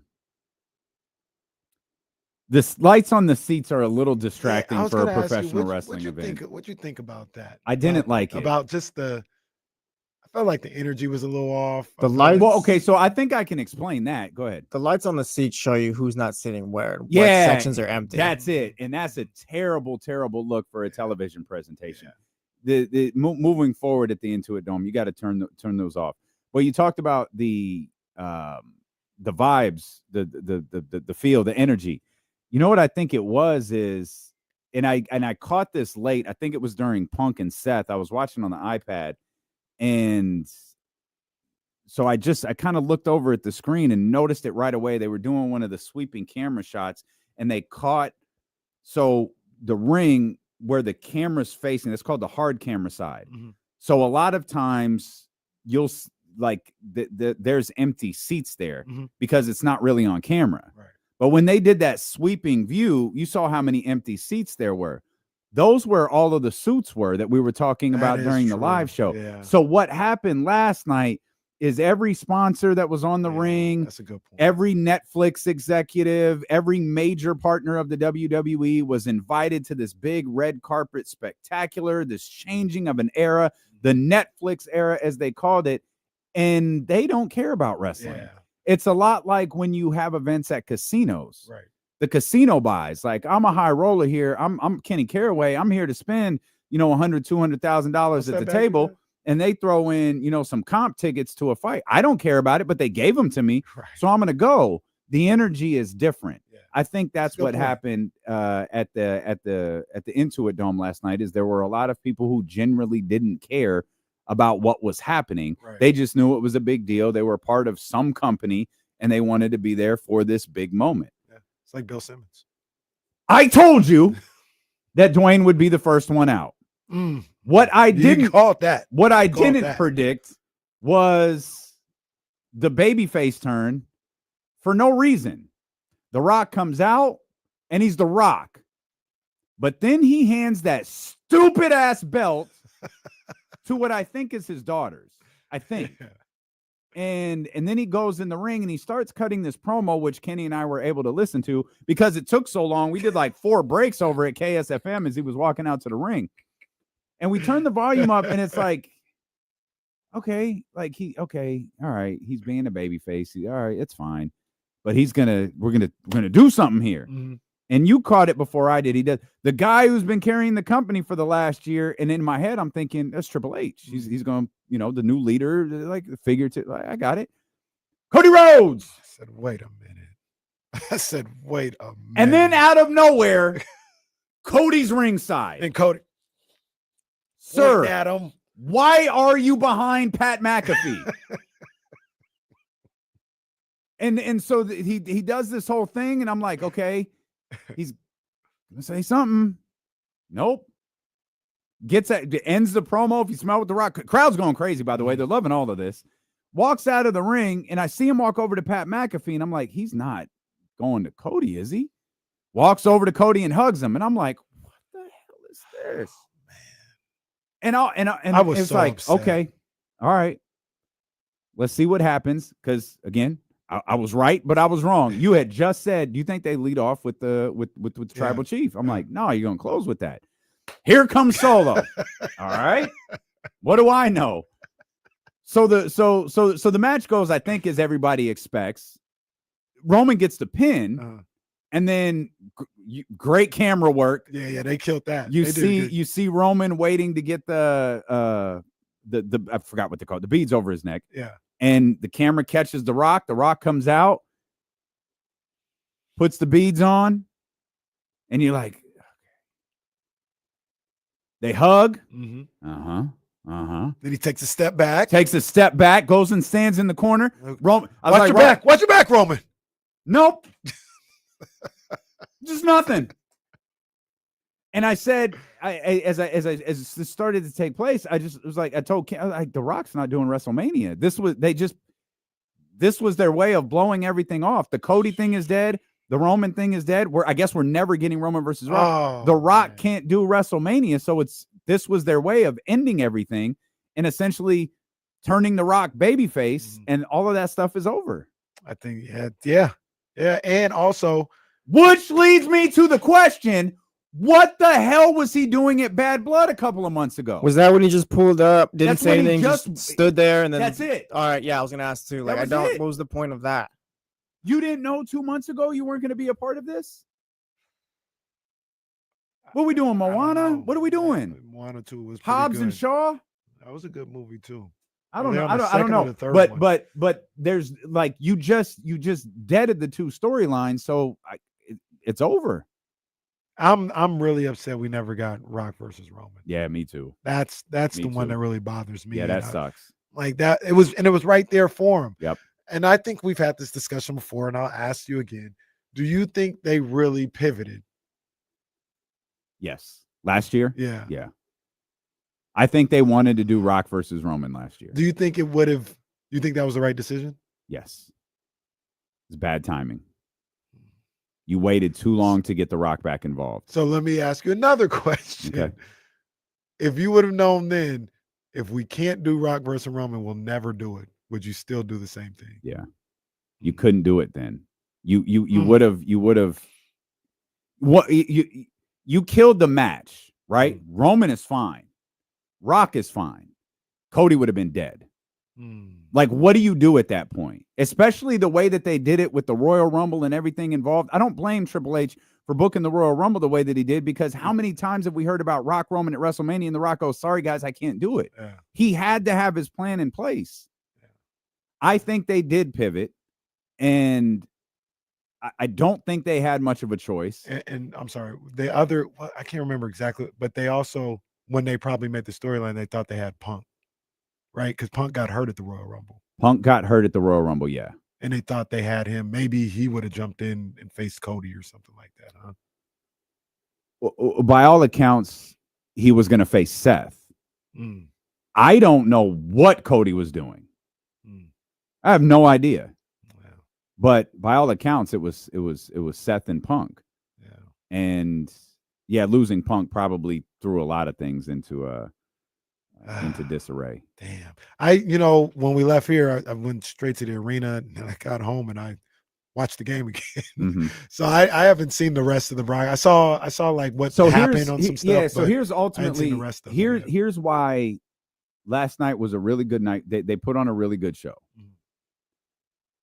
And we actually discussed this yesterday. Here's where they failed. You probably had new eyes on you last night.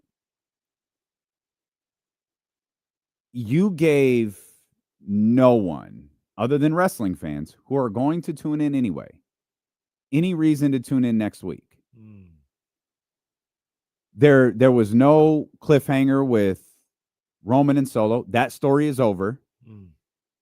There's nothing to settle with Roman and Rock. That's over.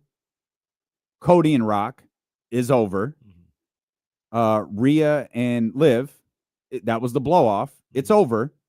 You brought The Undertaker out, which it was a cool moment, but it did nothing for next week.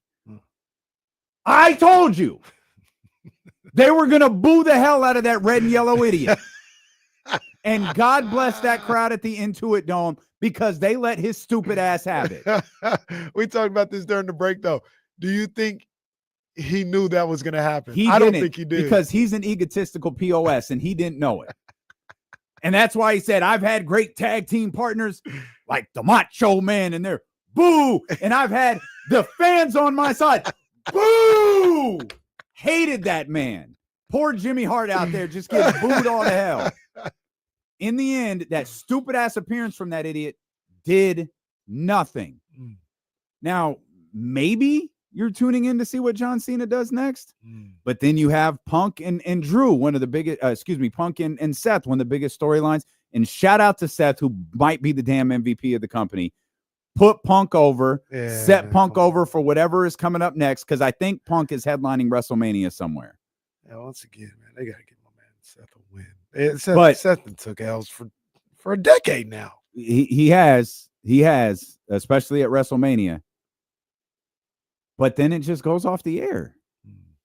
There was no moment when the show ended where it was, I have to tune in next week. And maybe they feel like that's not wrestling anymore. Maybe they feel like that's not television anymore. Because if you miss next week or the week after, you just go to Netflix and you catch up. That last night's show was about 3 hours and 10 minutes or so. They're really not that far off a regular Raw, similar to a pay-per-view, maybe even shorter than a pay-per-view. But nothing that happened during that 3 hour and 10 minutes made me go, I can't wait to see what happens next week. They did a great job of promoting, like, I think it's Balor and Priest. Like they're it feels like they're blowing off a lot of huge storylines in these first few weeks. I think they got the Intercontinental title for the women next week. That's great. If I'm a wrestling fan, I was already tuning in. Right. If I'm curious about Netflix wrestling, I wonder what this looks like. I don't know who these people are. Yeah. What am I if you're storytelling, what are you tuning in for next week? And they gave you no reason to come back. You're 100% correct. I'd say this. They kind of got caught in a rock and a hard place because they told stories leading into this, right? Like it's not the story, like the conclusion of the story was Raw, when usually the conclusion of the story is WrestleMania or something like that. Yep. So that's kind of where it was a little difficult. Maybe, and I'm sure they're looking at, we ended those stories, and now it's a little bit of a sprint from now to WrestleMania for these next stories we're about to tell. WrestleMania, from a fan perspective, feels like this blank whiteboard we have here. Like normally, hey, you could do. Oh, I can see this. I have no clue. We were speculating last night what they're going to do. I mean, they clearly tease something with Punk and Roman. Then what are you doing with Cody? Did they do it last night, or you mean just in the No. In the weeks leading into this. Yeah. I also think the biggest money match that they could do, and I don't know the financials of this. So this, and I've been telling our friend at WCW this for months. The best thing that they could do, the biggest money match that they have right now, is Roman versus Cody 3 in reverse roles. Roman is the massive babyface. Cody turns heel, and there's your main event. Yeah. And you can do, Punk wins the Royal Rumble, and maybe it's Punk and Gunther. Yeah. Because I don't know how you get to Punk and Roman at WrestleMania, at least. I could see you getting to that. I just don't know how you get to it at WrestleMania. Because it takes both of them out of the title picture. Now you've got Gunther looking for an opponent that's not Roman or Punk, and you've got Cody looking for an opponent that's not Roman or Punk. And make no mistake about Roman, Punk, and Cody are the 3 biggest stars in the company. And I don't think it's particularly close. And then, Cena's there, but we know what time it is for Cena. Those are the 3 biggest stars in the company. Seth is in there. I disagree. Yeah, he's 4th, but in my opinion, he is a distant 4th. You would know better than I would. But that's an opinion. The reaction that he gets whenever that Burn It Down comes on, it's up there with those other 3. Like the people seem to clamor for him. I think, I'm trying to figure out how to get Cody in there and turn him into a heel. The way I would do it is the respect thing. Like, you guys didn't show me no respect over the course of this year. I carried the company. I was this and that. You didn't show me no respect. And he's not only talking to Triple H and the rest of he's talking to the fans. Can he do that in 4 months? Absolutely. Cody is a tremendous heel. Absolutely. But what's the angle for him to do that? Like, just come out next week on Raw and be like, I hate you, fans? Feels like something has to happen. You know who could do it?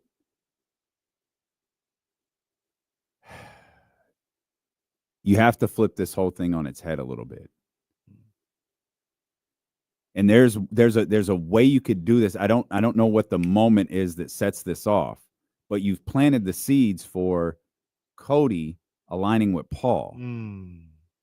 But you probably have, because Paul's a babyface, you probably have to have Paul align with Cody to make it clear, oh, did he just turn heel? Yeah. And the best way to do it is for Roman to bleed. So somehow, and I don't know what the scenario is that you do this, whether it's a tag match, the old Mega Powers Explode gimmick. I don't know what it is. It was there. They I don't want to say they messed it up, but it was there. It's in the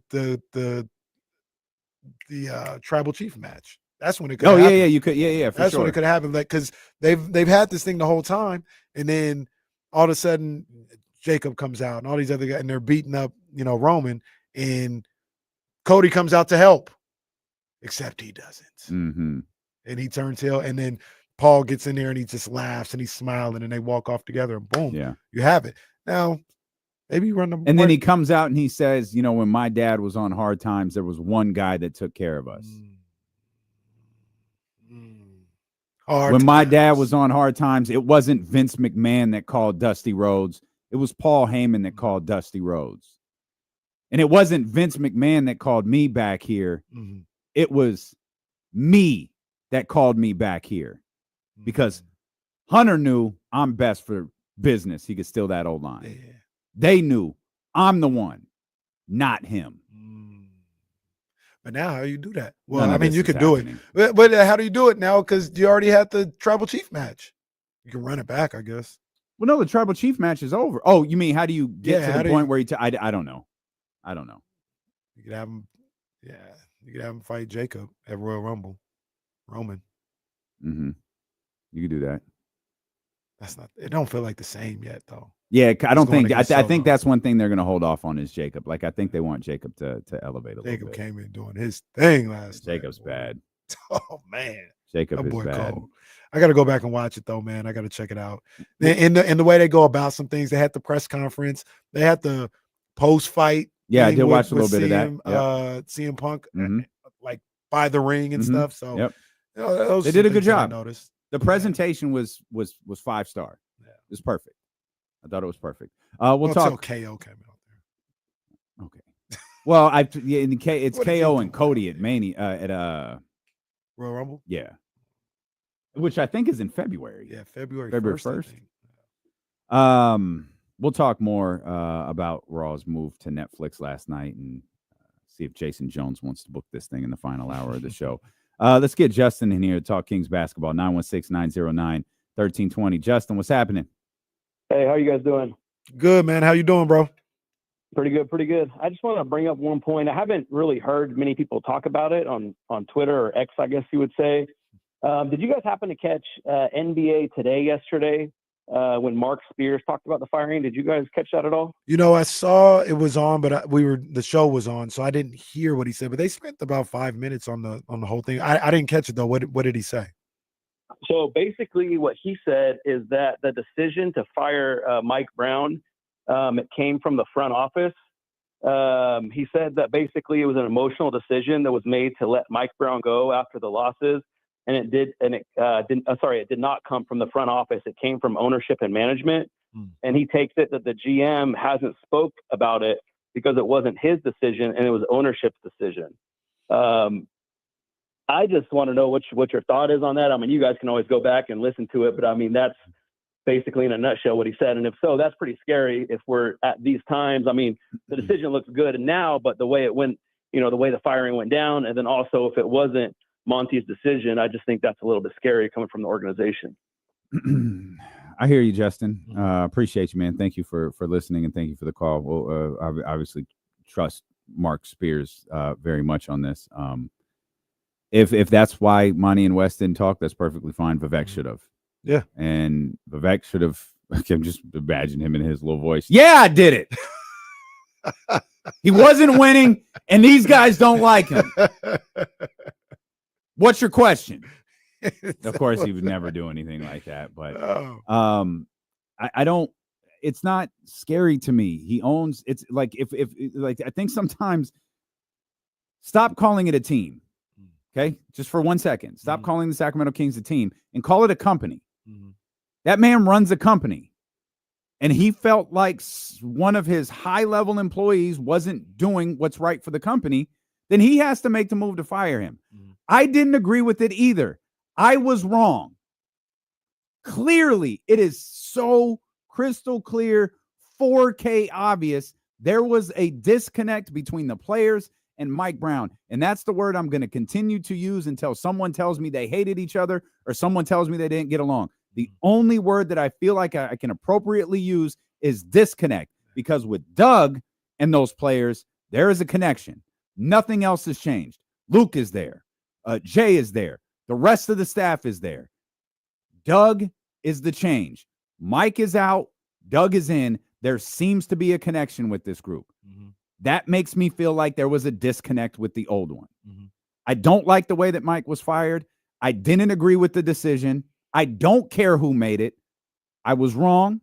The decision appears by all accounts to have been correct. And remind you, you could still see this connection with players if they had been, and coaches, if they had lost last night or if they had lost another one of these clutch games. We'd be more frustrated, but you would see them playing different. It was the right call. How it was handled, we could be upset about that forever. Right. But the man runs a company.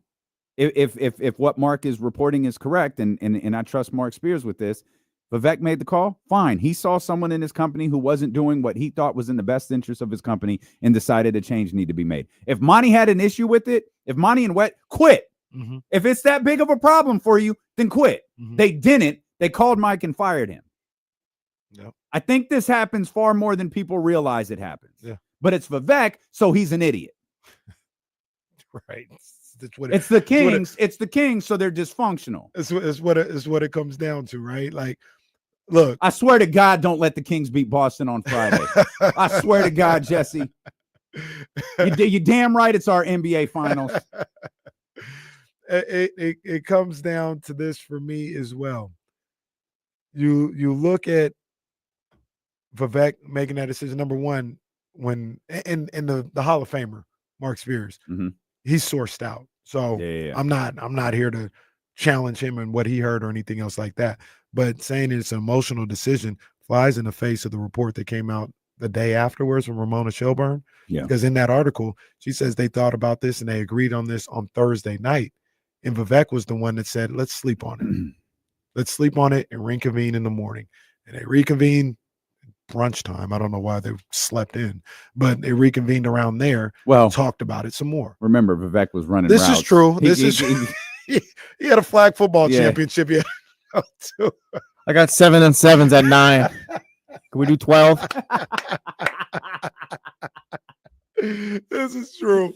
But they reconvened. They're catching passes from Jeremy Lamb. Vivek Ochocinco out there doing his thing. But that flies in the report that we just heard that it was this that's not emotional. That's damn near 24 hours after they made that decision. So there's that. The way it was handled or whatever, that's what it was. But it was the right decision. Somebody had to make the move. And if we're blaming it on Vivek, if we're saying it was his call, he made the right move. He did what needed to be done. I also feel like one of the general managers is a little more talkative than the other. Yeah. So what better way to say, take the heat off yourself and say, it's the big man's call. Yeah. I mean, yeah. Because it's like Ant-Man was talking about earlier. It's like Anthony Slater was talking about earlier. They knew there was going to be a reaction to this. Mm-hmm. So why not? Well, big guy made the call, man. What do you want me to do? Yeah. And look, and he wasn't scared to make the call. And from everything I heard, this was unpopular, obviously. You know, we see it. We see the reaction. Mm-hmm. Some people might have been scared to make that decision. Fade the heat. They're like, oh, no, I'm not going to do it because what's this going to look like? Dude gives a damn if this is the move that needs to be made. Triple H, we'll do business for you. And look, I don't really go this hard on firings or moving or anything else like that. Listen to me when I tell you, this was the move that had to be made. Period. Myself, Damian, anybody else, we talked to enough people. We vetted this thing as much as we possibly can. Yeah. Hear me when I say this was the move that had to be made.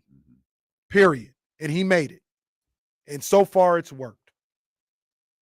Unfortunately, we can't wait a week from after the firing to do our first radio show, so we had to start yelling about something.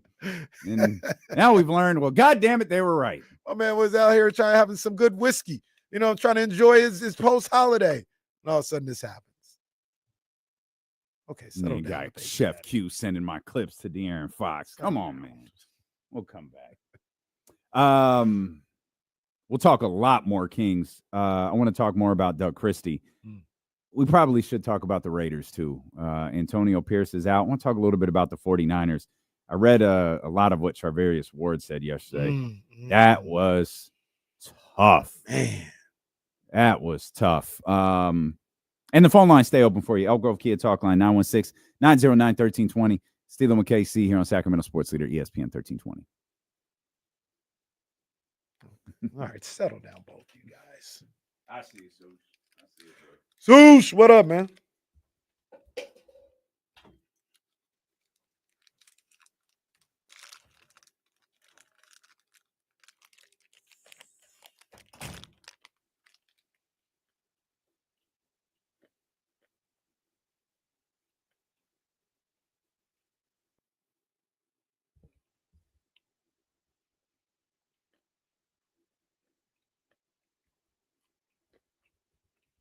So, Afro in the chat. I won't do this. I won't I'm not doing this, but if you want to play that game, if we want to go about it that way, and I'm not trying to get at you, but if you want to play that game, what's his win percentage without two of the greatest players to ever play? I mean, Kobe and LeBron, they got a lot of coaches winning percentage high. What's his percentage without those two? I bet you it's not 599.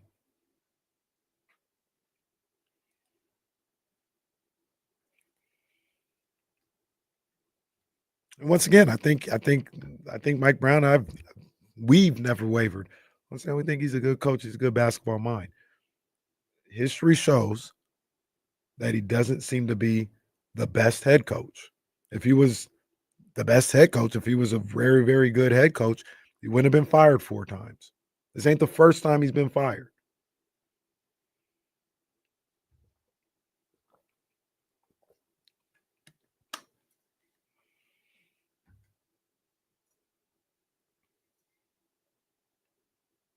What did Jay-Z say? If everybody's crazy, maybe you're the one that's what did he say? What's the line? If everybody's crazy, maybe you're the one that's insane.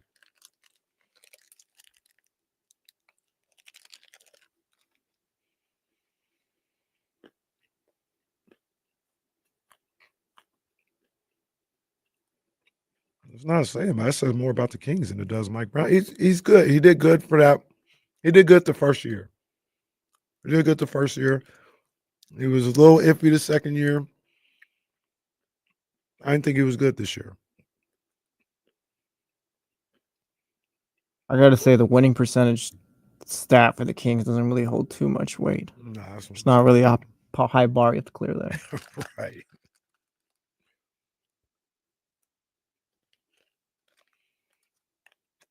Hell, to that point, isn't Luke Walton third? At one point, he was second, and we were throwing that stat around. I remember it.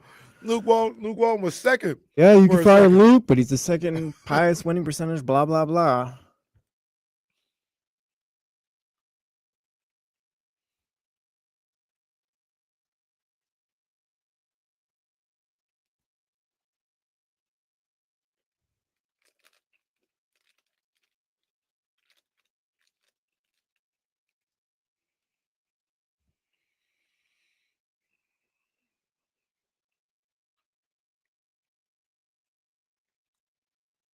If that's what it is without Kobe and LeBron, that's cool too. That's good. It's not bad.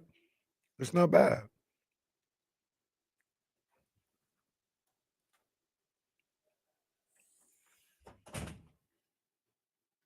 Oh no, is he still going? Fart cat. Yeah, Shaq's doing too much. He's still going today? I saw tweets this morning, I believe. I don't know if they were from yesterday or this morning, but yeah. That's ridiculous, Shaquille. That's ridiculous.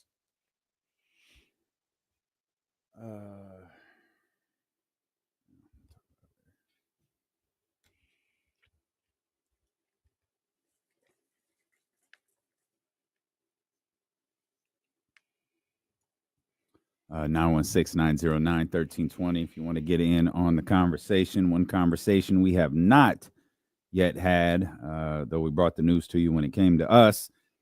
Antonio Pierce out as the head coach of the Las Vegas Raiders. Shout out to the Raiders who released a statement that wasn't an entire page long like Robert Kraft did, ending with, "We wish nothing but the best for Antonio and his family in the future. Also, good luck finding a job, pal." It didn't say that. That's just what I thought. That's not what it said.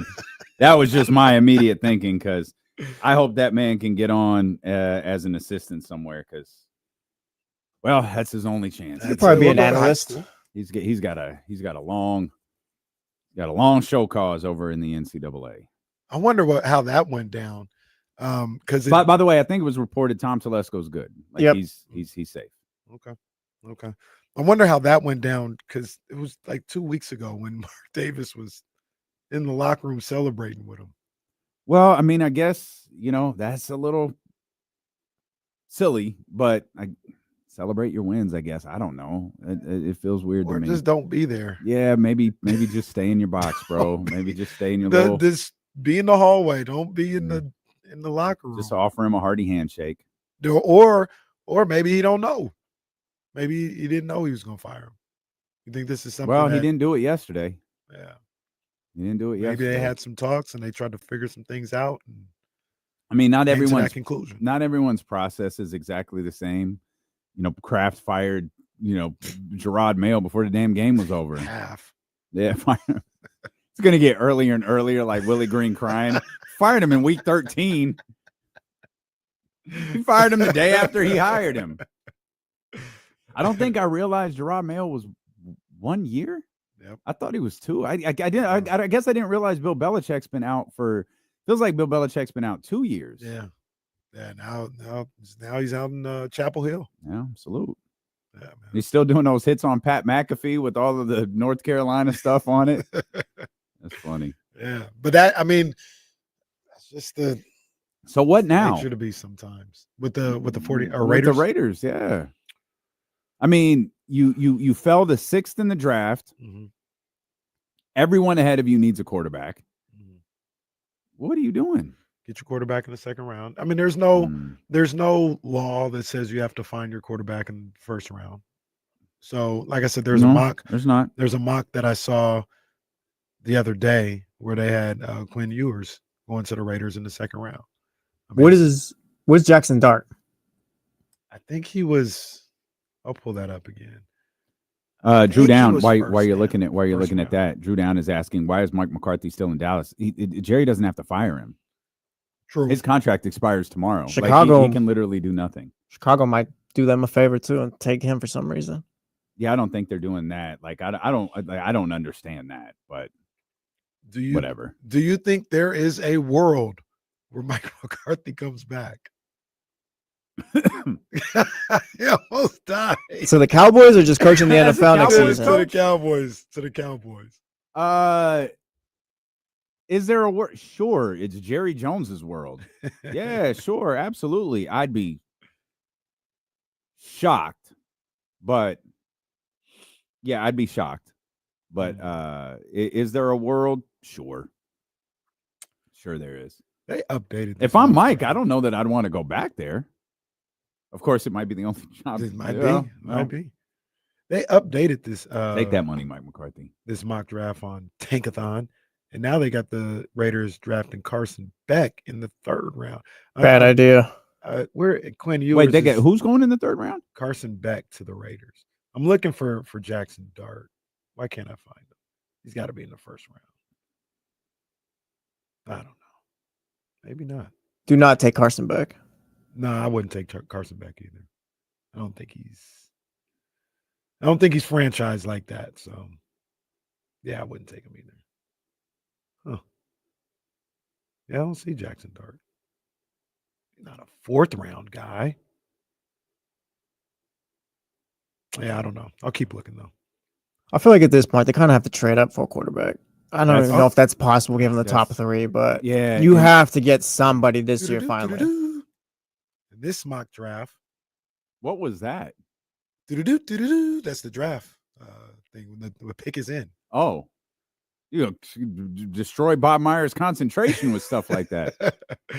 In round 3, Jackson Dart with the 98th pick to the Dolphins. Oh, we're lit. Never mind. Raiders, yeah, screw the Raiders. We're good.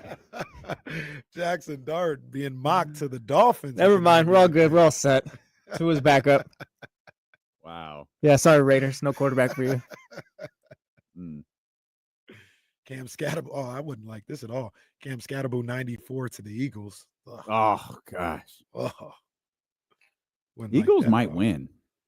The whole thing? Yeah. They might. I got them in the Bills as my Super Bowl pick. I'm right a little now. worried about the Jalen Hurts thing, though. Yeah, it's still in concussion protocol as of yesterday. I don't know what happened today, but yesterday it was still in concussion protocol. We're going on. That's like 11 days or something like that. I don't think that's normal. I'm not a concussion expert, and I haven't stayed at a Holiday Inn Express recently, but it doesn't. I mean, if he's not out by tomorrow, Is he playing on? What do they play? Well, tomorrow's Wednesday. I think he's got till time.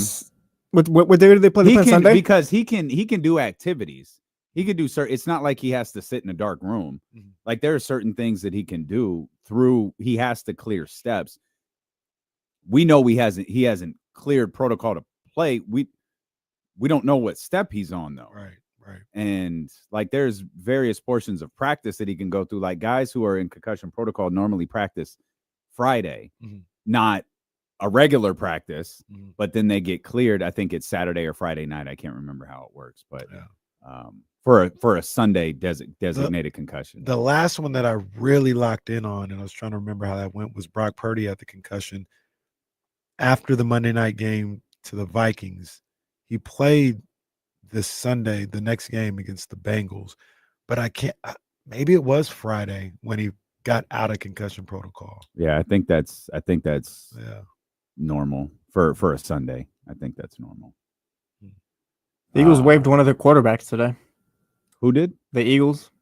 Ian Book. So they're down to 3 quarterbacks now. Sacramento, stand up. Damn. Who signed Ezekiel Elliott? Was that the Chargers? That's the Chargers. Yeah, someone signed Ezekiel Elliott. Yeah, James. Harbaugh turned him around. If anyone's gonna do it, it's Jim Harbaugh. I was gonna say, he ain't gonna get an argument from me. Maybe he will. I mean, he's got J.K. Dobbins running the ball well after 2 torn ACLs, or I think it was an ACL and an Achilles. Yeah. Shout out Ian Book though. So man. we're at stand up, 6 openings. Is that right? Jets open, Saints open, Raiders open, Bears open, Jets. You said Jets? Yeah, we said Jets. Jags. Jags open. There you go. I thought there was one more. Well, we thought the Giants would be, but the Giants aren't. Is that what we're kind of thinking of? I thought Antonio was the 6th one, but I could absolutely be wrong. Let me take a quick look. Maybe Patriots. Oh, Patriots. Gerard Mayo. Yeah, that's one I didn't expect. Yeah. So we're waiting on Mike McCarthy, who just might not. His contract just might expire tomorrow. Just have an opening. That would potentially be 7, and that's likely it because Dayball's safe. Yeah, that would be it. Well, Kyle should be on that list. All right, TC. But he's not. So it's TC. That's what TC said. Well, 49ers just need their Doug Christie. It's a disconnect with the players, bro. This lady crazy. That was a shout out TC. That was an all-time moment. He really said that under his breath too. So whoever he was talking about was really not supposed to hear that. This lady crazy. So I know I gotta tell I asked TC and he told us what yeah, he texted us back. Yeah. He said, bro, that lady was trying to get into this tight-ass parking spot here at Stanford University. I'm at work. She was talking hella crazy. Talking crazy. Hey, telling I stepped to our boy TC, man. Let him live. Come on, man. Crazy. Let our boy TC live. Oh man. That's my dog, man. That's my dog. I read some of Charvarius Ward's comments yesterday. That was tough. That was tough. If you didn't have a chance to see what Charvarius said, obviously he had just a awful year. With the daughter of his the death of his 1-year-old due to a heart condition. And Charvarius talked about how difficult it was coming back to California. He was like Santa Clara, San Jose, just California in general. He was like my I can't remember if it was his wife or his girlfriend. I apologize. He was like, she wouldn't come. She's like, she just didn't want to come back here. Yeah. And obviously that's led to Charvarius going to be back with San Francisco. But I felt for him. I don't care if he plays for the 49ers or plays football at all, man. I just hope that brother heals. And of course, and then they gave birth to I think a son. I think it was, and she was pregnant when they were losing the daughter, and they almost lost this one because of the stress. It was Charvarius Ward reminded you that football is not real life. It is not real life. It is not the be all end all for what these people live for, man, for what these men live for. And that was a tough read, man. I felt terrible for him. Yeah, that's terrible. I would, definitely advise him to move on and go to another team. And I'm just saying that, like I want him to be okay. And if him and his family is dealing with so much trauma, and as he said, PTSD, being in California, man, get out of here, man. Go ahead, man. You know what I'm saying? Like, you don't need to deal with that. You don't need to deal with football and all this other stuff here. You know, take care of your family, take care of yourself. Mm-hmm. You know what I mean? And you can play football anywhere, you know, and football will be okay if that's what you continue to do. But, you know, I want to see him better. You know, I want to see his family better. And clearly they're not doing okay with what they have to deal with being here. And, you know, really good 49er. He was great, but, you know, him and his family is more important than any game, like you just mentioned, or any team or something like that, man. So, by all means, man, like get to a place where you and your family can be okay.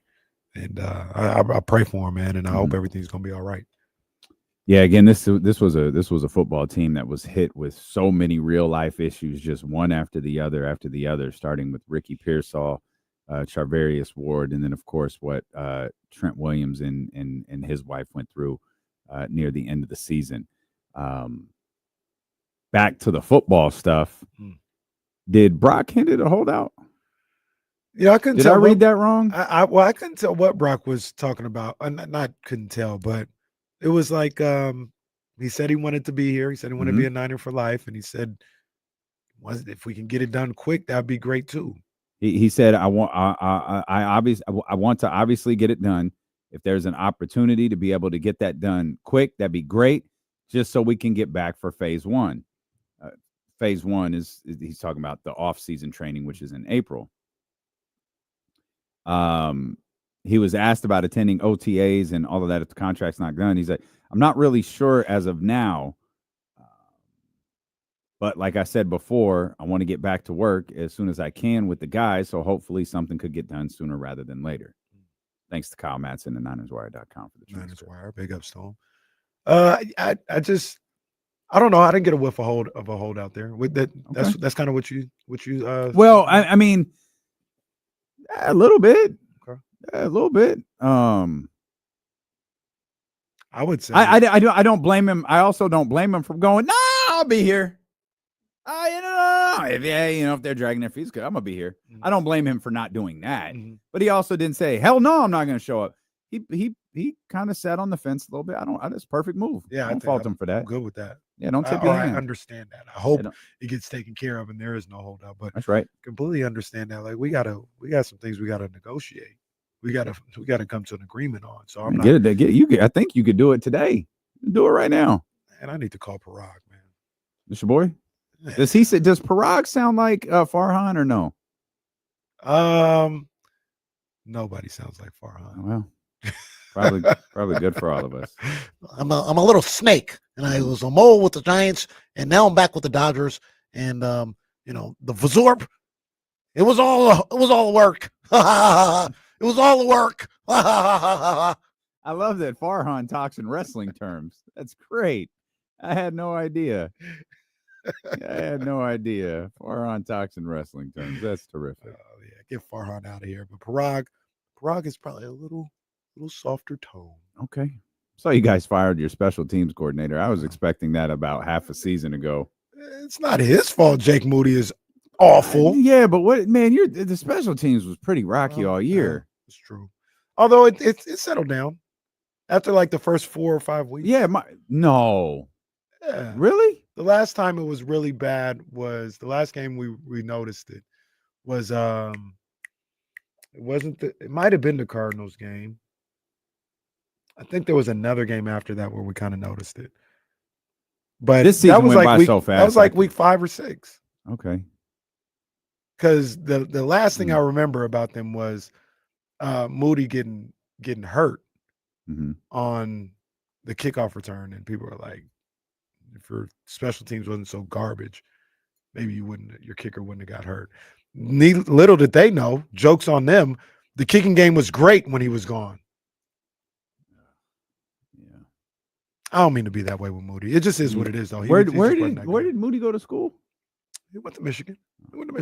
Yeah, Michigan man. Okay. It's all good. I mean, do we Is have to it? start talking about Ohio State quarterbacks?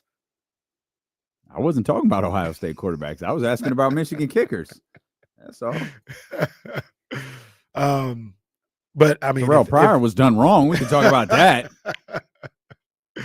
If Kyle and John felt like the special teams guy needed to go, I'm not going to stand in their way. All right. Goodbye. Goodbye. You said it yesterday. I'm excited for the weekend of football starting on Thursday. Yes. College football beginning on Thursday, and then we got football to take us all the way through Monday with the Vikings and the Rams closing things out. Bad job by the NFL. I don't like the Monday game. Yeah, I don't either. I don't think that's. Yeah, I don't like that either. That's not necessary. But they don't care what's necessary. They care what works, and Monday Night Football works. So, I wanted. Have we ever had a good Monday night game? I'm trying to think of the games we had. I don't think so. We had, since they started this, I think there's only been 3. They had Cardinals at Rams, where Kyler Murray. I think wasn't that when Eli Manning was. Oh no, Peyton Manning. Peyton Manning. They had a Manning cast, and they were down like 17.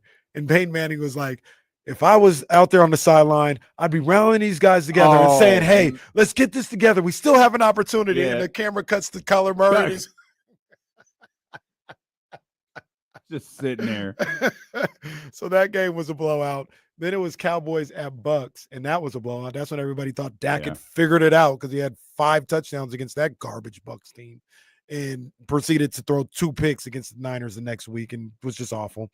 And then last year it was the destruction of the Bucks against the Eagles. So we don't even have good games on those nights. Get rid of it. You know what was yesterday? The anniversary. We missed it. Jesse did. Oh, Jesse not there. I should wait until Jesse gets back. But we'll say it anyway. It was the anniversary of Tony Romo's field goals.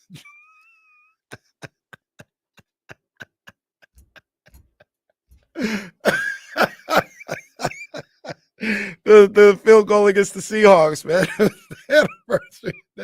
It came across my timeline.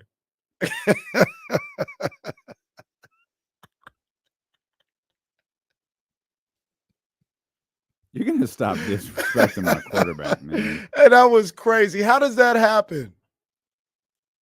And then Romo gets the ball. He's like, oh, no, I messed up. Oh, I see daylight. And he's running. And he just gets tripped up. Oh, man. That ball was like on the 2-yard line. No, I'm aware of where the field goal was kicked from. No, I get it. All you had to do was control the snap.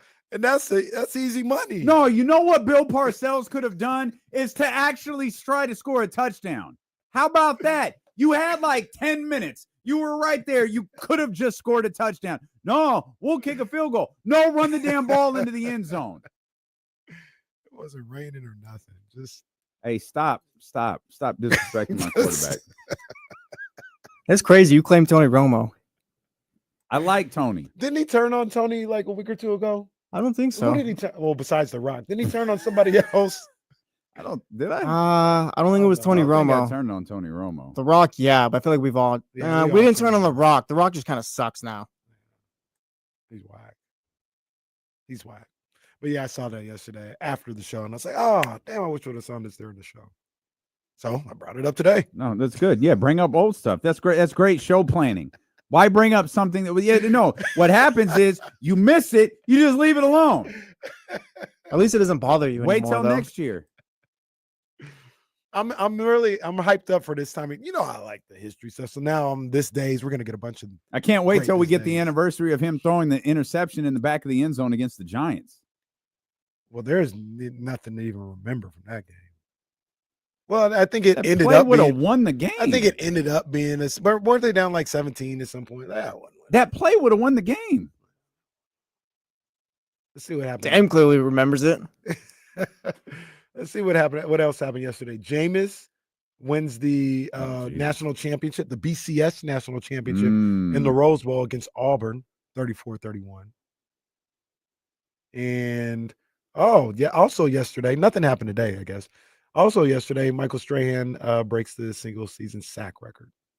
breaks the single season sack my people record. this day in sports clips. They have quotations. Yeah, there you go. After sacking Brett Favre. So what's the issue with that? Is it that Favre just fell? Because like he was gonna go down either way. Yeah, he took it. Or is it just that Favre took it away from him? Yeah, He didn't. he didn't gave really. it to him. Yeah, he didn't. He didn't sack him. He ran right into him and let him get the sack. And the play was like a minute to go in the fourth. Maybe I could see for sure. He took a dive so 2:42 he to could go in get the the. fourth So he took a dive so he could get the record.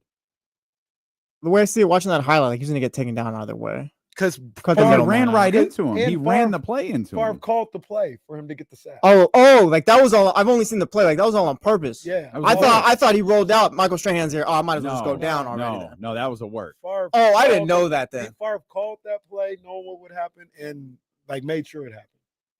All right, yeah, Favre sucks then. I didn't know all that. I just thought Favre rolled down. There was Michael Strahan. 2002. I don't even think Jesse was watching sports in 2002. I was watching Ricky Williams and Antoine Walker and Paul Pierce. That's about it. Well, Alan Brown brings up a good point, and Favre still isn't in jail. No. He should go to jail for that play. If Specter's right, that play was the finger poke of doom. That's what it was. See, that's now I get it completely. Yeah, it was the finger poke of doom. Oh, this is something that I saw the other day. And people didn't hate Favre after that? No. Some people still don't hate Favre for whatever reason.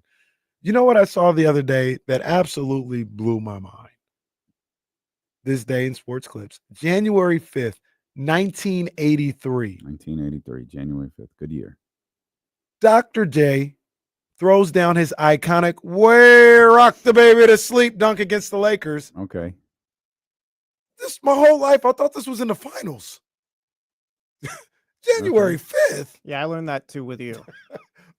This some random NBA game in January, and it's this iconic moment. Now it's great. It's just fantastic. But people are going crazy. It's looking like I'm looking at the clip right now. It's looking like the Golden One Center last night off this play. I thought it was in the finals on a Tuesday at 5:30. I just want to highlight Adam L's messages here in the chatty house. Said that was the only time that Favre didn't steal from a black guy. This is true, though. Sad but true. No. Strahan made too much money for Favre to steal from. We'll come back. Jason Jones going to join us in about a half hour, and we'll shift our attention back to the Sacramento Kings. Doug Christie specifically, he said a couple of things last night in his post-game press conference that really just kind of laminate where we're at. Steelo and KC brought to you by Sky River Casino and Sacramento Sports Leader, ESPN 1320. January 4th, 2006, Vince Carter leads Texas over Reggie Bush, Matt Leinart, and USC for the national championship at the Rose Bowl. It's one of the great games in sports history. This is funny because the caption also, or the tweet also reads, to watch the full game, turn on the Longhorn Network at almost any time of day.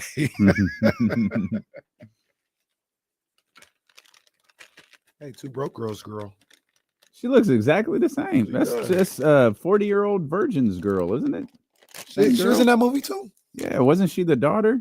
I don't remember. I don't remember. But she looks the same as. This is fucking awful. Goodness gracious, that's terrible. Do you finish those on days where it's like, oh, this is horrible juice? Like, do you still drink those? I can't finish. Like this juice I've never gotten before. I can't drink this. It tastes like dirt. Then I can never finish the pressed green juices. They get like a little too spicy at the bottom, and I can't finish it. So tapping out, boss. My bad, guys. Did I say Vince Carter played in the college? I think you did. But you threw me off because you went Vince Carter and then you went meant. Texas, and I was like, wait. When you said Reggie Bush, I was like, wait, when the hell did this happen? Vince Carter won a national championship for Texas. Vince Carter dunked on Reggie Bush. I was like, what Pros versus Joe's episode was this? That's hilarious.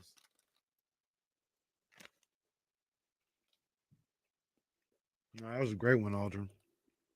That was a great one.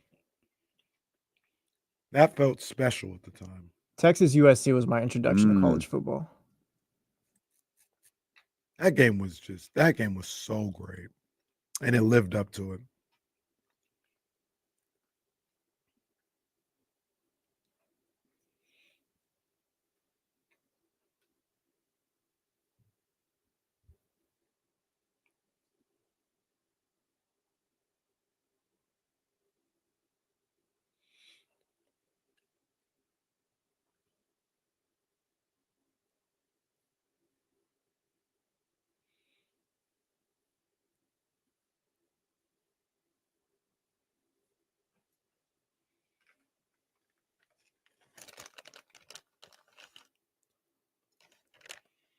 I blame Jeff Fisher for this.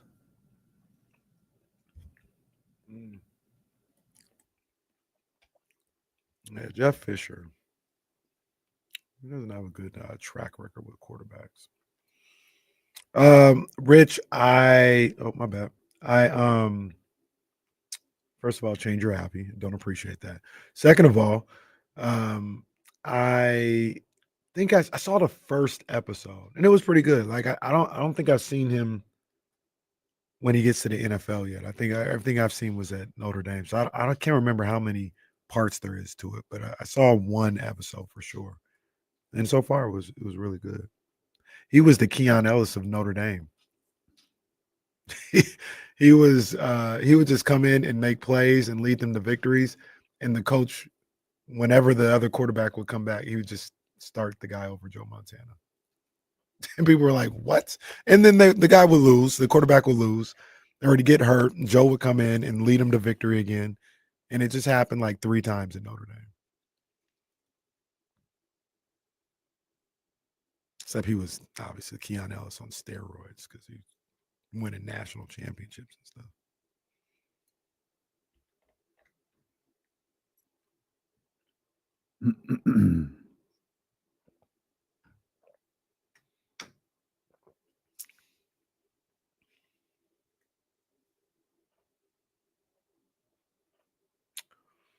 Well, whatever, Dr. Gonzo. I was going for SC.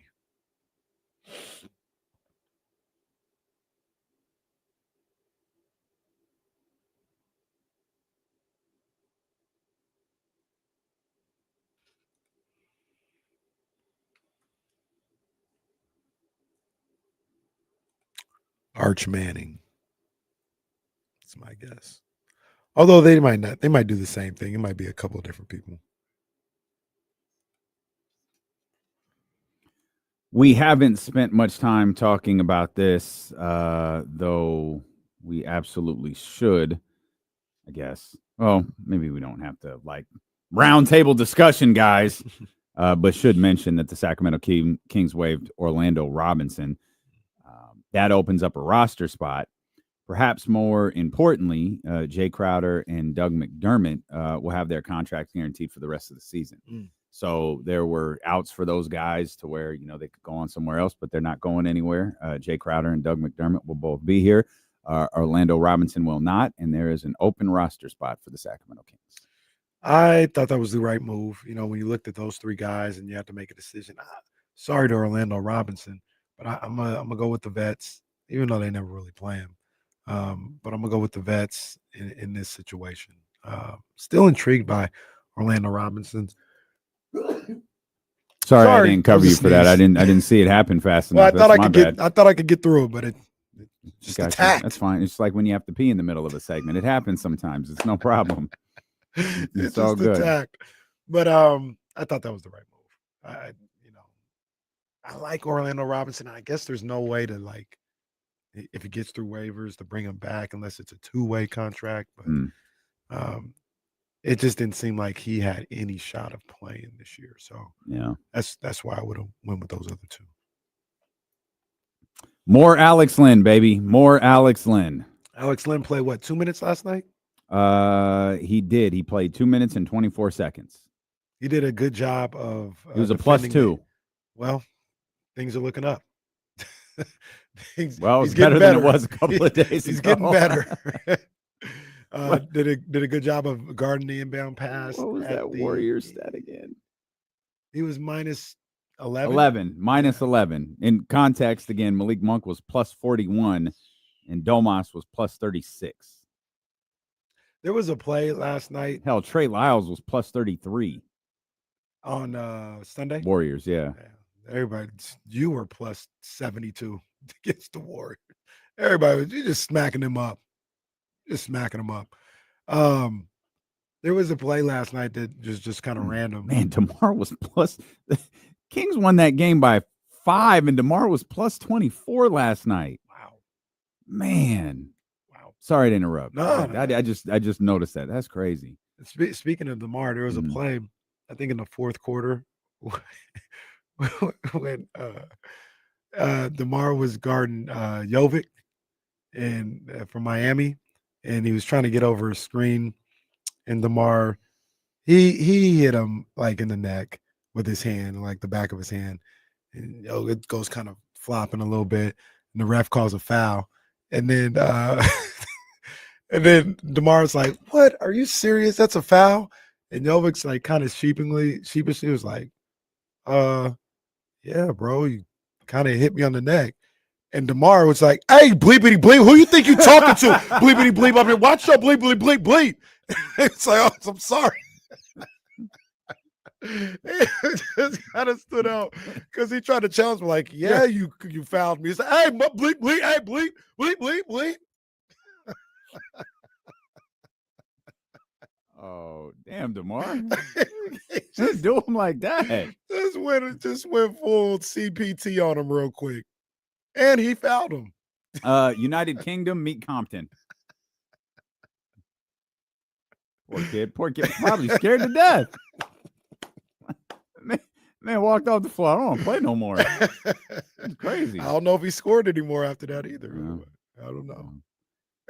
What a win it was for the Kings last night. Doug had some interesting things to say last night. Not interesting, but no, they were interesting. I'd love to just play Doug's entire post-game presser last night, but he said the Kings were in the testing phase of establishing our identity. All right. I would have loved the follow-up to have been, what do you think that is? What is the identity ideally that you want to establish? He uses the term. He's used it a couple of times. It's not a term. It's a way he talks, and he said it a couple of times in the last handful of days. But he's talking about on the defensive end, and it was where he was talking about, just get 3 stops, whatever game there was, where he was telling the guys, get 3 stops in a row. Get 3 stops in a row. It's like, just be everywhere. Just be everywhere and be there for each other. And he's talking about the defensive end. He said, be everywhere and be there for each other. And it sounds like Doug is trying to find a simple way of getting them to lock in together on the defensive end. And it worked. Go back to the Philly game. It worked.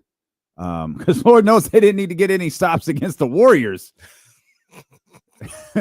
But they needed those stops against Philly, needed them against Memphis, and God bless it, they needed them last night. Yeah.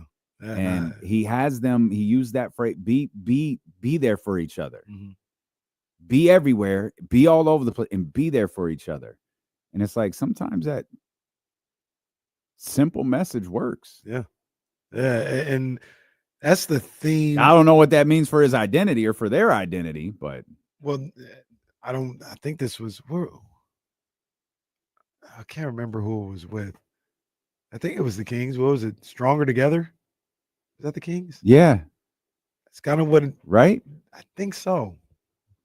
The 49ers don't have stupid slogans like that, do they? Oh, they do. Oh. But I don't. It might bang, bang, Niner gang. Well, that one's a good one. Nah, I doubt it. But yeah, like that's kind of the message.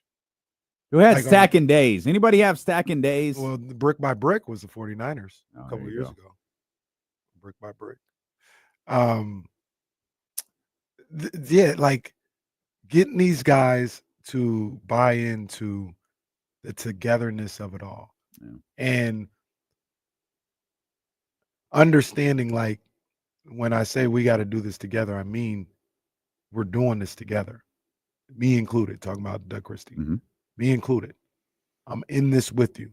It's not I'm above you guys or I know more and you guys need to figure out how to listen to me and get to my level. And then we get like, no, we're in this together. And that takes account into, the defensive end, but it's also a microcosm for how they're going to get out of this rut. We can only do it together. And they've bought into that. And he has like shown that that's consistently, at least in a week and a half. That's who I am. I'm not looking to think that I'm better than you. Mm-hmm. I'm in here with you guys. I'm in the foxhole with you guys. I need you. You guys need me. We need each other. Mm-hmm. And that trickles into how they play, how they move the ball. Mm-hmm. You know, he's not necessarily talking about offense, but I trust that my guy is going to be there, you know, when I make this pass, or if I, you know, get him this ball in the corner, he's going to knock down this shot, or at the very least, if he doesn't, he's going to take it with confidence. You know, I trust that if I go and help the helper, I'm going to be helped when I leave my assignment. And it's a real, like you said, it's a real simple concept, but sometimes when there's so much chaos going on, you kind of forget those simple things, and you lose sight of those simple things. And he's gotten back to basics with these guys, but they trust him. That's one of the biggest things. They trust him. Another thing that DC said last night, I'm gonna see if I can pull some of these clips, but I need them to believe in themselves. He said, "Be free. I trust you." Now I don't want to do it again. Well, just wait 3 minutes, 3 o'clock. That'll make it the third. Going on 8 straight hours. But man, it's a marathon. What was his name? Huey Lewis. What was the marathon? Huey Lewis. Jerry Lewis. Huey Lewis. Jerry Lewis is marathon. Someone entirely different. But you don't know Back to the Future Part 1, so you might not know Huey Lewis. Is that Part 1? Yeah, Back in Time. That's Part 1. Sounds like he's trying to hey, no, guys, it's okay. We're playing basketball. Yeah. That's what we're doing right now is we're playing basketball. He also said, I don't want everything to be about winning. I don't want to put the emphasis of what we're doing on winning. Like, winning is great. Build on the lessons and the experiences. Mm-hmm. And that's kind of, you know, what I was trying to say earlier in a much better way, obviously, is the results have us feeling a certain way. Obviously, I think the results have them feeling a certain way too. But had a couple of these games, not all of them, but had a couple of these games not gone their way, I still think the feeling in the locker room would feel different. Mm-hmm.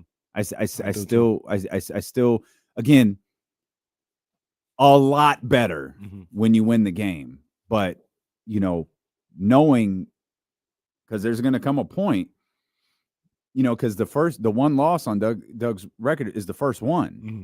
And so you've been able to win since then. And there's going to come a point again, whether it's Friday or on this 4-game road trip, that you lose.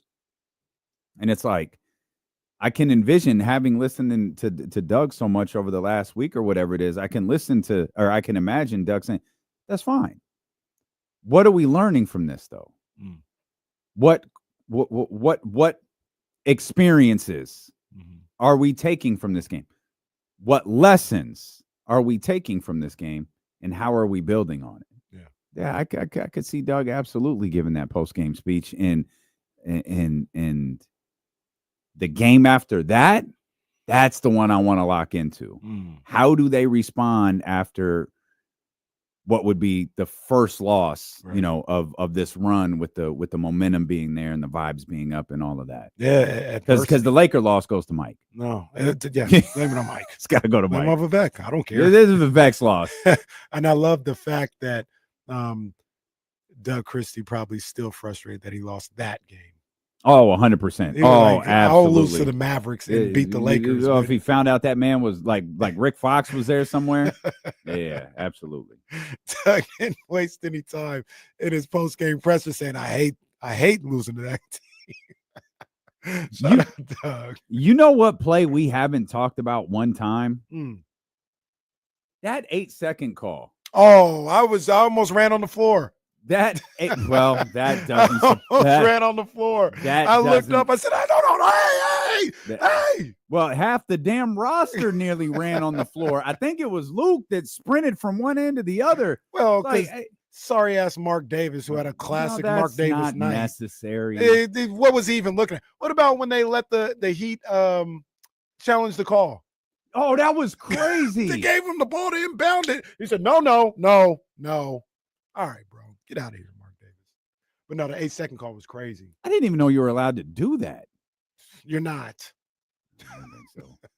The 8-second call was crazy, though. That was big time. Yeah. And that's a little that was thing. massive. That's a little situation right there that I know Doug Christie has preached forever from broadcasting.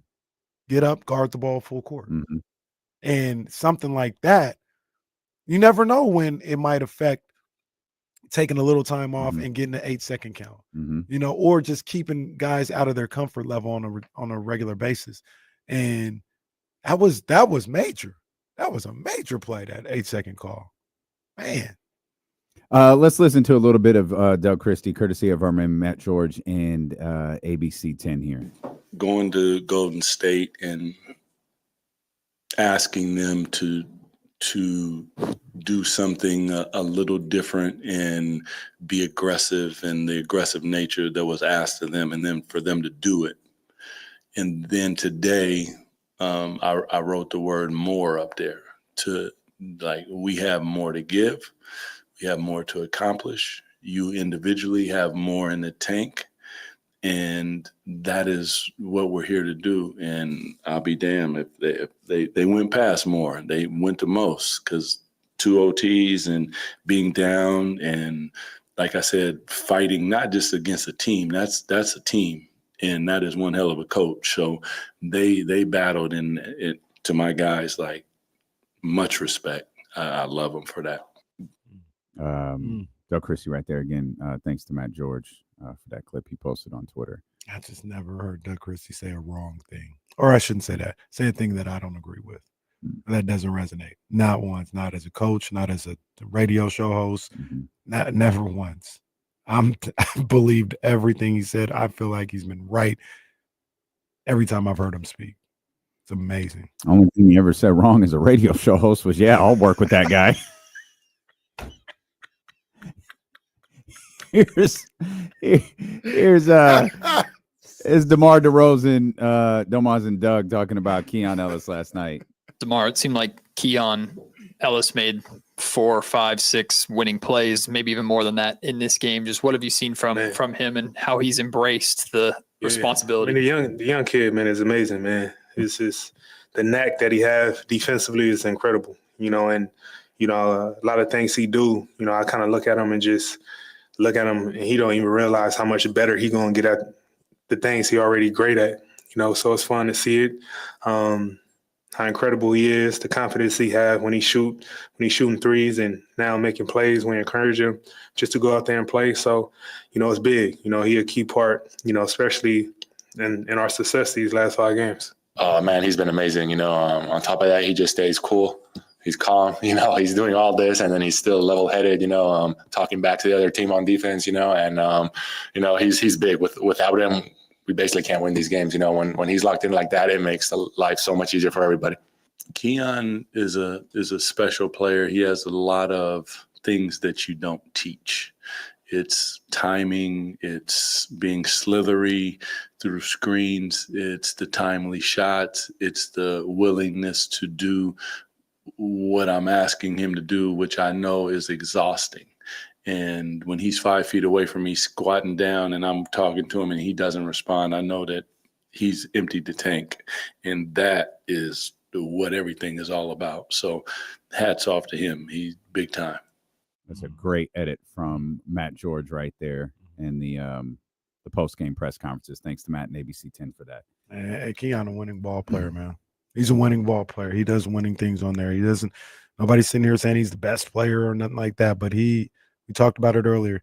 He doesn't take anything off the table. He only adds to what you have on your plate. He only adds. And that is, a lot of times that's invaluable. If you're trying to be a winning team, you need a guy like that. You need a guy that is only going to add to what you're doing and never take off the table. And Keon's he's done a great job with that. He's taken advantage of this opportunity.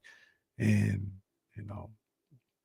I can't wait to see what else he got in store. We all saw this last year with the way he played. Keon isn't doing anything different than what we saw last year when he had to play due to injury. You know, and that's what has had a lot of people so frustrated because, you know, do these guys know, you know, basketball more than us? Sure, they're around the league and all this other stuff, but you know, Ray Charles saw what Keon Ellis was bringing to the table. You know what I mean? And the fact that you just like, nah, I can't find a place for him on a team that's struggling to find everything that he brings to the table is just baffling, man. And I'm glad he's getting the opportunity and taking advantage of it. It feels like the Kings have also needed a little bit of luck in these games. Always. And they've gotten it. We haven't gotten much of that this year. No. In fact, it's been the exact opposite. Anytime you go back to the early Laker game, Anthony Davis hits one of the most ridiculous shots of his career. And like, well, all right, that put this one away. Hell of a shot. Don't get me wrong, Anthony Davis, capable ball player. It was a hell of a shot, though. It's one of those things where, all right, the ball went their way this time, and it felt like that was the case all year. Where I mean, the clutch time stats, man, we collectively, because we're out there, they can't get a break. Like we can't get a single break, right? And all of these clutch games where they were so good, they can't connect anymore. And now they are. You know, the stops, the 8-second call, like, I don't know. I'm very confident several of those happen per game. And if people aren't jumping up to catch it, or it's not being drawn, or an official isn't paying very specific attention to it, they get missed. That was a huge turning point in the game. It was. Keon getting fouled by Bam Adebayo closing out too tight. No challenges to review it. Go to the free throw line, young man. I actually thought when he missed the first one, I didn't even sweat it because I thought he shot a 3. Oh, man. So when he said he got to hit the second one, so he's got 2 more chances. What are you talking about? No, I was like, it's fine. So he hits the second one, and I'm like, where are they going? Like, wait a minute. That wasn't a 3. He was so deep in the corner. I don't know. I guess I just assumed it was a 3. Yeah. And I was like, oh no. Of course, you know, I'm selfish. I can't go to bed yet. All right. Man, that second overtime wound up keeping me up way later than I should have been. I was so nervous for him. Secondhand nervousness at that line. That's I'm not gonna be a super basketball player here. That's a tough moment. Being at that free throw line with the game on the line, the nerves are going crazy. Yeah. Well, how Mike Hawkins missed both of his right before that, right? Yeah. Yeah. Was it? It was before that. Yep.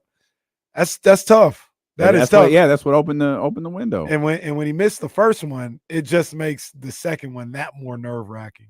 And he hit the bottom of the net on that. Big ups to him. I'm not gonna lie. When he missed the first one, I was like, oh no, because he like front rimmed it. I was like, he's nervous. Then it's like the next one's gonna be tough, but he switched that one pretty easy. That was big time. We talk about just getting some breaks. I've got the game on right here in front of me, and what just happened was, you remember when Domas, the first free throw he made? You remember how that went down? Oh, like it wedged in the back of the rim and like rolled down. Oh, that was brutal. Oh, that was awful. What? I don't think I've ever seen a free throw go in like that. That was crazy. It hit the back of the rim and the extension and then like rolled in. I couldn't believe that. That had to have been the worst looking free throw of Domas's career. I couldn't believe that one, man. That was crazy. And like you said, a week ago. But it went our way. Yeah, a week ago, that goes out. A week ago, 2 weeks ago, Jaden Ivey. And that's Mike Brown's fault. It's Mike's fault that the ball would hit the back of the rim and roll off. All his fault. Yeah. He had to go. But I mean, if Mike was here, Bam Adebayo wouldn't have fouled Keon. Jaden Ivey hitting that 3. Not like we don't talk about that. He wanted to hit that against Doug. I'll tell you that. Doug Scott. Mike had to go. Doug preaches. He preaches belief. That's what that shot wouldn't have gone in with Doug around. But even that, so that shot going in though, right? Yeah. Like that's a bad break. Yeah. Because like if he's fouled shooting the three, then and Playing he 5 ties more it, minutes probably. yeah, and probably hopefully you beat Detroit. Mm-hmm. But how that shot go in? Mm-hmm. You know what I mean? Hell of a And shot, yeah. And it there is something too. They had a lot of close games, and I know one thing. I know another thing. As a matter of fact, DeMar would have caught that pass against Denver. He would have believed in himself. Okay, let's call it what it is. If Doug Christie is the coach at the beginning of the year, what's that record looking like? Kings are 37-0. We would have beat Toronto they and believed. Toronto. We would have beat Toronto and Toronto. What was the Toronto game? That was where they fought back to get it to overtime. But De'Aaron airballed the three at the end. Oh, yeah. Yeah, that was yeah. We would have beat Minnesota both times. 131, 128. Yep. We would have beat Minnesota both times. Yeah, De'Aaron's 60 wouldn't have gone to waste. Because Doug would have said, I believe in you. Anytime, this is how we live life moving forward. Anytime something's not going your way, just go, you know what? Doug Christie believes in me.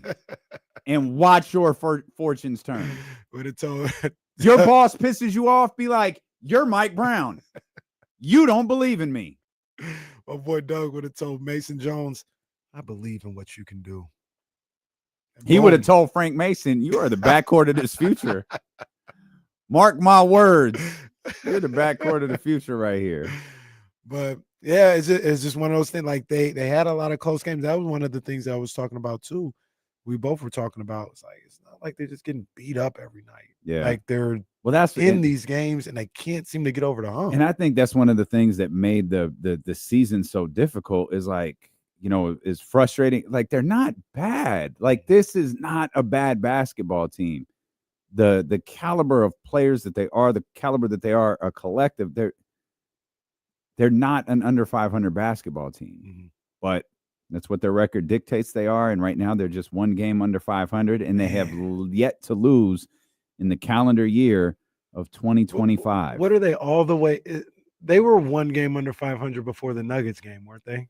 No, they were 500. They were 500. They had gotten back to 500. I think they were 3 under. They had won 3 in a row. Man. And they're almost all the way back to the start of. And the only thing that stands in their way. Oh my God. It's going to be a tough one, huh? Maybe a little bit.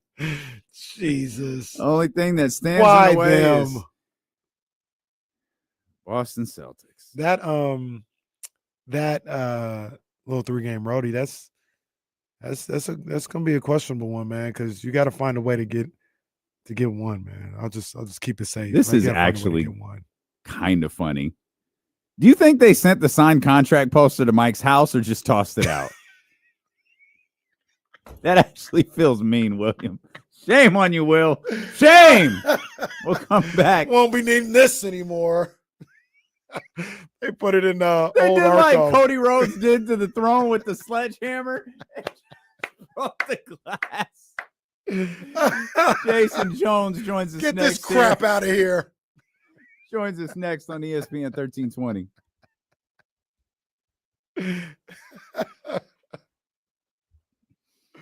Oh, man.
we went from like, it's cool. Like Mike had to go. It's understandable to just shitting on Mike every chance we get. Sorry, Mike. De'Aaron was right. You're getting paid, man. It's cool. It's cool, dog.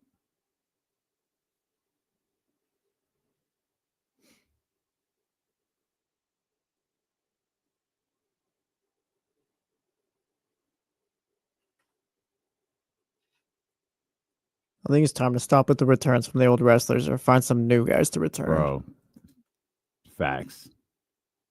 100%. Because even the Undertaker yesterday, like, what was the point of that? There was none. I don't think she needed that at all. Absolutely none.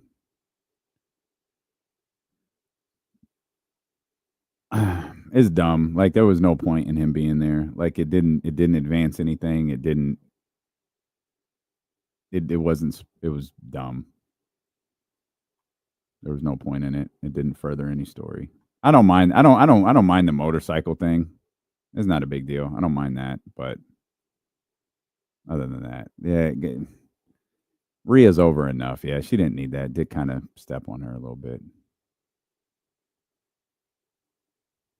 I love that Travis came out smoking. Yeah, I saw that. That was great. Oh my God, Macaulay! He got the biggest. He got a huge pop. Got the biggest pop of the night. Yeah, I saw that. Do we care about that? That's pretty. No, I mean it's pretty cool.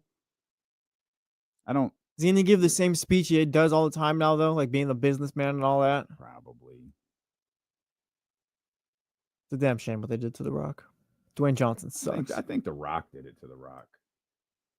The Rock is cool. Dwayne Johnson stinks.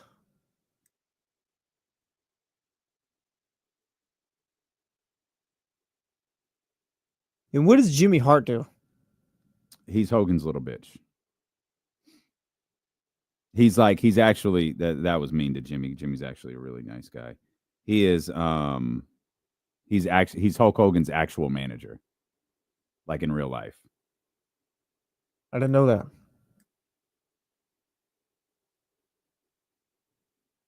Yep. He's been everywhere with him for years.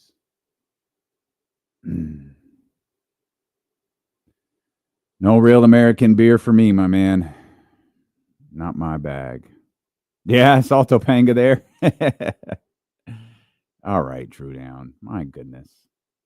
Settle down, Drew Down. That's true. Yep. Jimmy Hart did have a hit record back in, I didn't know it was 65. I knew it was the 60s. Keep on Rockin'.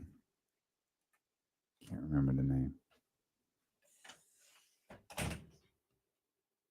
Jason Jones set to join us here in just a couple of minutes. We'll talk to him about Antonio Pierce. We'll talk to him about the WWE's debut on Netflix. And we'll talk, of course, about the Sacramento Kings 5-game win streak here that has brought him back, has brought the Kings back into, well, relevancy. So what do we do if they do beat Boston on Friday? We celebrate. Oh, my goodness. They beat Boston on Friday. Oh, boy. I mean, that brings us back to 500. What's after that? Chicago. I'm like Doug. I'm one game at a time, man. I'm locked in. Chicago, Milwaukee, then back home for Houston. I got a nice little bit of rest that's right not before. right, is it? Chicago, Milwaukee.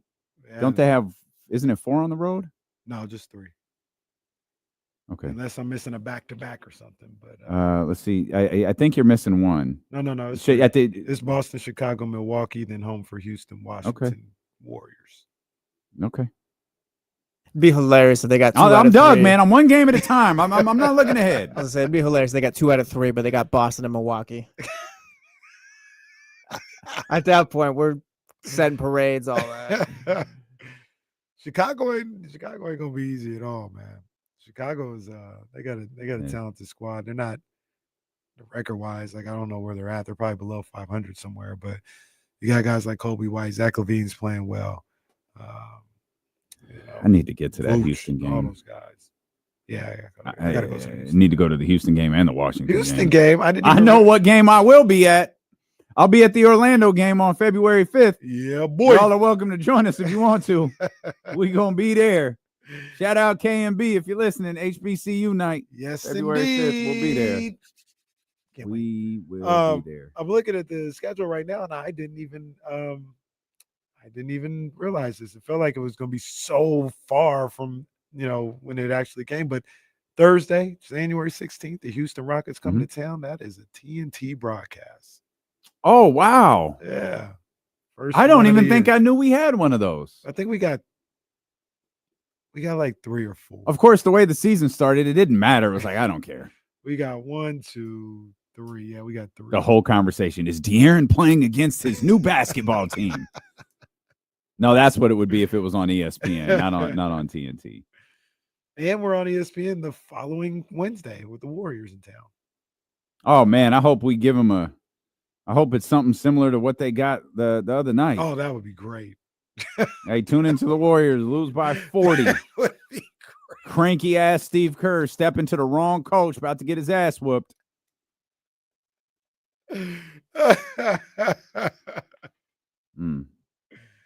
Oh man, yeah. But yeah, this 3-game road trip that they have, I want to make sure I get one of them, man. I want to make sure I get one of them.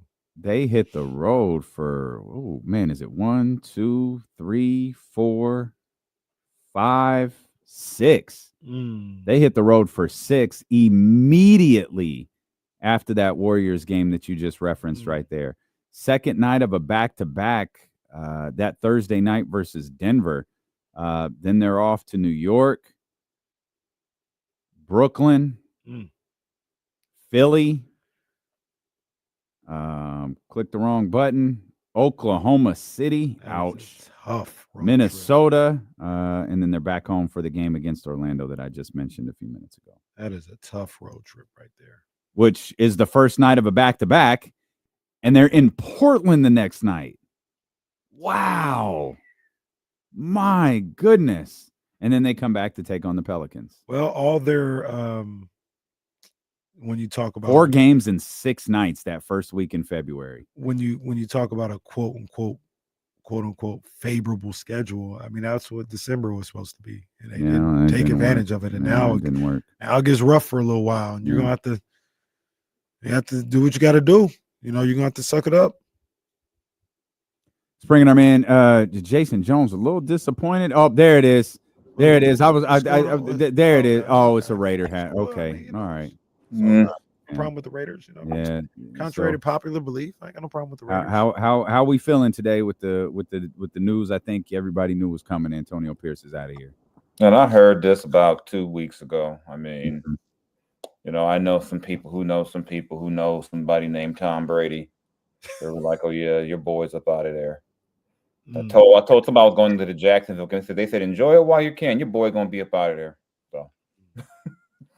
So that's something else that I had kind of read in passing. We hadn't really been able to dive into it, but some people believe that was Tom Brady on the call, to move on from Antonio Pierce. Not him solely, but he had a lot to do with it. Is that kind of the same things that you're hearing? Yeah. Oh, Tom was going to have a say. I mean, as somebody told me, Tom didn't spend all that money to be quiet and be associated with losing. There's another rumor Tom's going to leave the booth. I was just about that. How are you an announcer and the owner for a team? Like that can't continue. I mean, they had those little rules like where, he couldn't like go into other teams' facilities, blah, blah, blah, blah, whatever. I can't think of any other example where I think the closest you would have would be like, say, when like, say a Magic Johnson was a minority owner of the Lakers and he still had like the studio gig, or Shaq being a part owner of the Kings and having a studio gig. But those guys aren't going into the other, interviewing the other teams and talking to them and all that. So, yeah, we'll see. This is like Mark's like what, 5th, 6th, 7th, 8th, whatever number coach. So, whatever. Yeah, he's the Vivek Ranadive of the NFL. Yeah, someone told me on Twitter, that Mark Davis is what people think Vivek is. I'm like, well, Mark has one more playoff appearance over him, so over the same period. So I mean, if we're going to start doing that, if we're going to get all particular, whatever. They got a lot in common because no one's ever going to write Mark Davis was right article either. Right. They don't even like when we say he's right about the Aces. Oh yeah, hate that. Yeah, like we said, he did a good job there. Yeah. Shut They're up. like, no, he didn't. No, he didn't. They won a championship. No, they didn't. Well, yeah, they did. A couple. Yeah. They're like literally the model franchise in the WNBA. Mark, except for that whole lawsuit, situation. That whole there's a lot going on in sports that I really can't say a lot about. But hey, you want to talk about Doug Christie? And broadcasting. I like Doug. Doug's a buddy of mine. Former Lakers. Okay, hang on a second. You're going to point out you've gone way too far in the text chat this week. What I do? You just ruining peanut butter. I didn't ruin peanut butter. Now, I can't. I had just bought some protein bars that were peanut butter and jelly. I can't eat them now. I'm just like, I don't want Reese peanut butter cups. I don't want none of that. Just give me chocolate at this point. And who asked him to comment on it now? Like, I love that your fat ass think you could have pulled Joy. Boy, get your ass out of here. Oh, you asked him to talk about anything. Pulling nothing out of here. I know what I'm capable of. In the words of LeVar, the only thing you're pulling is snacks. Of course, he equated it to some food. Of course, Yeah, I'm sorry. That's a terrible tangent. Yeah, but well, that's my bad. Yeah. And if you should see the stuff I don't share that I'm sent. They're out of control. Anyway, but you're talking about my pal, Doug Christie. Man, yeah, my pal. Former Laker. My buddy Doug. Well, he's the greatest. He's the greatest number 8 of all time in LA. Hey! I told Doug about that too. Now, hey, that's where we're not going. Yeah. Doug was like, "Who wore 8 before Kobe?" He's like, "Me." I'm like, "Come on, Doug, chill." I'm not going to do that. True story, though. It is a true story. I like Doug. So did you cover DC or was that before you? I didn't cover him. No. Okay. Yeah, but one time Sam Amick tried to big time me when he was like, "Hey, I had just got on the beat, barely 2 weeks." He's like, "Hey, Doug, this is Jason Jones. He's a Laker fan." And Doug goes, "Sam, I played for the Lakers too."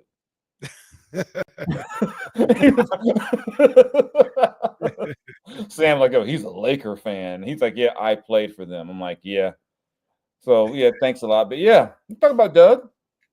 Yeah, what do you think about the way this team has responded to him over the last week and some change with Mike Brown being out and them sitting at a 5-1 record now? I think it really points to the fact that there was a clear disconnect with Mike and the team. Yeah, because it's not like Doug has rolled out like they've gone to some revolutionary, we're going to change the entire offense and scrap everything that we were doing. There was a clear disconnect because for them to all of a sudden be playing the way they are, they were clearly tuning out Mike Brown. And I even said a couple of weeks ago, maybe to y'all, some other people, I said there were plenty of basketball reasons to do what they did with Mike Brown. The execution was just terrible. I mean, right. Sure. Yeah, and so I think you're just kind of seeing, people are saying it's because Doug, I hear some of the guys say, well, it's because Doug's a former player. There's a lot of great coaches who aren't former players. It's about building the relationship and the communication. So I even mentioned to Kenny on Twitter. I want to know what the hell happened with Mike. What did he do to where you guys are just like, I'm not feeling him. Yeah, and the crazy thing, Jay, is it doesn't appear it was a guy. It was 5 of them. Yeah. There was clearly maybe 14 there. of them. And and the thing is, though, you look at some of Mike's other stops. It's not the first time this has happened. Was it? He had a year with Kobe. By year 2, Kobe was like, "I'm sick of this. He got to go." Yeah. So there's something, I don't know what it could be. I've never heard that Mike Brown is a bad person. Right. So I don't. There's so much of coaching is really about the relationships and how can you connect with guys, because you get to the NBA level, pretty much everyone can play. And it's not like anyone's running some type of, especially the way the game is played now, pretty much everyone's running the same stuff in a lot of cases. So it's about how do you connect with guys? Can you build relationships with guys to where you can coach them hard, when you can, be really critical of them and they buy in still. So I'm just wondering where between 2023 and December of 2024 that thing just fell apart. Yeah, it's bizarre, man, for it to happen as quick as it did. And one of the things I think about with Mike Brown is I think, like you said, I've never heard anybody say he's a bad man. You look at him, he seems like a great guy, pleasant guy. Obviously, he's been around the game. He knows the game. But when you get into that seat, that number one seat of being the head coach, it's not always just about basketball at that point. When you're an assistant coach, you don't have to make the tough decisions. You can be nice to the guys. You can, just talk about, hey, what's going on? But sometimes as the head guy, you've got to make certain decisions.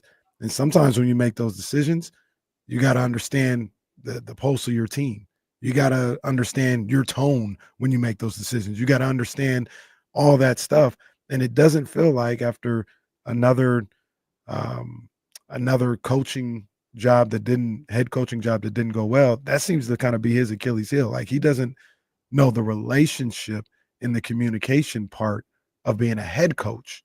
And that's unfortunate for him, because like I said, I think he's a great basketball mind, but there's a little bit more than just basketball when you take that seat.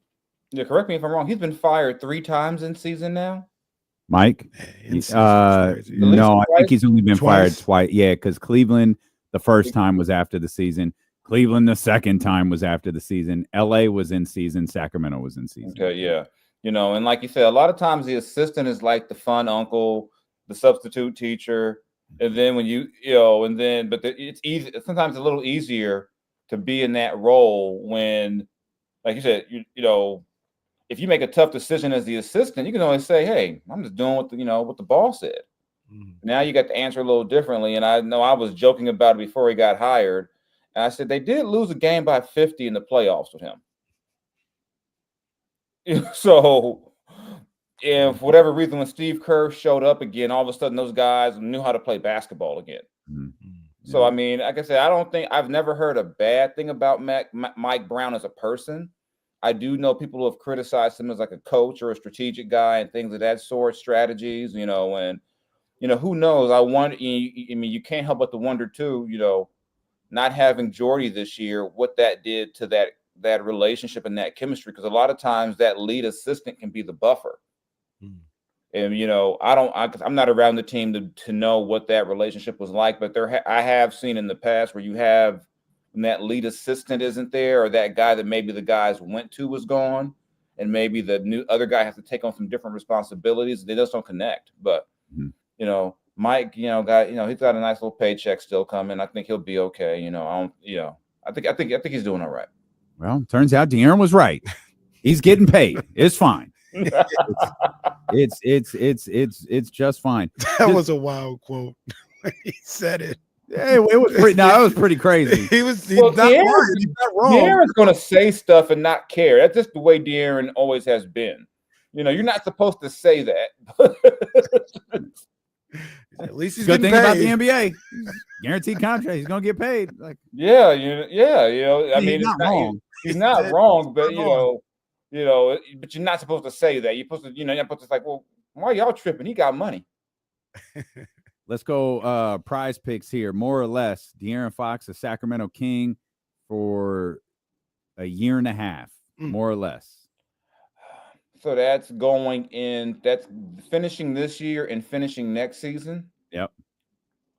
As of today, I'm going to go more. Okay. Just because I think Vivek still loves him. Everything I hear, Vivek is still a De'Aaron fan. And I think the moment that Vivek doesn't like him, he's gone.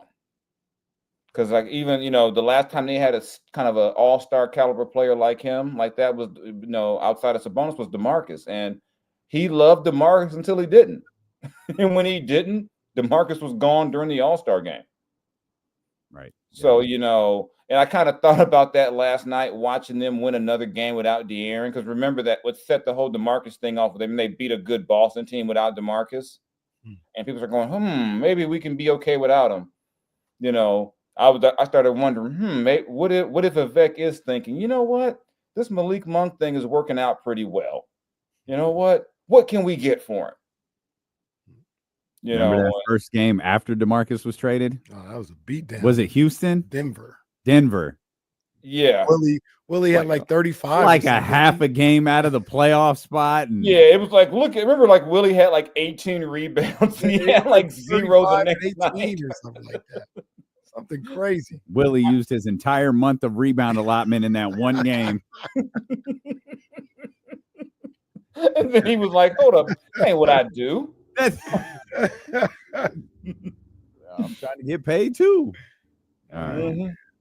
It's funny to think that because everyone kind of leans on the same terminology, and we're watching, Domas talk and DeMar and Keon and all of these different guys, and they're using terms like playing loose, playing free, playing with joy, playing with happy, or playing happy. And it's like, man, because we've always believed this is a good basketball team who wasn't playing at the caliber of which they could play. We can argue about the depth of the team and how good they are, but they were certainly better than what they were performing at. And Jason, it just feels like they weren't happy. Now all of a sudden they're happy and shots are falling. Now all of a sudden they're happy and they're getting defensive stops. Now all of a sudden they're happy. They're down by 17. They don't want to lose, so they find a way to win. It's weird. I mean, it really is. Because, 2 weeks ago, they're not boxing out on free throws. They're just like, they just don't, they look disinterested. You're letting the struggling Indiana team come in and blow you out. You're going to a Portland, which is not trying to win, and you're losing that game. But they would show flashes like, okay, we'll rally and beat Minnesota. Which right now, the way Minnesota's up and down, know how much of a big win that is at this point. But still, it's just the fact that that's a talented team, and I don't think we can debate the depth, how good they should be. But at no point would you have convinced me that 30-something games in, they'd be closer to Portland in the standings than they would be like Dallas. Like they were like literally like a game and a half or two ahead of Portland, which is wild. So they shouldn't have been that bad. So I just think that's that was an indication there was something wrong, something really wrong. What is February 23rd, 2017? The Kings beat the Nuggets 116-100. Willie Cauley-Stein, 29 points on 14 of 22 from the field, only 10 rebounds. But that's when we're like, no, it's good. We're going to be all right. It's good. We're going to be all right. And that's why I'm like, even though they're on a game winning streak, I'm like, we got to get us a good month after that whole we love Doug energy wears off. After that, we're feeling good wears off, and maybe you lose a couple on the road. We got to give it some time. But usually when you fire a coach and the guys didn't like the coach for whatever reason, there's like an immediate boost of energy and you get some good play immediately because like we just feel happy now. So I just want to kind of see how, and they also got a good part of the schedule to do this too. To your point, Damian, they lost 12 of their next 14 games, including 8 in a row. Which is what they really wanted to do. They weren't trying to make the playoffs. I got them De'Aaron Fox. Yeah. And that's why I was thinking about that trade. That trade wasn't just for like, Buddy Hield or whatever. That trade was for De'Aaron Fox because it got him in the top 5. Okay. I've never bought that because I thought they stunk anyways, and they probably would have landed in the same spot. Well, I think it would have been. I think them making the trade guaranteed they were going to be there. Sure, but I think because we'd seen it, but they couldn't risk like DeMarcus going on a Player of the Month type run and getting them like a 11-5 like March. They couldn't risk that. Was that the year though that they would have lost the pick if they were outside the top 10? I think that was the other thing. They had a good stretch of that. They had a good stretch of those years. So I don't think it might have been like 3 of them. What was the Chicago one? That was a couple years later. They might have had 2 with Chicago, but I think I know one of them was tied to J.J. Hickson. Remember? Yeah, Jay, we remember. JJ Hickson. Yeah.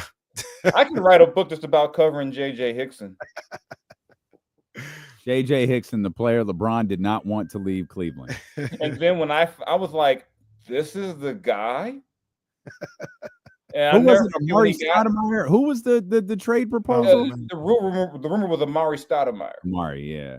And I'm like, Rob Pelinka, you still listening to this guy? What are we doing here? And I'll never forget when he finally got to Sacramento. I was talking to one of the coaches. They were like, we talked to Byron Scott, and Byron was like, play him at center. They're like, but he's not big enough. And they're like, but here's the problem. If you play him anywhere but center, JJ wants to shoot threes because he's trying to get a max deal. No, that's so JJ would have come out and just be wild because he was trying to get a deal. So he's like, I'm gonna show I can shoot threes, but they're like, but you're not a good 3-point shooter. JJ didn't care. JJ didn't care. How'd that go for JJ? Not well. JJ spent almost that entire season talking about how much he missed Cleveland. To the point to where players and coaches were like, no one misses Cleveland more than you. Like LeBron don't miss Cleveland the way you miss Cleveland. Like, what is this? Like, man, Cleveland, man, in Cleveland. He came in like to the Kings and was like, man, y'all food ain't good. In Cleveland, we had great food. And someone told him, no, they had great food for LeBron. You just got to eat because LeBron was eating. Like,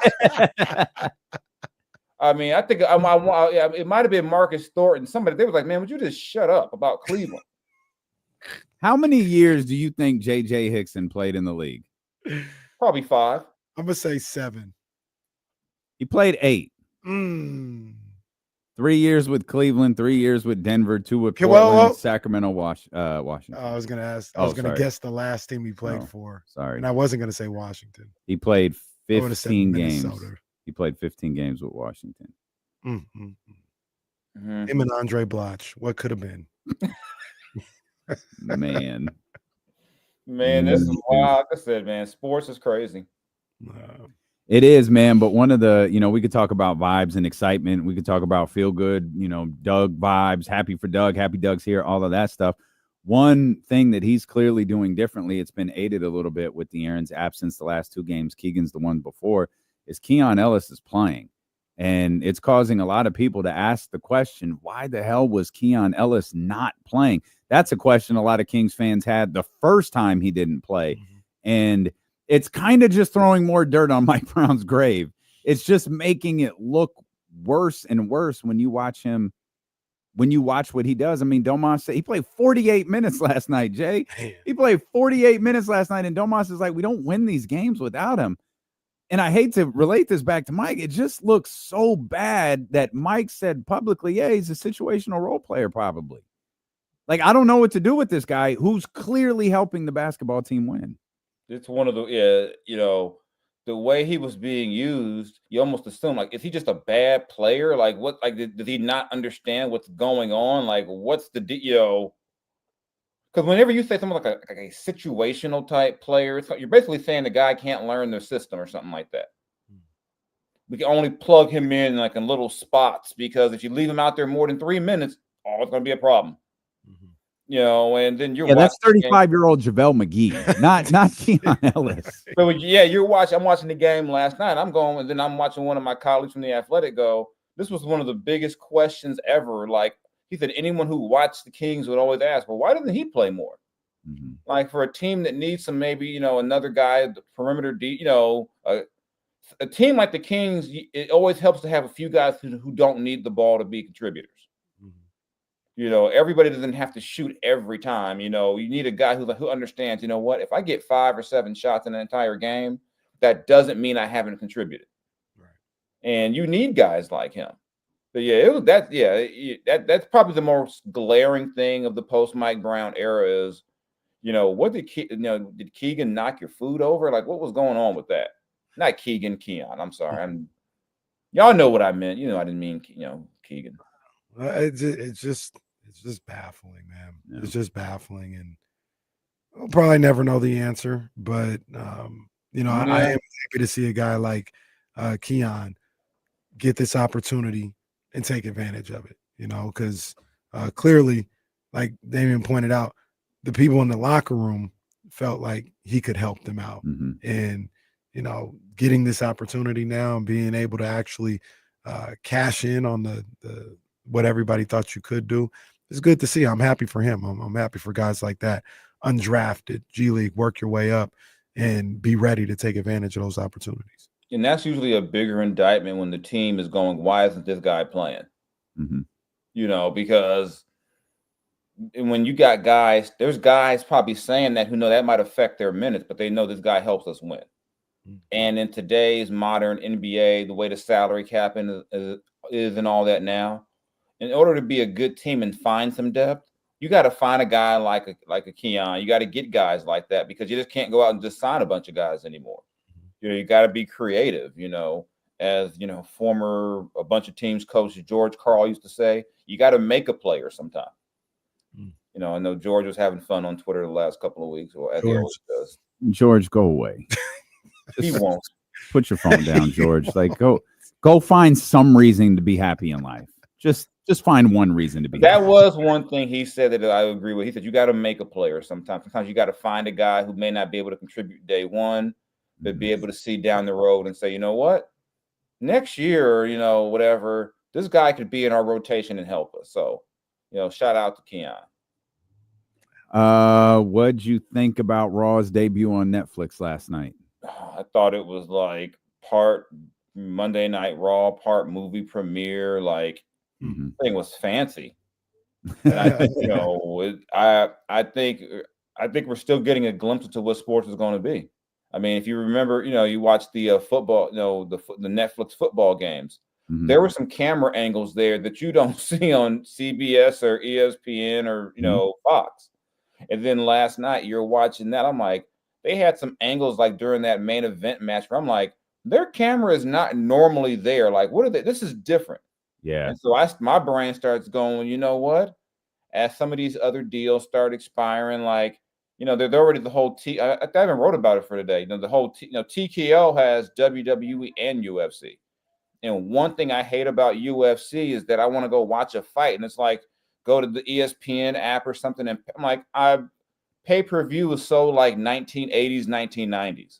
Yeah. So I mean, I could really see, eventually UFC. I think we're going to start seeing more NFL, NBA, baseball games going to that street, that type of thing. And the other thing too about it is that WWE and the man who used to run the company, one thing they were always on the cutting edge of some of that camera type stuff. Like the whole XFL was doing things that the NFL wasn't doing, and now you get those overhead shots that a lot of stuff they were doing first. So I think, so I think what you're going to start seeing is some of that's, especially in terms of the whole glitches they had with the Mike Tyson, Paul fight and all that.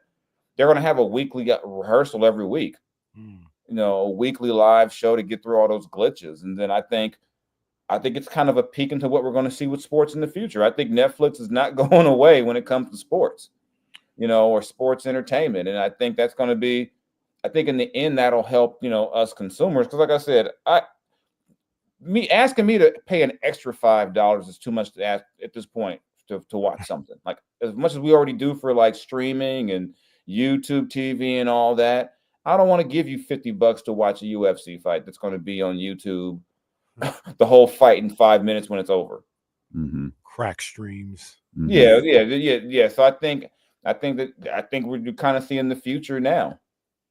And that's see Hulk Hogan get booed mercilessly. So that was wonderful. Hogan getting booed, and shout out to you people in Los Angeles for that one. Yeah, Travis Scott smoking weed on live television. Gotta love it. And I will say this too: Hogan wasn't just getting booed for politics because MAGA Undertaker was there, but Undertaker has not been known to be a racist.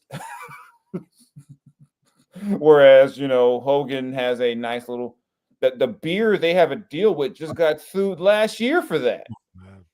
I'm just like, we couldn't get a Stone Cold Steve Austin beer. I like his beer. Well, I noticed who wasn't there. Booker. Steve. Yeah. Steve ain't showing up for nothing. Yeah, we always want Steve to come back. My thing is, Steve has had this. You make a deal with a beer of one of your former stars and you pick that one and not Steve. Mm-hmm. Steve's gimmick literally had beer in the ring. Mm-hmm. And like I have no desire to try real American beer.